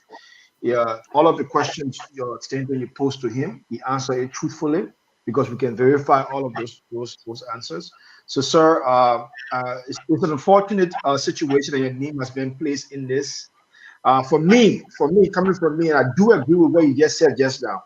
For me, I think this is a case of scamming and lies. It's a case of scamming and lies, and I do believe that there is an issue of grievance here that has met, in my category of analysis, met the public, has gravitated towards public threat. That's as far as I can take it, but I will go ahead and continue to put this in the category of an incident that took place, not domestic terrorism. Thank you, Maxwell. Conor Gray. Your senator or what elect? He's a senator elect from Bon County. Firstly, let me extend my congratulations to you for your elections. And if you ask me, I'll be unraveling my mind to see, now that I want you to answer like you are this Williams guy who did this act. But in the entire Republic of Liberia or the nation of Liberia in general, why you? Why did this guy search all the millions of people living in Liberia? Just came up, Johnny Kwehe. Why? Do you know? If you ask me that question, I will say to you, actually, I don't know. You know, when your name is coming up and people see that you are relevant, you have some substance, they use those things. Kimo use those things to benefit. Check in every part of the world. People use Bill Gates' name. People use Dangote name. People use other people's name. It could be one of the reasons why you have to use my name. Thank you. Fatima? Honorable Senator, congratulations on your win. I don't think I have a question. I have a statement. I'm truly happy that you came out to clear the air. I do not believe at all that you've met that guy. I don't think you know him. I just think I'm grateful that you are going to be there to do the work of the people of Bon County to ensure that healthcare, the roads, and all of those things that they need to make progress in their lives is done. So I just think this is a waste of your time. But thank you for coming to speak to us, the Liberian people, and clearing the air. Thank you, sir. Thank you on your win again. Thank you. Thank you ever so much. Mr. Gibson. Senator-elect Behe, thank you for coming here. I don't have a question for you. I want to say here, I believe I agree with Fatima on this one today, that I think this guy is using your name for his criminal act. And listen, this guy is a real criminal, and that makes it a domestic terrorism. This man lied on a senator name. When I hear the number of T-shirts that it makes, you say he printing 75,000 T-shirts just for inauguration or just for party, winning party, 45,000 hats, $100 plus $1,000. Somebody who already won. He's not even campaigning. If he's campaigning, I say, yeah, it makes sense. But the man already won. So no, I don't believe that this guy, but this is the problem we have right now. This guy, he is lying to the teeth. I read his entire statement. There are things he said over there that look like real distraction. He's going all over the place with his statement. I think there's something that God has to say. He must be able to say it. And look, it's domestic terrorism. That's a true nature. That's a true definition of domestic terrorism. Thank you. And I also said it should be vehicular homicide. Falcon, you must say, well, not argue on charges. I did law. You have not done law. Thank you. Let's stick with the senator that we have. No. I don't want to say I don't want when you come, you want to say your thing, you say it. Okay, you advise Falcon later. Right? Let's stick with the senator, so, Gibson. This thing cannot be murder. This is why the Liberian government always lose case. Because if you put it to murder, you raise the bar for murder to prove murder is very high. And when you vehicular homicide, it's very easy to prove in this case, and you can get conviction. Tell me you're on your way to Labrador, you will argue with the lawyers in that. The last thing, my man, don't filibuster me, man. You're wasting my time. Everybody talking, not talk. Why I'm talking and you talking? Yeah. But we have the senator on. I want us to move on. You are talking Tabata, you're not stopping. Senator, I want to encourage you. I want you to keep engaged with the police. Make sure that your name is clear. In Liberia, by the time they say small thing about you, just because you are senator, they're going to carry all the way. Make sure that this thing, your name is completely clear. Let the police issue you, if possible, a written clearance that we realize that this man has nothing to do with it. Otherwise, this ball will draw a lot of people into this mess. And tell you raised a good point. That's why I wanted to ask before we go to Minister Woodacutty. Did they clear you, or did they say they will get back to you? What do you think? Did they clear you, Senator Elect? They told me, Frederick or Conor told me it was not relevant. I should go because what I explained, they asked him my present, and he said to them that no, I don't know this man. Who said to them? Lawrence said to them that he doesn't know you. Lawrence said to them he doesn't know me. Ah. Yeah. Okay. So did they give you anything? Document anything? Wrote anything down? So I can show you stuff that I can show you that what is going. I can show you that. Tomorrow will be before tomorrow in the evening, I will get to them. And tomorrow is Saturday, I will get to them. And I'll make sure that I will get that clearance of them. Yes. And I will post it and will send it to you. Yes, that would be the best. Let me bring in Minister Woodacutty. Minister Woodacutty, she's the last. Congratulations to the Senator-elect of Bong County. I'm so grateful and happy that you came on to clarify what is going on. I'm happy. And no need of wasting your time. But I want to say to the Liberian for just a minute, like Senator said, many persons will use his name. Even in the past government, they will use McGill name, they will use the president name, they will use other people's name, relevant people in the society that were members of CDC.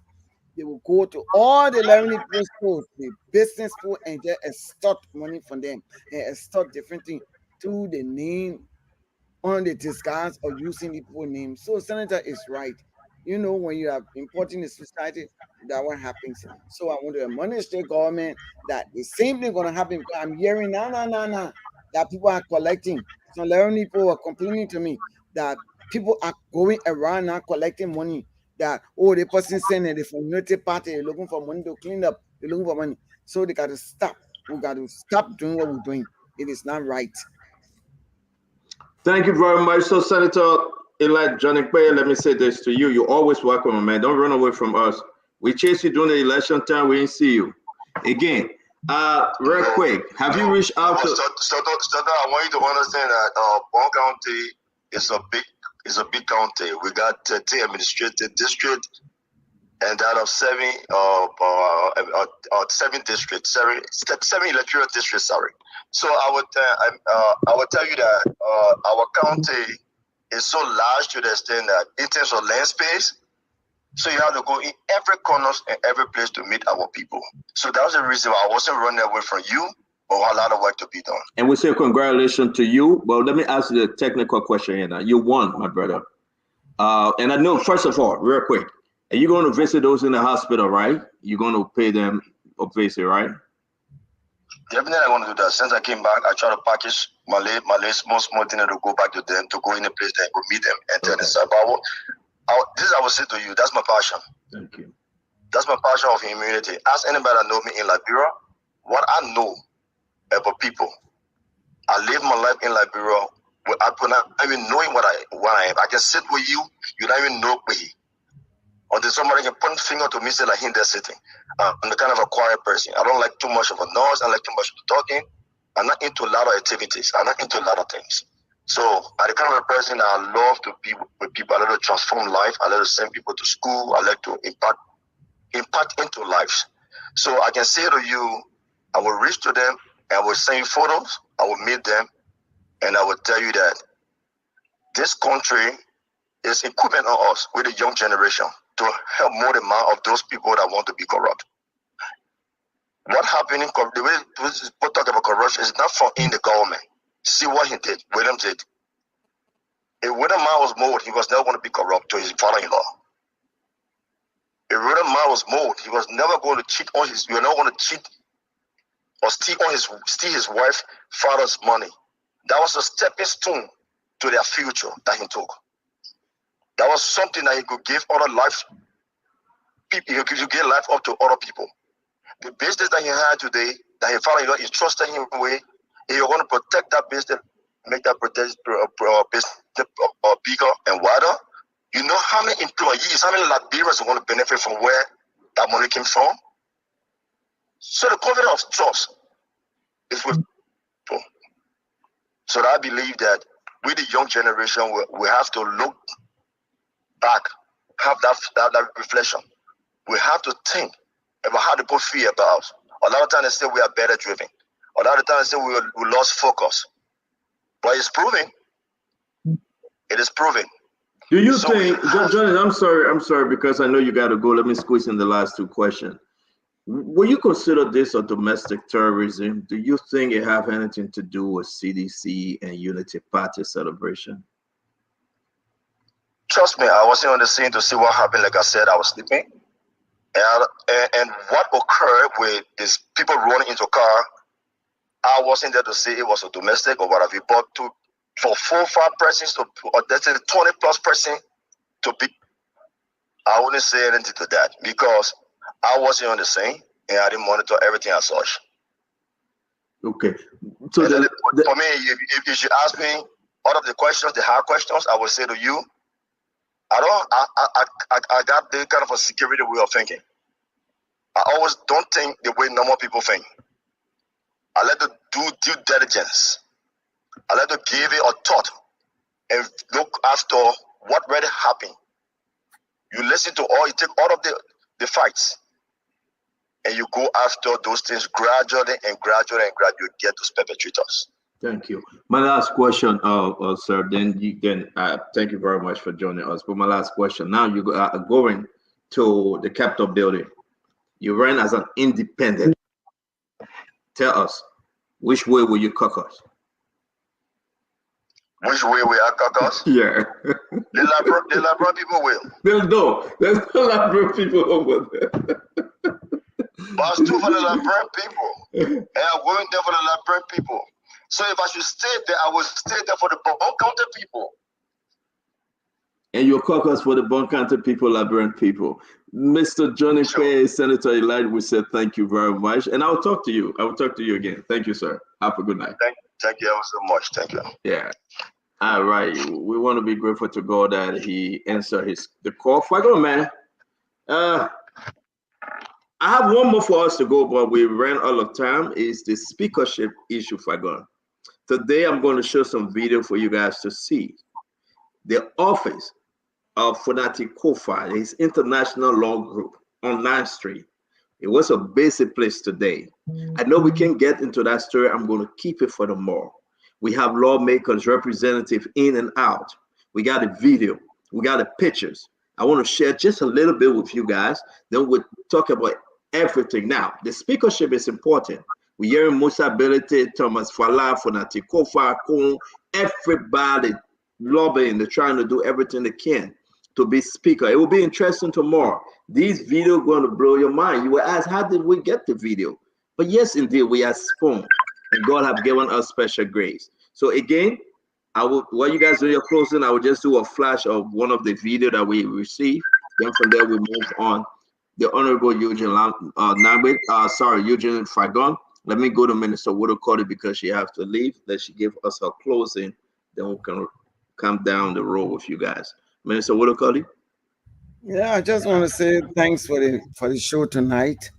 And I'm a little bit disappointed with my brother Maxwell on the word that he used, and he has someone out there to say that it is not domestic terrorism. It is he think it's just an accident. Incident. Oh, I'm sorry. That even a lesser word. It's an incident. Can you imagine? All the people that were killed, all the people that were wounded, it's just an incident. Looking at the different, and you know what? A little bit convinced me tonight. Hearing from his father-in-law. The fish come from the water and say alligators coming fighting. You will not deny it. So I'm a little bit disappointed, but anyway, he's entitled to his own opinion. I've never known him to be a person who will flip-flop, but tonight he did, and I'm disappointed in that.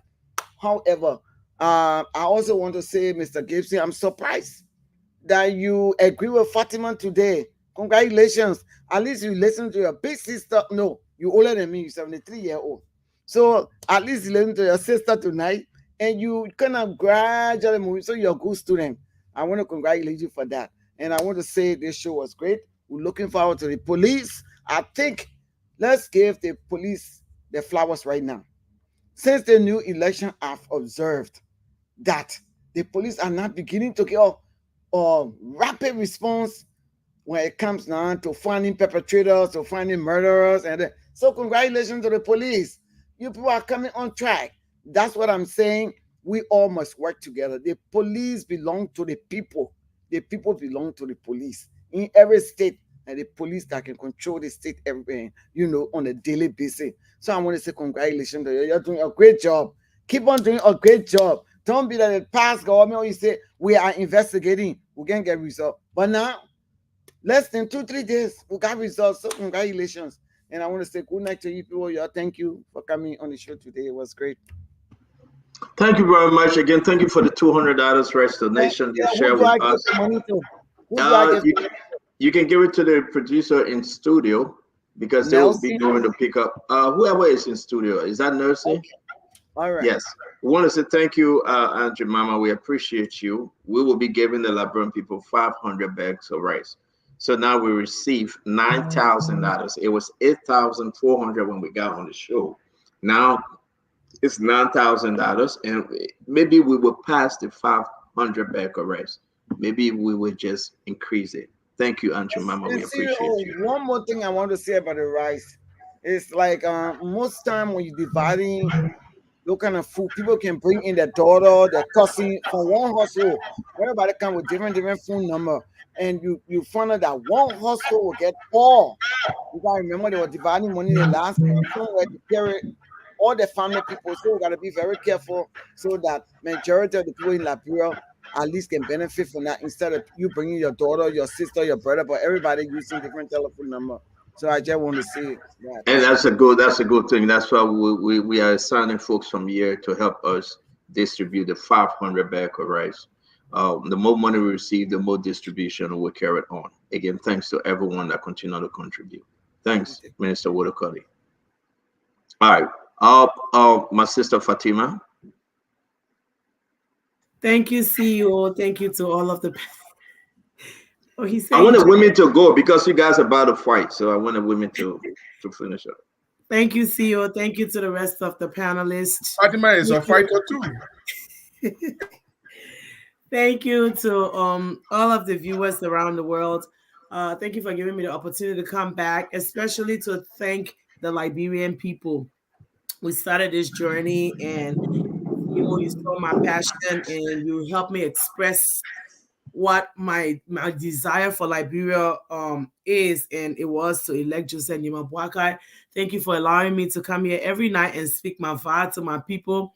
But the VAR people kind of send me a message and says, since we won, I've not come back to speak VAR and tell them thank you. So I came back today just to tell my people thank you, and to tell all of the panelists here thank you, for tolerating me and allowing me to express my view. I was very passionate. I'm very passionate about Liberia, and I was very passionate about Joseph Nyeama Boakai. I felt that he was the only change we needed at this point and in this season. And thank you for giving me the opportunity to express that. So, so all of you, Gibson, thank you for challenging me on some days, but I mean improving, and you helped me to showcase my education, my Division I education from Seton Hall University. Thank you for allowing me to showcase my Division I. Let me ask you: are you leaving the platform? Yeah. No, I'm not But leaving. can you get to the topic? You're not leaving. Okay. Anyway, you acting like you're never coming back here again. Yeah, coming back. I see. Wait. Okay. See, please let me just thank the VAR people. Now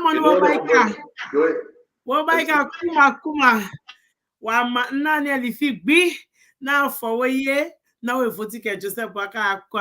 Amuwama, wo baika, now all kama wa mawake, te nama alaka tuko, mama nama bere mubo. I thought Joseph Boakai, wo baika. Thank you, all of the panelists. Thank you, everyone. Jake Gibson, thank you as well. And of course, my dear friend. Thank all of you. Gray, I thank you too. Thank you for the encouragement behind the closed doors. Thank you so much to every single one of you. I appreciate it. CEO, thank you. Thank you so much for allowing me all of my nonsense, all of my foolishness. Thank you very much, Fatima. Thank you, CEO. Thank you, all of the panelists. Fatima, I beg a rest at $18. Do the people justice tonight. Thank you. All right, Gibson, you go ahead now. Look, let me say here to everybody, once I'm on the show, anybody who bring their vlog, you have me to contend with, any guest for that matter. I'm not afraid to tell people what I feel. When people come on the show, look, there are some people who came here, they really said some great things, and we listen to them. This thing that happened, this is the first time in our country that somebody is running vehicle into a crowd. It happened in France, it happened in other places, and we call that terrorism. It happened in Liberia, and we can't call it incident. This is terrorism. You cannot, this man planned to do this thing. Look at his explanation. As soon as he started the car, car started rolling. Car does not just run with speed. Then when he put it forward, the brake not working. Then it started running. Then he tried to dodge the pole, he blew the horn, they didn't hear it. Then he hit it on the sidewalk. All that explanation is lie. That boy planned it. He planned to kill these people. He was angry with the people celebrating, and he decided to kill these people. And the police must make sure that this man is charged with the proper charges, easy to prove, and let him do his time beyond bars. He should start lying on people. The reason I talked to this guest today is because the man, he didn't come start with the situation we're talking about. He didn't start with the man attitude, why he did this. He's thinking about the man's action. He came to talk about how the man stole his money, how he talk about the money, a car. That's what pissed me off. And these people need to tell them so that when they come in on Spoon, they should know that I'm here too to tell them that they are not doing it right. But here's the thing.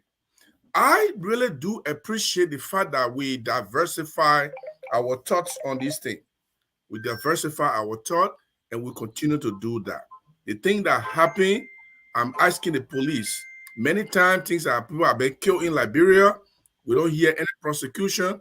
We are lucky that this man, the motorcyclist who dropped him home, was the one that brought the police. How do we know if there was no motorcyclist to carry him? Well, we were going to even know they were going to arrest him. So those are things we'll be concerned about. And I'm always glad to be here. I don't hate anybody, but I just like to be where I am. And I will always be. I see people making comments. I like your comments. Do whatever you want to say, but I will be Gibson. And even when I'm not here, you will miss me. You will say Gibson when Gibson was here, I'm gonna give to the man. And and start on, don't interrupt me when you're not interrupting Fagon. And I'm not fighting Fagon. I'm not fighting Fagon. Fagon clean, you know the law when he never entered law school. I did 3.5 years of law. He think he know it more than me. I'm sorry, bro. You are full associate degree. You know more than me, yeah.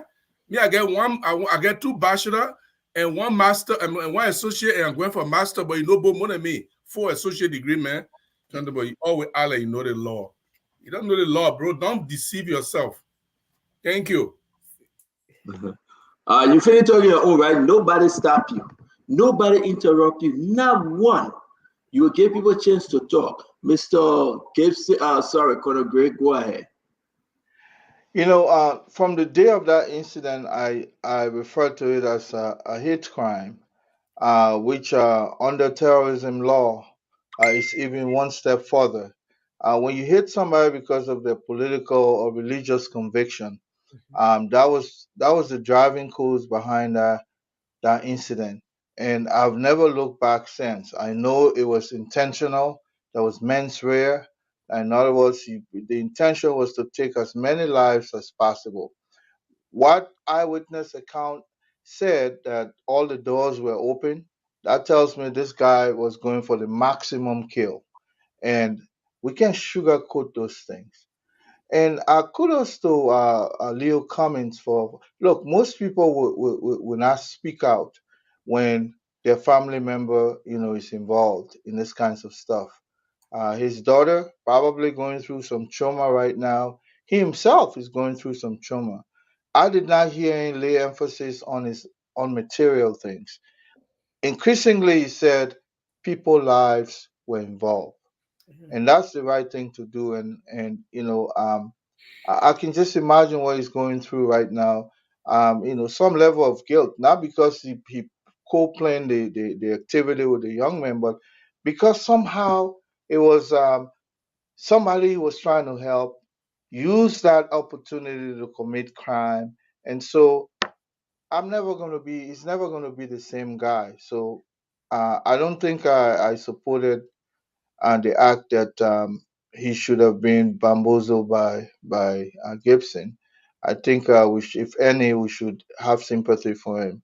On the gentleman who came here from investment commission or wherever, let me say Edwin Dennis. I don't even know whether he was nameless. Maybe that's his middle name. We went to college together. Very brilliant guy. He graduated in my presence. Went to law school before me. Graduated with distinction. So but this gentleman who came Bracewell, he had problem with the first guy that was there. Even where they said weapon was involved, he had problem with the successor. So the problem is his. His problem is that they are bringing non-seditious to take over functions where you see he was talking about sedition, die, and so on. I listened to another ranting of his for 1.5 hours. He was just bruising, cruising, saying all kinds of things. That was the mindset under this way administration that made the workplace so dysfunctional. These kinds of people, and I don't know his level of education. It didn't sound like a sycophant to me. It didn't sound much intelligent. And the problem with my brother Johnny Kwehi, and I'm glad he was able to come forward to clear his name. This can have irreparable damage to someone's character. Johnny sounds like somebody who is a victim here as well. And I hope you'll be able to clear his name, because our society is not mature enough where they will let someone loose based on allegations. Sometimes some people walk away believing something, but he sounded credible to me, and he sounded like somebody who would like to even help with the investigation further if given the chance, if he has the ability to. But I think thank God he came forward. and it should increasingly come forward and clear his name. These kind of things can hurt people for a while, and hopefully let him find out that this guy is a liar, he's a murderer, and I don't think he should be let free.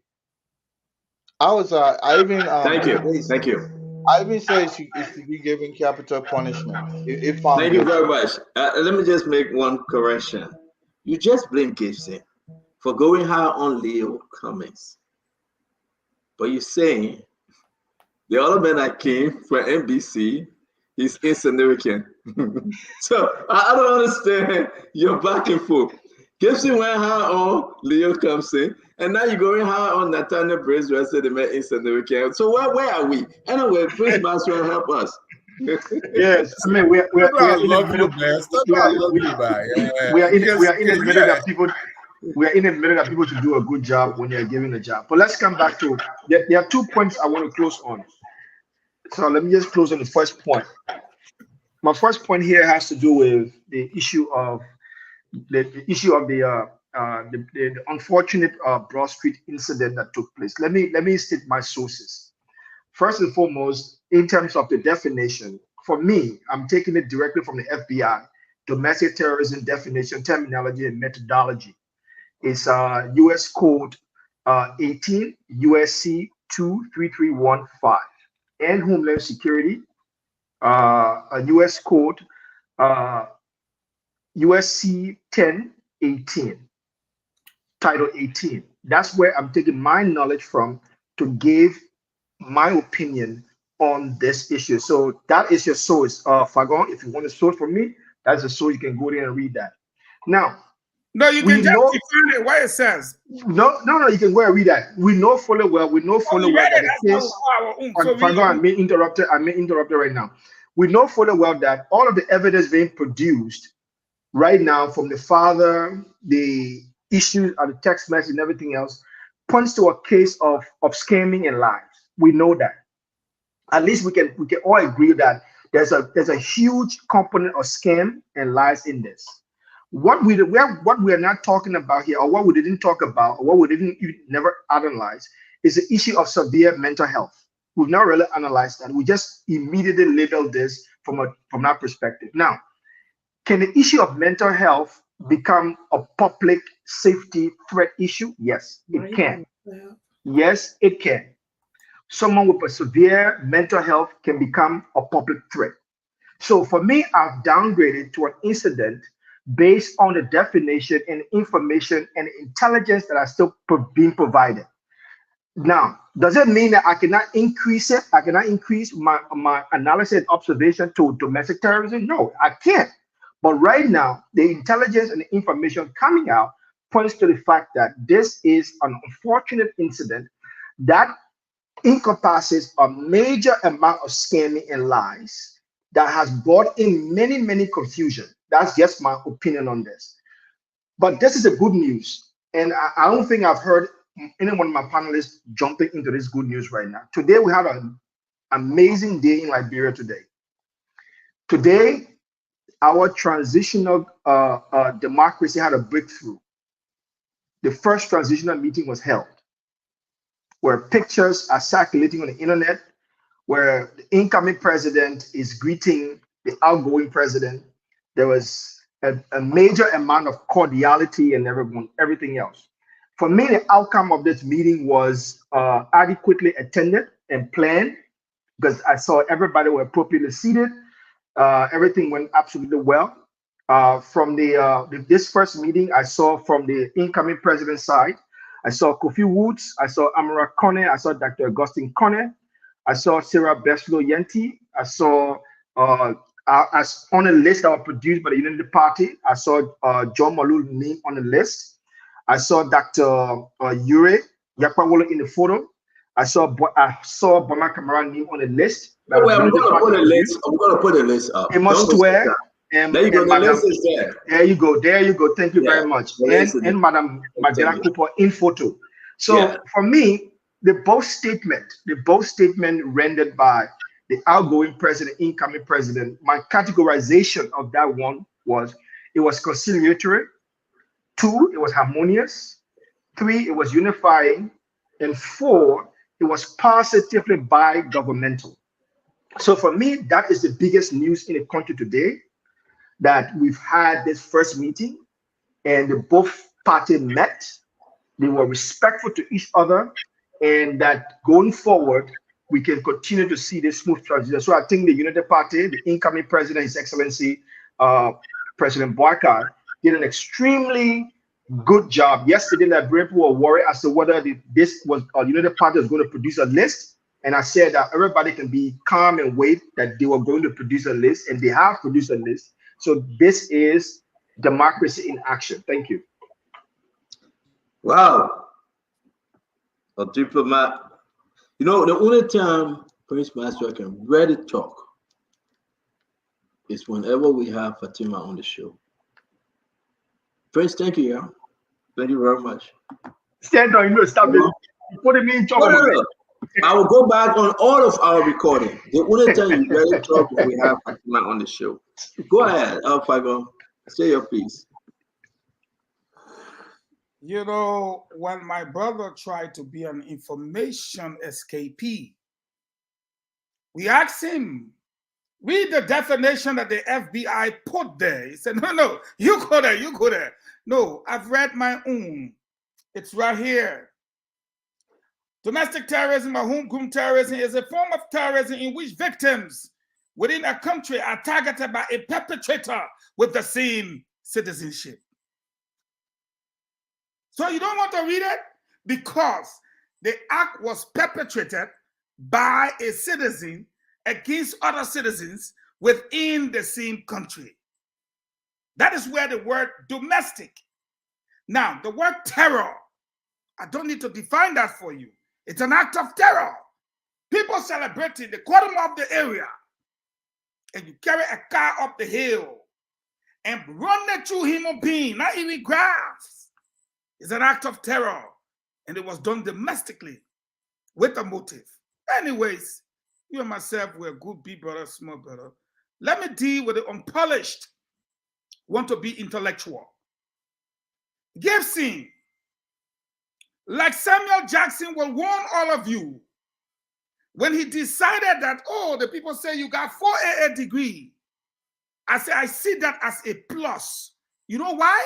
Because the people with the doctorates, I beat them every day.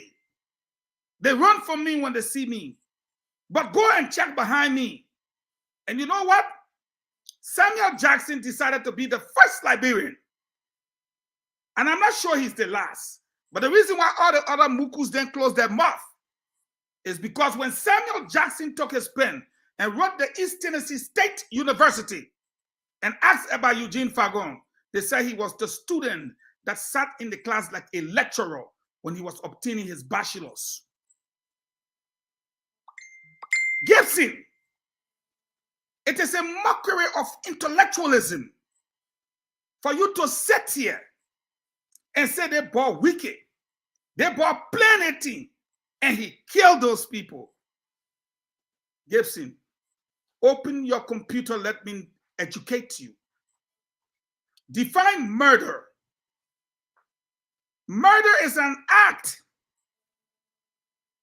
premeditated by one person against another. Open your dictionary. I'm looking at you in your eyes. That is murder. So for you to sit on this platform and say that boy was wicked, he planned this thing. If he planned it, as you said, I'm quoting you, it means that it was premeditated, as the definition implies.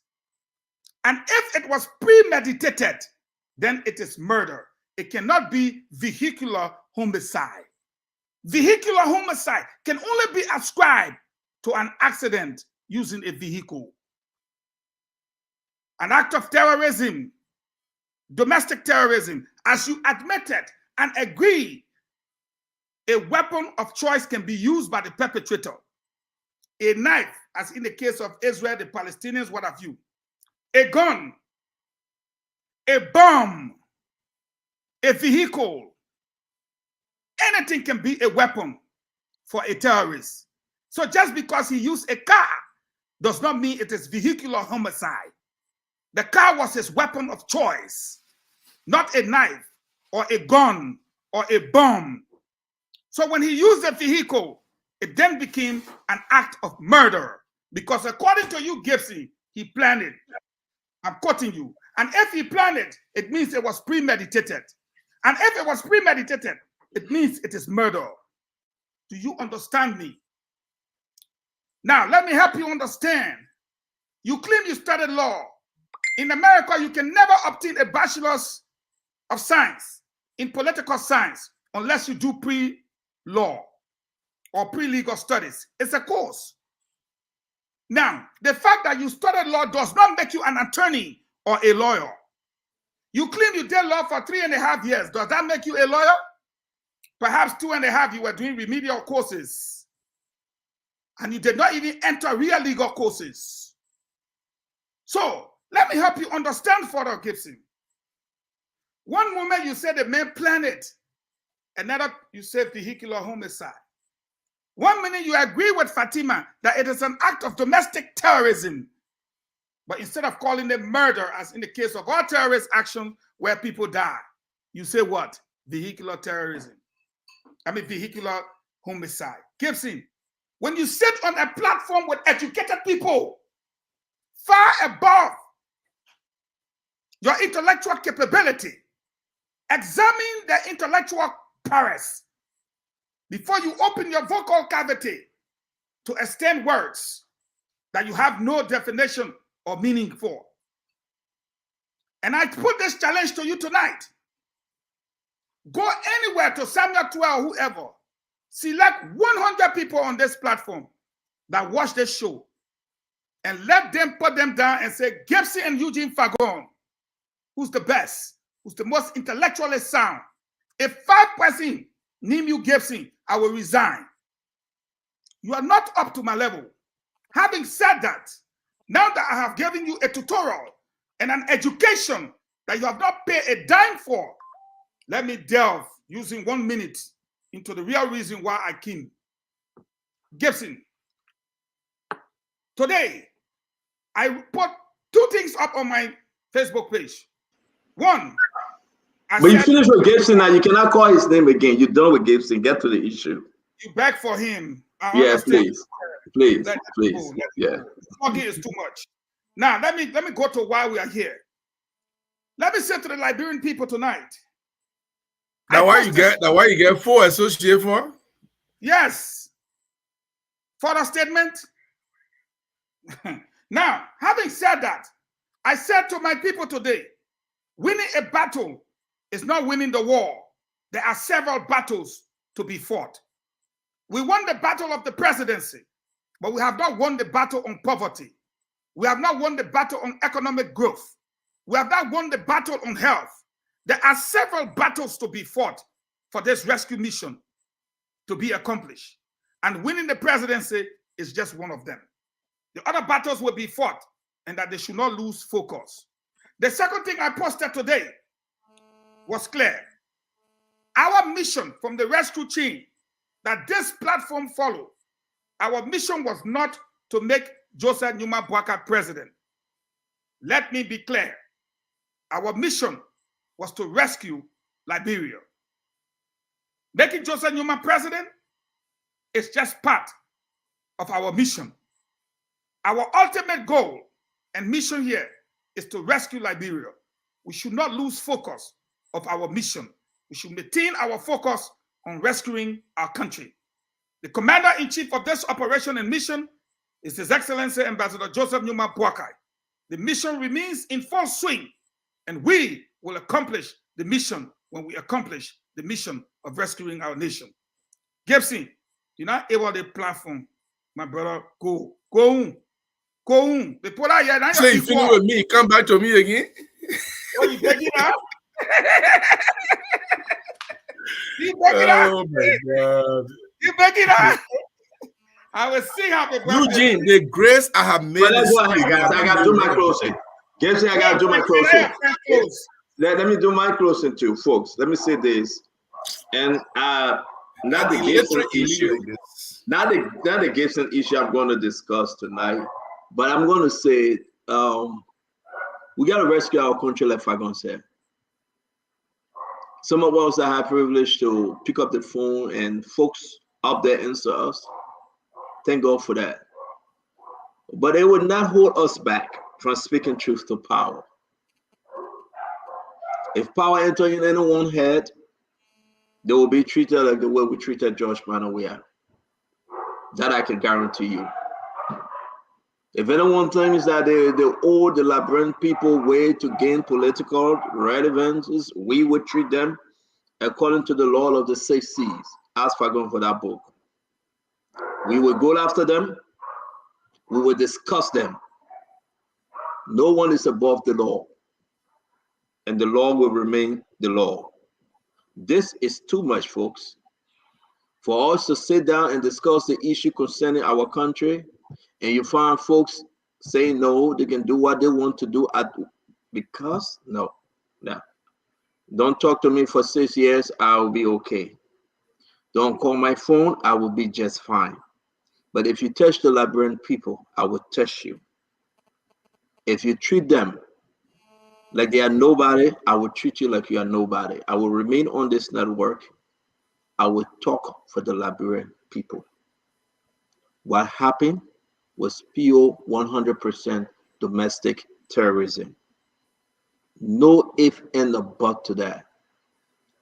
He was arranged, he was spoken to, and these things, they are bad. They went ahead to arrange it. I have enough evidence, I will tell you. How did I get the statement? How did I get the charge sheet? Who did I talk to? Don't forget, this is Spoon Talk. This is Spoon Network. We do not sleep. Oh, some of you were surprised that we show it. And now, yet Nelson, can you share it on Facebook? When we see it, we're talking. When we hear, we're talking. So be slow to speak, but fast to hear, and make a discerning judgment when you hear. Let me say this. We are watching. Those that stay away, and when the battle is won and it came back to celebrate the victory, slow down. Slow down. Make the people your friend, not your enemy. So we say this and we say over and over again. The rope that dragged the monkey, because on social media, I don't want somebody to censure me for what I will say. But that same rope can drag the baboon. We are. The Liberian people stay on our side. If you say the wrong thing, we'll hold you responsible for it. And let me say this, the reason why I brought Nathaniel Bracewell on is because I just wanted to know whether he was going to turn the car over. He did. He said he would turn it over. Thank you, Nathaniel. Whatsoever thing happened between him and the other guy that's a business, Joe, we are gone. I'm not interested. So when I asked him say he would come back, I just lied to him. That's my first lie this year. He's not coming by to talk about that thing. And your wedding of the your first opposition wedding of the year goes to No. But folks, I want you to come up. We are not done with the latest in George Manawiya government. We discussed Claudia from the Kobo shop all the way to getting millions of dollars and doing everything she wanted to do. We discussed Jewel Howard Taylor. We come down the list. These people must be investigated. They looted the resources of the country. It's bad. We got so many documents. And again, to all of you that giving us this information, we say thank you. If you want transportation, ask the Spoon Foundation. Somebody here will say transportation. If that's $50, $100, reach out. I know you go above and beyond to give us this document, but I will openly say on the show, if you get the document, you want to screenshot it, your phone break, you want to take a picture or something, you need transportation to deliver and drop all the document, call Fagon, call Prince Maxwell, call Fatima, call me, call everybody. Once that document is to save the nation, we will provide $100 for you and $150. I'm serious. And we will keep your name. We will protect you. To those of you who given us document, we say thank you. And don't stop there. Even in the new government, if you see it, let us know. We will bring them out. Today, Fanati Kofa. It's not a crime that he seek to be a speaker. When he served as a deputy speaker, we know that.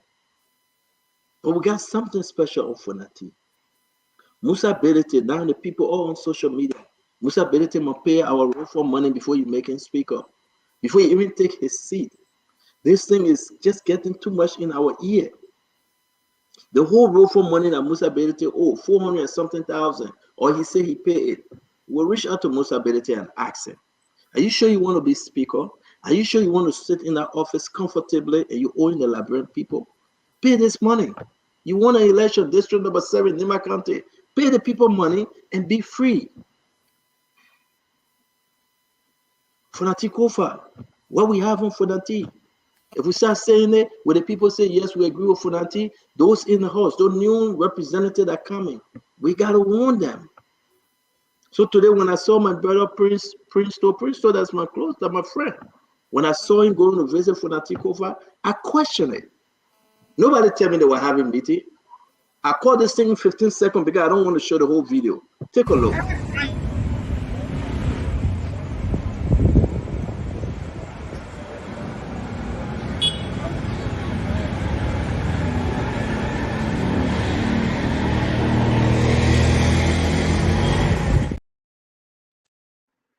The reason why I don't want to show you the whole thing at Fanati Kofa International Law Group, 111 Chesapeake Avenue, or where that's on 9th Street.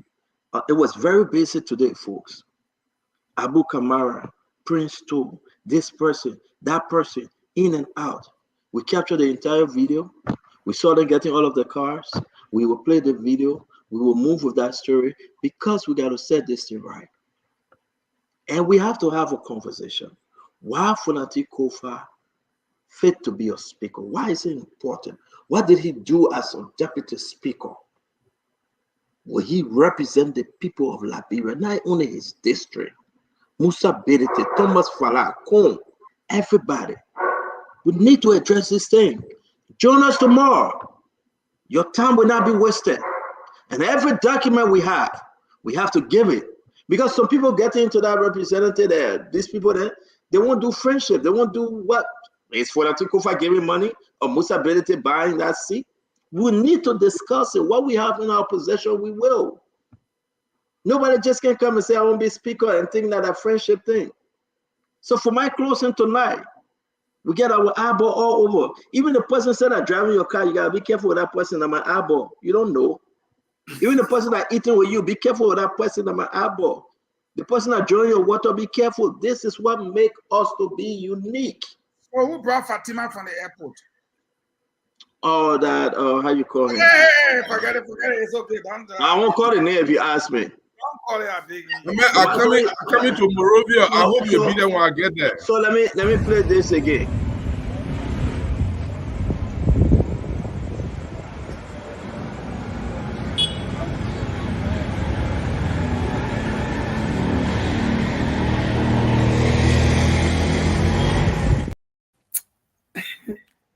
So again, I'm gonna tell you something, folks. And you can ask Abu Kamara, he was there. No problem. Always problem. You can ask. What they looking for problem? Who get problem? I got nothing to do. I gotta let my Liberian people know what happening in the country. Now I say that. Well, people know what happened in the country. I mean, do you think that Musa Belete should be speaker? Are you kidding me? Do you think that Fanati should be speaker because they get money? Do you think that should be speaker? Do you think that Thomas Falah should be speaker? We have the reason why, and we will set it to the Liberian people that if your representative make them speaker, you hold your representative responsible. So we discuss it. I decided who will be the president on a platform with the star, who will be the speaker. They would not decide about that Gibson. They need to talk to because Gibson. We will. But folks, again, we want to say thank you. Thank you for your contribution. Right now, before we leave, guys, I hope you guys can contribute $18. Let me tell you how much we have raised right now before we leave. Wow. This is interesting, though. 9,600. All those who call Gibson and talk to him. $9,600 we have raised. So imagine we'll be having 600 bags of rice. Instead of 500, do the math. Armstrong Jabba will give it to us for $16.50. We will provide the transportation. Let me say something cool, remember. But I talk about the people welfare, the food, the people going, I'm here for you and Eugene. Armstrong Jabba going to give us, Armstrong going to give us the transportation. Yeah, gives you always disturbing us. Time to help the people you're disturbing. No, I would not like to say that about Gibson. Gibson gave you 1,000 for Joseph Parada campaign. Remember? Yeah, but the man say he's not contributing to the rest. He gave me 1,000 for the campaign. And I gave it to John Malou. The Liberian people to get a leader. I gave it to John Malou. You're right. Gibson contributed. I mean, Gibson, because he contributed, Joe Barker won the election. But folks, let me say this though. It is important. Gibson winner. It is important to know we'll be giving 600 back arrests. All right, thank you, Gibson. All right. Again, we just want to say 600 back arrests to 600 family. Imagine 600 family members. Wednesday. Please don't go to the radio station. Wednesday. Next week, Wednesday. This coming Wednesday, we'll give the first 250. We have arranged with Armstrong Jabba. Then on the Saturday, we give another 250. So I will ask them to do 300. You go over there, you call your name. My name is Fatima Salif. What's your number? Yes, my number. We go ahead, we call you. If the phone rings, we'll give you the rest. You will not just go and say, my name Fatima Salif. Yeah, my number, give me the rest. No. We will call that cell phone. When it rings, we give you the rest. You go to home. Okay? 600 back. Fagon, thank you. We're going to bring my picking. We're going to take more calls because there's only 45 names we have collected, 45, and we really want to get to 600 names for family. Thank you, guys. Are you showing son to Fatima or are you talking to me as well? Yeah, because he went, Fagon, for the melody, he went like this. And you know they call me, right? I called him just now. I guarantee you, if we play that, you will see. Fatima, you saw it, right? The thing is slay. Everybody doing like this, the man went like this. It wasn't for me. He's not asking me to call him. First thing I got, just shot. No, he's not asking me to call him. No, he went like this. Not even scared again. No, he's scared. It may get two children like bro. The children might watch him. If you're not scared, man, he just wanted this freely too. No. Thank you, Fatima. Fatima, let my hand. I say Baba. I don't do like this. I say Baba. Yeah. Thank you.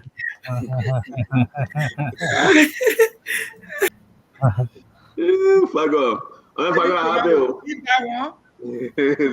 Every setting for you. Every setting for you. Fuck off. Remember what? 9,600 people stay adamant. My problem with Joe. I think why I think I know you say 600 back already. I beg you, I'm gonna take off 50. The blind, and not blind, the visually impaired, the mentally challenged, and the physically challenged. 3 categories of people. That please consider them. So we'll take it to them, right? They too are Liberians. Yeah. Yeah, we'll take it to them. You know, that's a good idea. That's why I like to do my thing open. I think visually impaired, they can see. I mean, yeah. The mentally challenged, they are in the little mental hospital there, but the rest can help to increase their meals. And then you have the physically challenged, the group of 77. I think you heard one time, and correct me if I'm wrong, that they came up quite recently before the election and said the poor man eating the money. Nobody But these are the things we're going to discuss tomorrow concerning Joel Taylor. And that's a big thing about it. We have some information that we'll share with the public tomorrow. But Fagom, thank you for the suggestion. We'll put at least some of the 50-50 you said, put them aside to take it over there to those folks. Madam Titi will identify herself with them and the network. So those of you that send your contribution, you just heard, we got to reach to the blind, those in need, and share with them. Fagom, thank you for that idea. The group of 77 on Nipple Street. I don't know whether they stay on Nipple Street, but we'll have to take some food there. Yeah. So once and attempt to take them from there, my brother. So this is why Fagom Armstrong is watching. This is why he said that we can transfer it to them. We'll take care of the transportation fee. So that's good. You need to tell him, say, I don't say, hey, start back already. You better tell you what I want first. I got two of your pictures, Fago. You and Armstrong holding the rice. Hey, Lola, let me put a picture also. Armstrong, can you send me that picture again? I saw the picture this morning. No, I saw the picture this morning, man. I won't go digging my phone to look for it. But again, want to say thank you. We are doing great. We want to give the rights to the people. I'm so happy. Let's take that's it. I'm gonna slide off, take more calls, get more names, and don't forget, you gotta put a line because we will be reaching out to those group of 77. Yeah. Our brothers and sisters to distribute some food to them. It's $18 for rice, but our brother Armstrong Jabba gave it to us for $16.50. So because of that, now we have gone to say we bring more rice. That's good, Fago. I mean, why did you go? You somewhere else. You're not home. Why you want to know why? I'm not asking. People asking. That's not your background. I saying behind this one, you ever get flower behind you that like you went to wedding? No, I'm in the family room. I'm in the house. Then I do a hand a day. People gotta tell him sit up. So now you get flam. You go to somebody. I'm in the house, Fago. You're not in the house. Can't forget I'm in the house. Don't even show around. I'm in the house. You see? But now your house over there. Look, can you furniture in your house? That house here. I'm your house. Are you serious? I mean, we know real designer.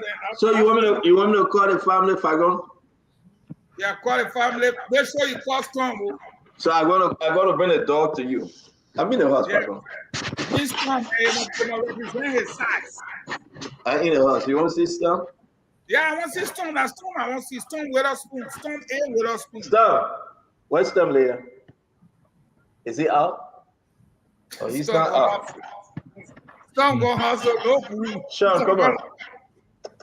Storm go hustle, my man. Leave Storm alone. No, I'm not bringing it. You see, you won't get me in trouble if I go. You won't get me in trouble. You won't get me in trouble, and I get my first warning. Dogs not allowed in here, so let me leave. What did I allow? The dogs cannot cross that door, man. Yeah, but listen, guys, we're gonna go ahead and get how you call it. We're gonna go ahead and get stuff going. We're gonna take more calls. Fago, man, let me say in the video. Now your man for that. Yeah, can you do it, Nelson? Can you do it? I gotta go. Yeah, we can do that. Fago, thank you very much, man. What am I thinking? I'm tired. The people say about that. The way they have to come, they show gaining traction. And you know, I will advise them for one thing. They know that you have to be a mulatto girl to be on the post show.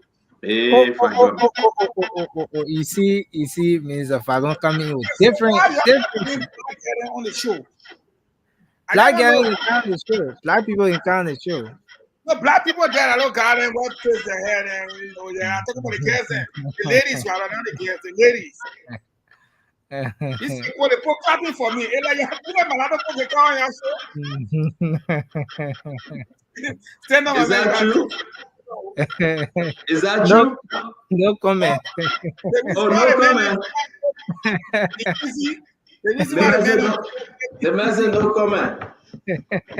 Once I look at the show 3 or 4 times and say, so blah blah doing ladies not allowing the show. Even if they maybe say the the person bread. Y'all gotta allow the blah ladies to come to. You don't do that kind of thing. I mean, why don't want to be in the show? That's the only tool you want to put in. We started off by posting a link in the comment section, so everybody had the opportunity to make use of the link. Yeah. So. You see. I'm a statement. I'm sticking to you. You stand by a story, eh? I mean, I'm trying to have interesting topic, my man. One day they have one interesting topic, and I text you. I said I want to. Yeah. The topic was juicy, but the man was they were playing around. I said, no, I won't go, whatever. You know, election thing now. Yeah, you gotta rest, Fago. Yeah, but I only rest. I'm gonna be playing all kind of fee, slave way fee, boy fee. I'm a professional now. and you know, somebody say your background, a Liberian background. Yeah. Are you in Liberia? Somebody just send me a message. No, let me say this. I gotta share my phone with Stanton today. Stanton, please, Yeah. let me share my phone with you. In 2017, right? We were fighting for George Weah. And your son was on our side. Costa. Don't tell me not to call nobody here. Costa on our side. We were fighting 2017. 3 months to the election, Kula will remember the story. Who the man John on JMB side. But that side, it had Eugene Nambe, it had Ledger Hureni, it had Patrick Hono, Mamadi Diakete, then Henry Costa, then all kind of people. Our side was dry. At that time, Kanyo Bala and Manipaka Dumor, they left CDC and joined Liberty Party. Yeah. All of them were on our side. It was not easy. We beat them 5-0. We took the presidency. This year, JMB made team Patrick Hunon here, Murphy, Monsieur Pare, Mo Ali, all the guys, and he brought me too. This year now, we had Eugene Nangbe, Ledger Hureni, Kanyo Bagbala, Manipaka Dumor, the San Costa, with all the different group them from the different stations. When the game reached the second round, they say, oh, Stanton and Eugene over there, they disturbing the men and send for the professional then. Jaha Lunstar used to send for Jim Diba, Joe Nangbe, Kevin Sebwe, you know, they sent for the professional. I said, Tomalin Jordan guy in the tracksuit, Dr. Peabody, oh, Kev Hassan, Ben Sanvi, oh, Henry Costa, 5 professionals came from overseas to beef up the men and team. Who get it 8-0 they go on time. 8 with a professional everybody. Well, you want us to laugh with this, Fago? Let's take a few seconds and laugh with this. The opening argument where the men are closing argument. The argument are closer, but the men are closing. But my thing is that though, let me say this seriously. If you go back and watch, if you go back and watch what the guys in there, they look at you and myself and say we're lying to the Liberian people. They say our results were not accurate. They said we were coming up with magic. We were coming up with magic numbers. And I'm looking at them, I say, are you serious? I hear some of them saying, look, we are winning in Magibi. And what I had at the time in front of me, Magibi was all done. Unity Party won Magibi. And then what they say, no, we win in Magibi. We look, the guy that brought us is important. Bombing. They said bombing was neck to neck. The first country to boo the president. Even you get sense that you know the Look, Fago, I laugh that this morning, Fago, I don't know, something got into me. I woke up at 4 o'clock in the morning. I couldn't sleep. And I was just going through our 4 o'clock, right? Of course, it's 9 o'clock Liberia time. And the people are going to go for that program by 11 o'clock. So I'm trying to get it beginning or something in. And here's the issue. We went and see Fago. I came across the garden program. And man, they got an play with us. They cost us all. They got it, you know, they insulted us. They don't know what we're talking about. The other criminal center was on his show giving false news, fake news. My man, I sat up for long. Design with those guys coming down from the plane with a bag on their shoulder and a goose leg in their hand. Hey, that back out here. Oh, somebody need to do that for me. I will get your smoothie and beg you. I want to see Tomalin George, Dr. P. Ballet, Kev Hassan. They will be coming down with a bag. You know what P-Ballet said? Let me tell you let me laugh at P-Ballet small. P-Ballet said, I don't care if you want to get vexed with me.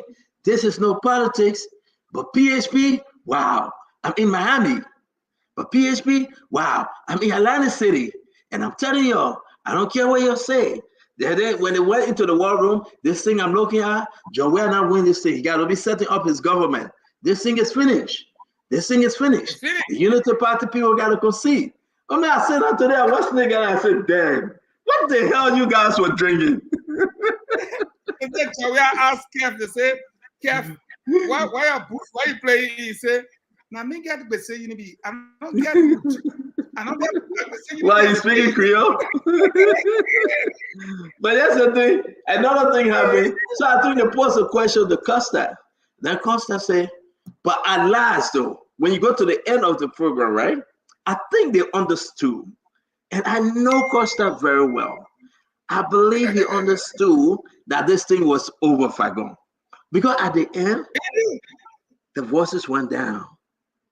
They just went, on the 16th, go and watch the end of that episode. I usually don't watch it, but I don't know what got into me.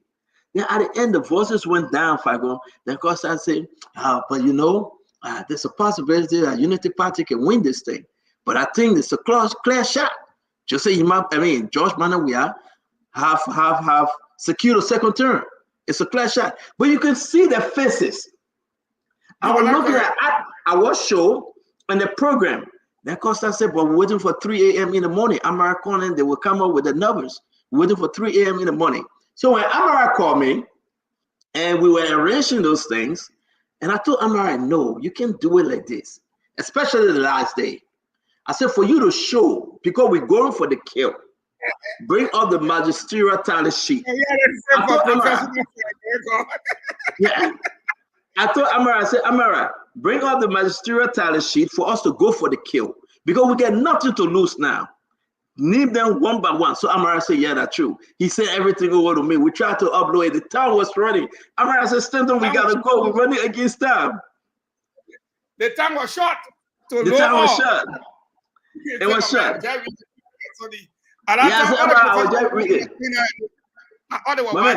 When we were reading it, all the guys that knew that it was over because they couldn't turn this thing. Listen, it was over. When I hit Amara, I said, Amara, but you do that? Amara said, yes, that's our number. Then I hit him. All the guys, everybody gave her something like this.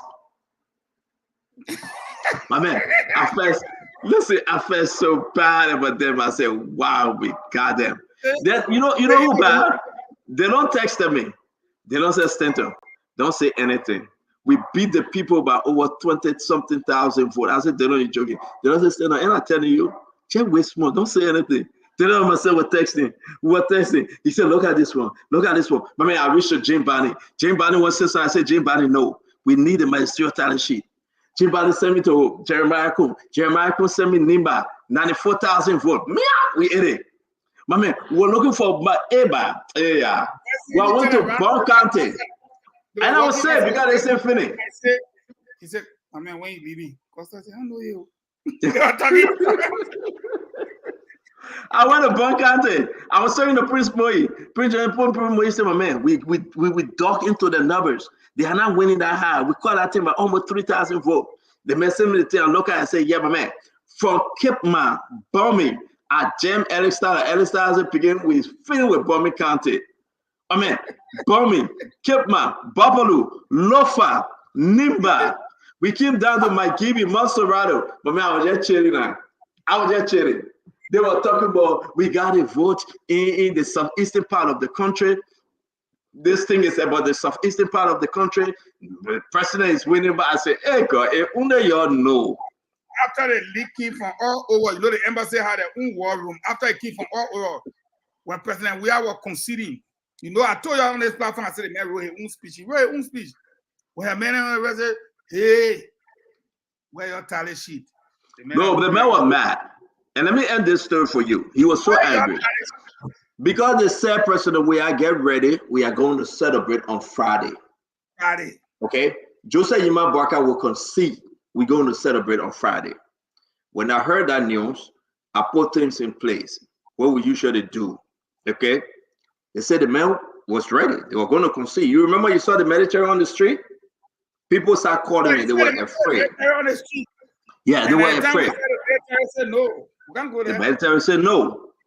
And at the end, now they went ahead. I said, we cut through no blood today. I mean, we have all our title sheet. We have all the ministerial title sheet. My man, people are asking me, I said, I'm giving it to nobody because I couldn't trust anybody if I go. I just couldn't trust anybody. I said no. So when Amarak came ready, and we were ready on Spoon, and we set it up, that was a done deal. No if, and my man, when I saw the guys then leaving, they couldn't come up with the numbers. Why a man to Malin George went to a cool football game with 2 left full of coups? I mean, I know about that. I mean, I know about Malin George, right? Let me say this, if I go, listen, Bao, they lied to George Weah. They made the president to get dressed and said that he was going to go and you know, and talk about victories, give victory speech here and there. I mean, how will you change what were already signed by NEC, signed by the both party? How are you going to change that? I was thinking when people call me, Fagon call me, the person call me, everybody start crying. I said it is impossible because what I have in my possession, Joseph Yima Bwaka, I want this thing. But you see our brother there in Kosu, John King. My man, the other man was standing with a cooler like this. I was standing with a cooler like this, and Yakula was looking at it. Said, if you look at the matrix from here, going down this side, this is the lower part of Bong. The lower part of Bong in the 7th district. No, you missed it. Yakula was talking about Nimba. She said Garrison Yedu and how you call this woman, Edith Gangulaway, have secured Nimba for George Manawea. She said Garrison Yedu and Jeremiah Kun is running behind them because Jeremiah Kun have lied to Unity Party. But then when she was speaking, and I'm looking at the Nimba, 94,000. Joseph Yima Bwaka winning by 94,000. Then I said, but what wrong with Mariah? I almost sent her the result. I almost. She told her husband, said, we got to cancel the wedding. The man said, no, my wedding was not. When she was speaking, right, I almost saw the result. I said, you are making a mistake, Mariah. 94,000 Jeremiah Kunan beating. CDC, you cannot say that, say either Gongolaway or Garrison Yedu. They nobody. 94,000. You know, I planned their wedding because I thought I was going to win. I mean, we're going to win so I can be gender minister. But what about Samuel to Mr. President, Joe Weah, that he spent $2 million on pool washer? Joe Weah said, I remember never enter my yard again. He must never enter my Joe Weah said, if I was going to be president, I was going to dismiss you. Don't never enter my yard. Samuel told the people he spent $2 million on pool washer. But then the president says, show me one title sheet. They can't show it. You know what Joe Weah told the man said? Hey, Samuel, I know you've been lying to the Brentford. I mean, again, you can lie a day about it. Someone said, Chief, he said, I said, shut up. You can lie a day about it. Day about it can't shake. But after what, this is what happened. Watch this video. This is what happened, right? Joe Weah decided to just entertain himself and some few folks around him. Listen to this, folks.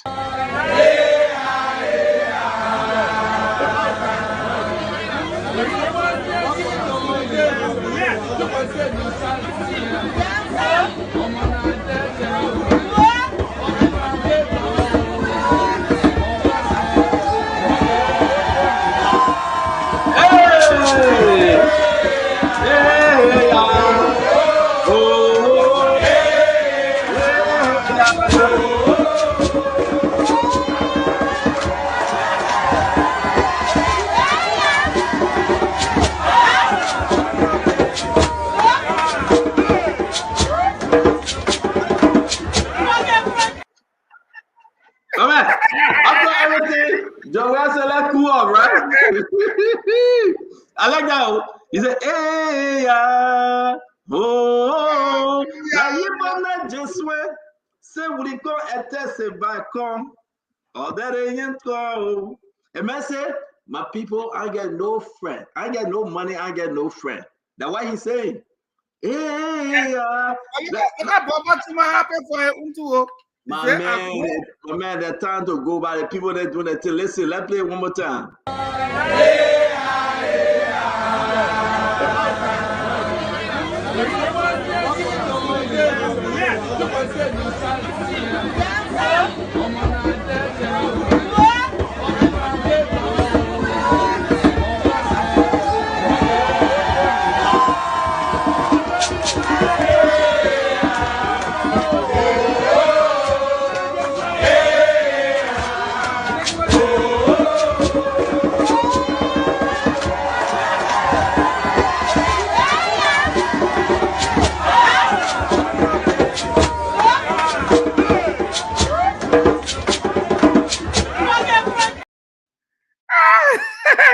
The man is sent for far professional for America. You go play Lusa game for sent for professional. Analysts, five analysts, Five brilliant for professional for CNN. America. They hold degrees. They want to analyze the result. But let me tell you something. That was they lied to Josh Weah. They shouldn't have done so. No war room, no tally sheet, nothing. A senator come and say I spent $2 million on Russia. I want for you to be elected. So you can, but you take the 50 million, your weapon. I will show you. He waited.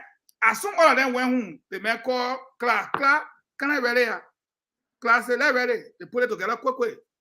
He told his own phone, he required in WhatsApp. Yeah. When he finished recording, they put it together. He said, "You're carried to Esther Liberty." They carried to Esther Liberty. He said, "Esther, 11 o'clock." He said, "By 11 o'clock, you not play that speech, I will deal with you." They were home 11 o'clock in the night. He let nobody enter a gate. He waited for day to break. See Jefferson Koji squashing the sunny. Daddy, you open the gate. The messenger open it. Let me slap you. I will kick you like Ganga Boy. You know Ganga Boy? Ganga Boy, when he bounces, I don't think. Well, Eugene, they say you were in that room though. Which room they were? No, that room they were playing the music 2017. This is the old music. You want to know that too? Yeah. I'm a video there. I don't want to record it. You recorded that video? I recorded that video. I was standing there. They straight opposite this side. I shot that video. Go back and check the record. Another video is like that where an Ivorian guy, not Ivorian, a musician or somebody came to the country and played with him general. But that particular video that I can show you everybody. That Akara's great. That trial guy who's in the white. Yeah. In a small corner down there sitting there. That how you call him?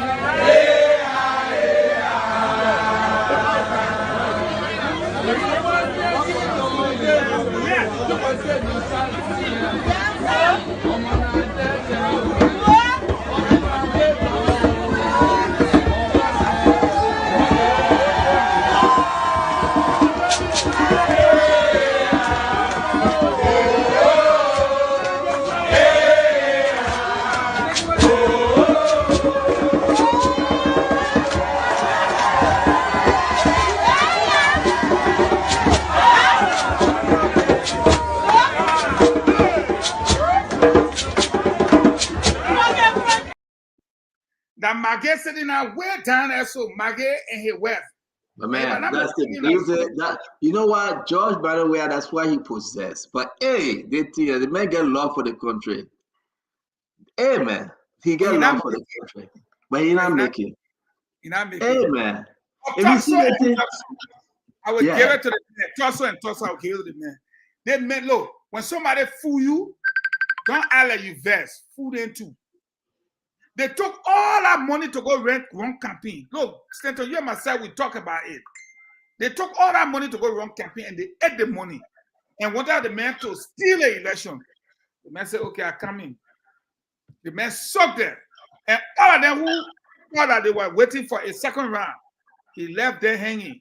95% of George Weah cabinet, I can confirm. I'm talking about the minister in West T. They broke like Chahara. Most of them, hey, I come to tell you the one. In George Weah whole administration, he never broadcast for his total government. Select few. Assistant minister then wrote Keke and Motoboy until their administration over Koleala. Assistant minister, I said deputy. You got assistant, deputy, then minister. Assistant minister like Keke and Motoboy used to carry them to work. Then on top of it, no director, brother. unless you were in the vanguard, opposition life will be hard for the people.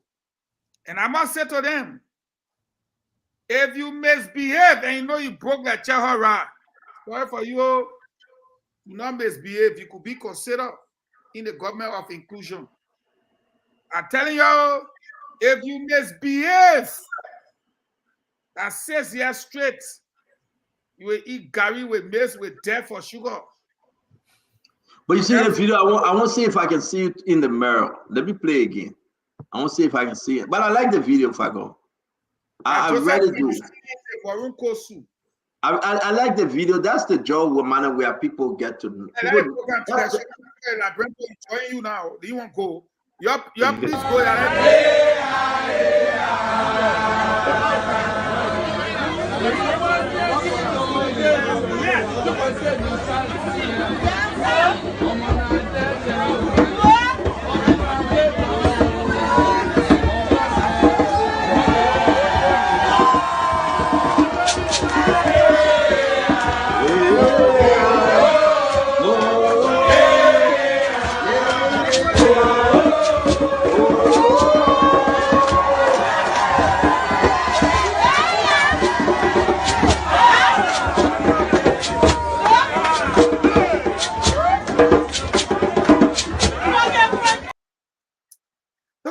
You see how you listen, I say, man.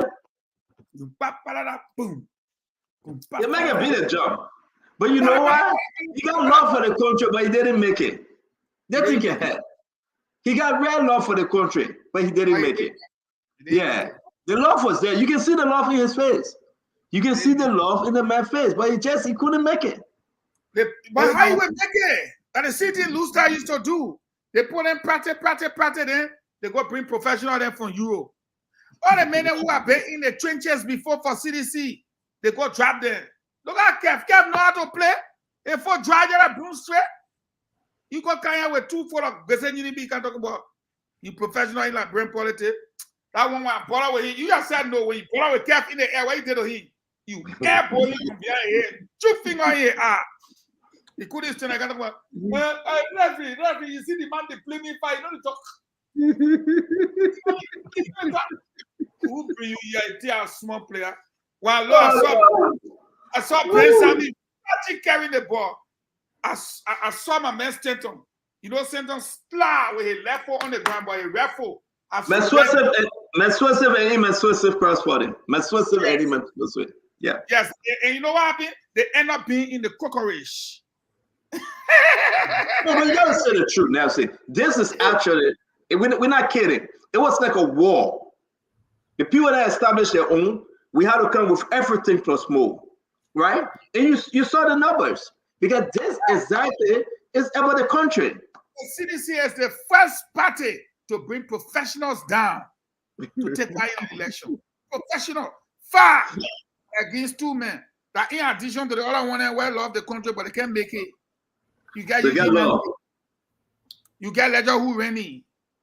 You take Naira again, you take Kanyo Bala, you take Manipaka Dumor. Then all the people in there, you got Molba Molu, Jefferson Koji, Akaras Gray, Israel Akinsanya.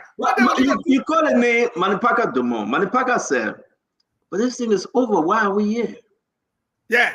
He said, Josué need to start naming his cabinet. The only thing I will advise the president today, let him just be careful. This thing is over.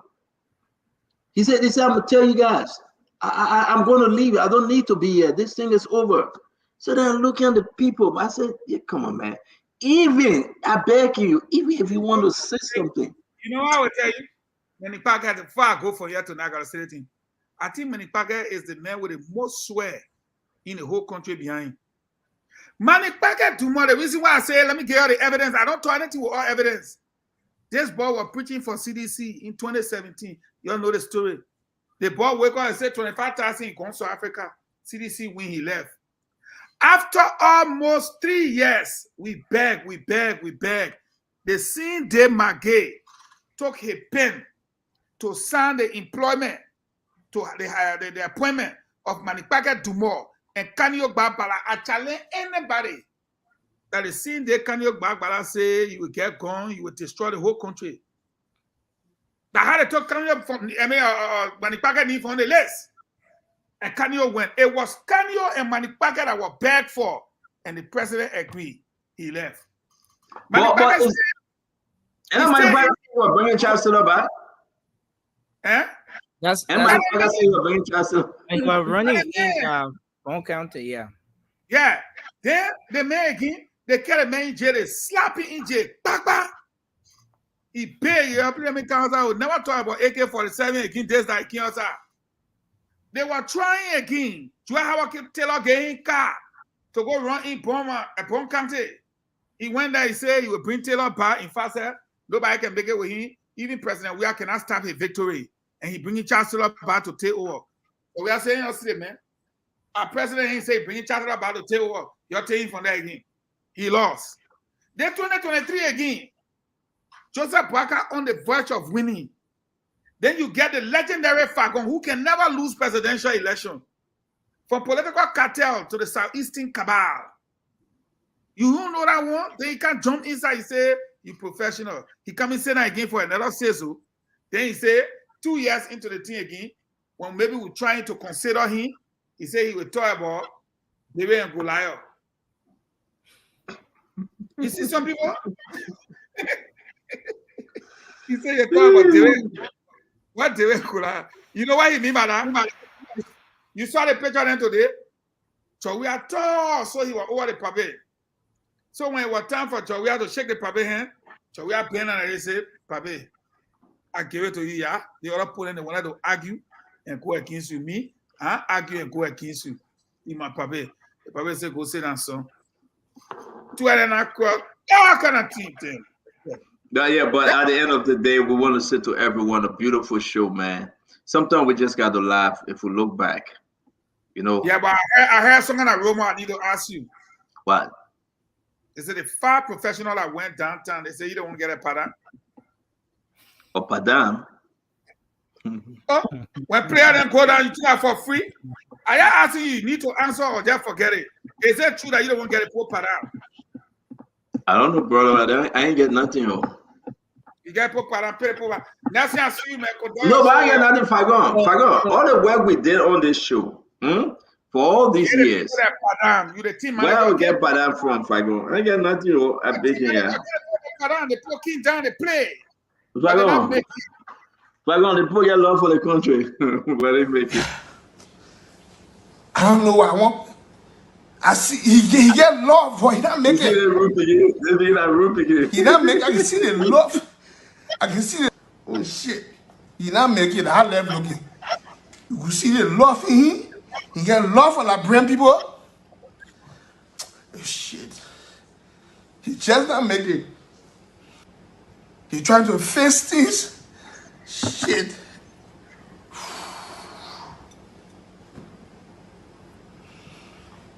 Trying to fix things.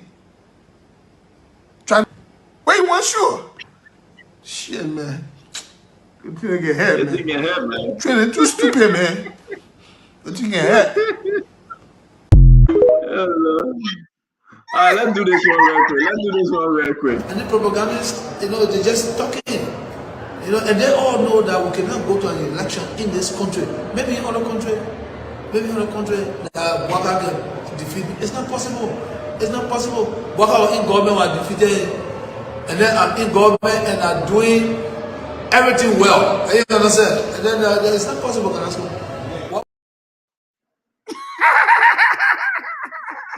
My man, Sunday night we're racing for man. We're racing for the other video then. You want us to do it Sunday? Yeah, maybe Sunday night or so. To just show Amara crying too. They put Amara, they carry to church. He get love for the country, but he make it. He get love for the country, but he make it. That's why he cry. You don't want to say, please come and just join us and let's just chill and just reflect. Let's go back in the history and talk about this thing. Fagon is right. Come with your drink, your tea, your coffee. Let's just have fun. We'll put all this video. Okay? Listen. Yeah, we listen, and Fagon, you're right to say we should set something up and say appreciation, Mike. Let's come and laugh and joke. Yeah, we'll just come and laugh and understand that we are here, okay? And goodbye or ugly, you want to come and join us and share the fun? Come. This is the network. You know You the see what you phone want I to say about me? Just come on. Come on, Sonny, let's have fun. CEO, you know the phone I want to see? But But the city and then passing with a car, they pick up the antenna. The you people in there be staying there. They ain't got car, they ain't got motorbike. Hey, my man, we did well. When I speak to TV, it's God. To God be the glory, man. We try, and the Liberian people just like us. They hear us. We won this battle. UP people said they didn't even got T-shirt. But I want to ask them though. I think I will invite some of these guys then for us to have some real talk, Fagon. Fagon, for us to have some real talk. What were you thinking? It was very clear that CDC was losing this election. Very clear. No, it was clear. It was very clear. I don't know what some of them didn't think about it. Because it was all I know very clear. If you give the people in the Southeast that clear will, it will be 50-50 there. We know. But Fagon, the whole Southeast, Nima can't just swallow the whole Southeast. But that's what we said. The mistake for you to allow Delon to beat you 3 times in Monserrato, and you think you're going to take Monserrato again, and Delon beat you in Monserrato, that's something I couldn't understand. For me, what I knew for a fact was what I heard the president told his people. I was not in every community that you were in a poor community. And in your own community, the people voted against you and voted against me. What you want for? It's because many people was not even nice to the people in their communities. We will tell the story, man. My man want we have to tell the story, and I hope folks can join us on Sunday. It will be wonderful because you know what? We got to play the old video. And we're not trying to start another election. But you know what I want to do? I want to play the video as what time in your life, so that the only battle person, everywhere you go, the person lose. Everywhere you go, the person win. Yeah. I mean, you fought this fight. You fight. You see the promised land, and right there. But to get to the promised land, and you hey, man. If you get sense, inside you see Herman Costa on Jambo from there. Kola, you coming up, you see Herman Costa on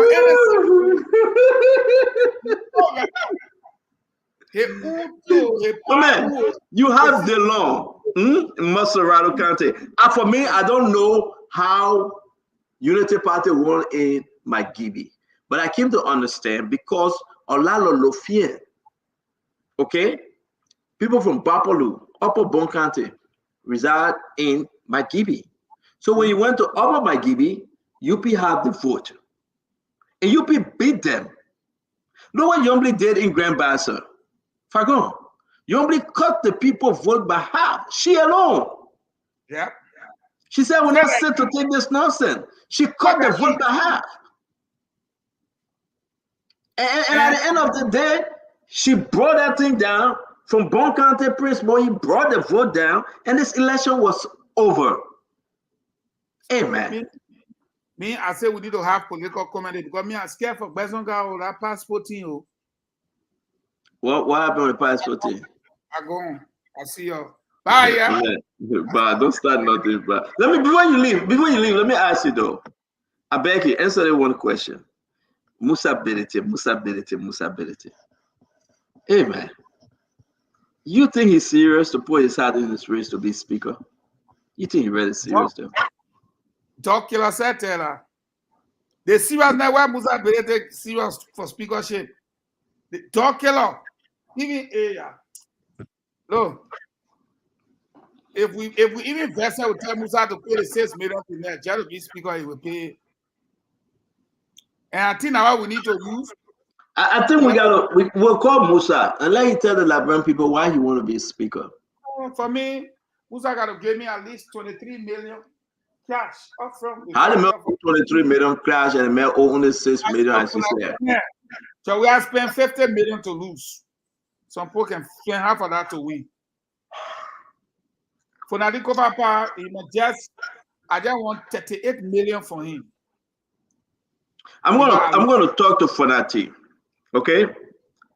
Let me keep my tongue. Why you not like a crew, brother? Who? Fonati. I left Fonati.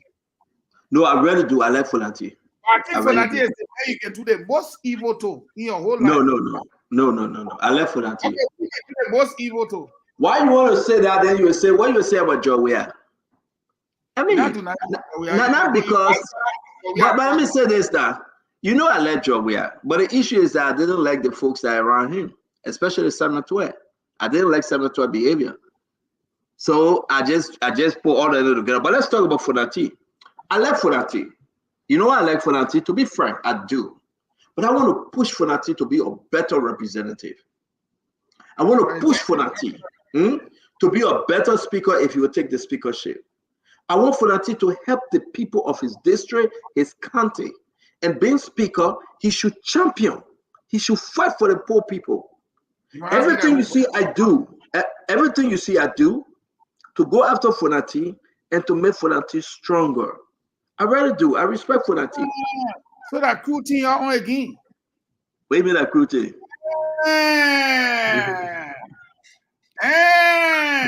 So your intention is to bring back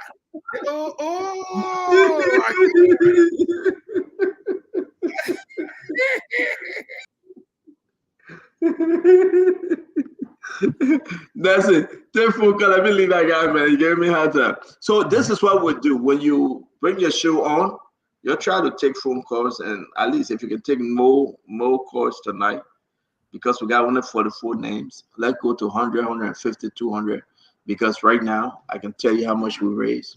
If I'm gonna try to entrap me with a Fonati thing, and you try to entrap me.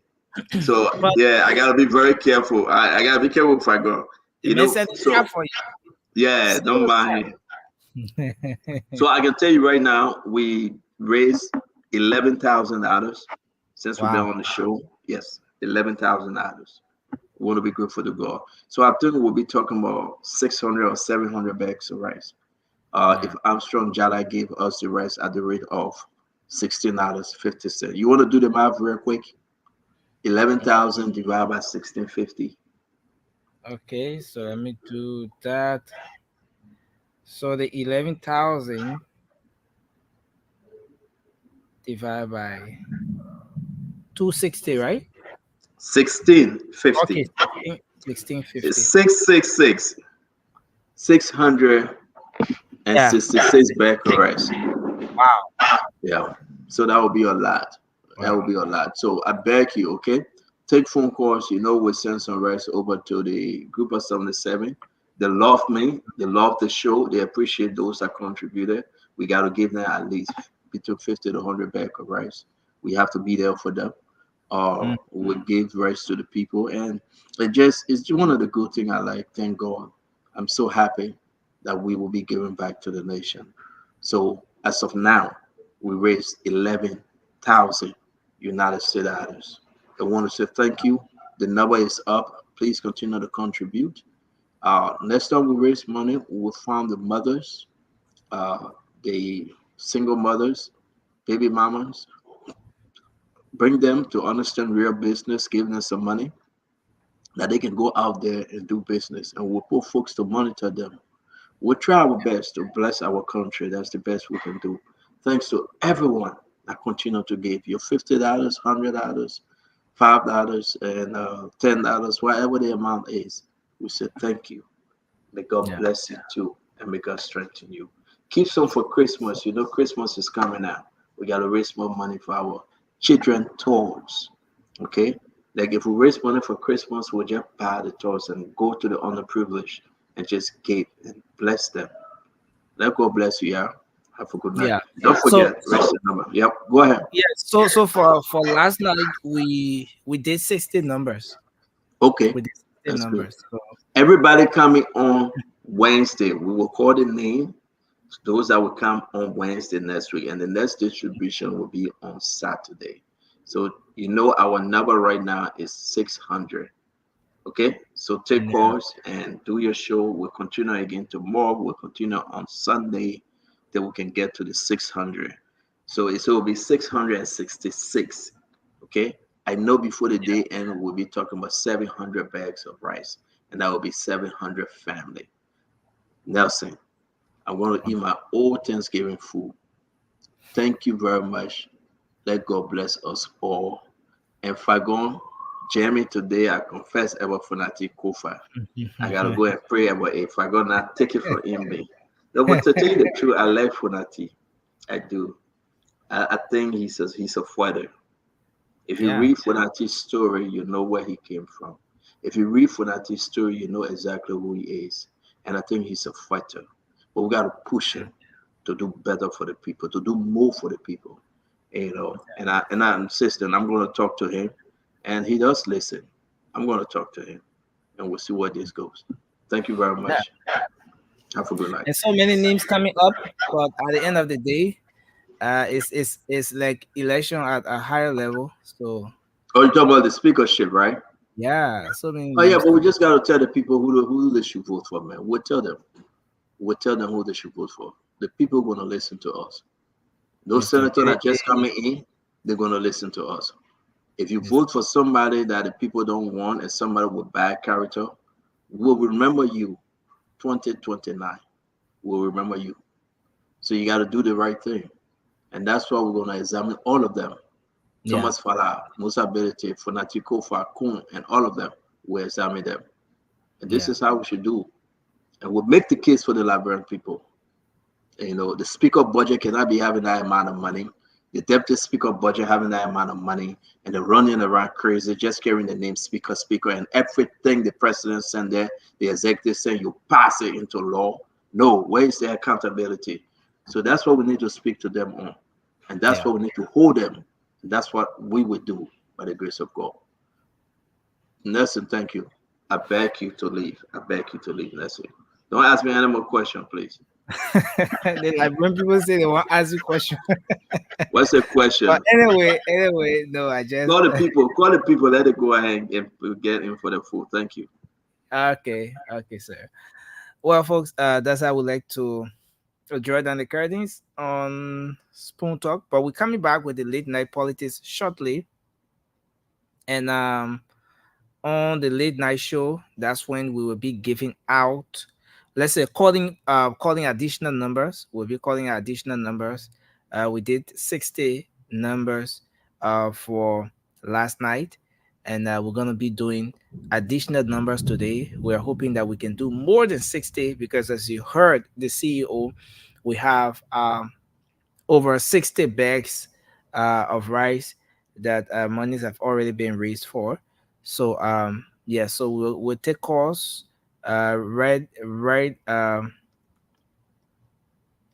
Okay, so we'll take calls once we come back. All right, so thanks again for following Spoon.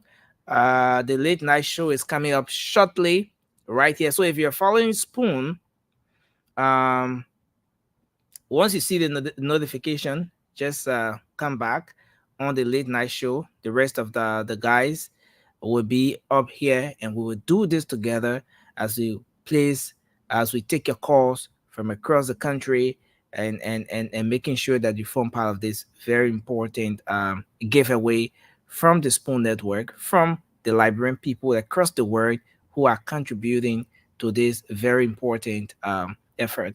So thanks again. My name is Nelson Colette. Till we come your way, have a good night. Of course, let's remember to keep the peace and make sure to join us. Make sure to come back for the late night show in just few minutes from now. We'll be back. Bye-bye for now.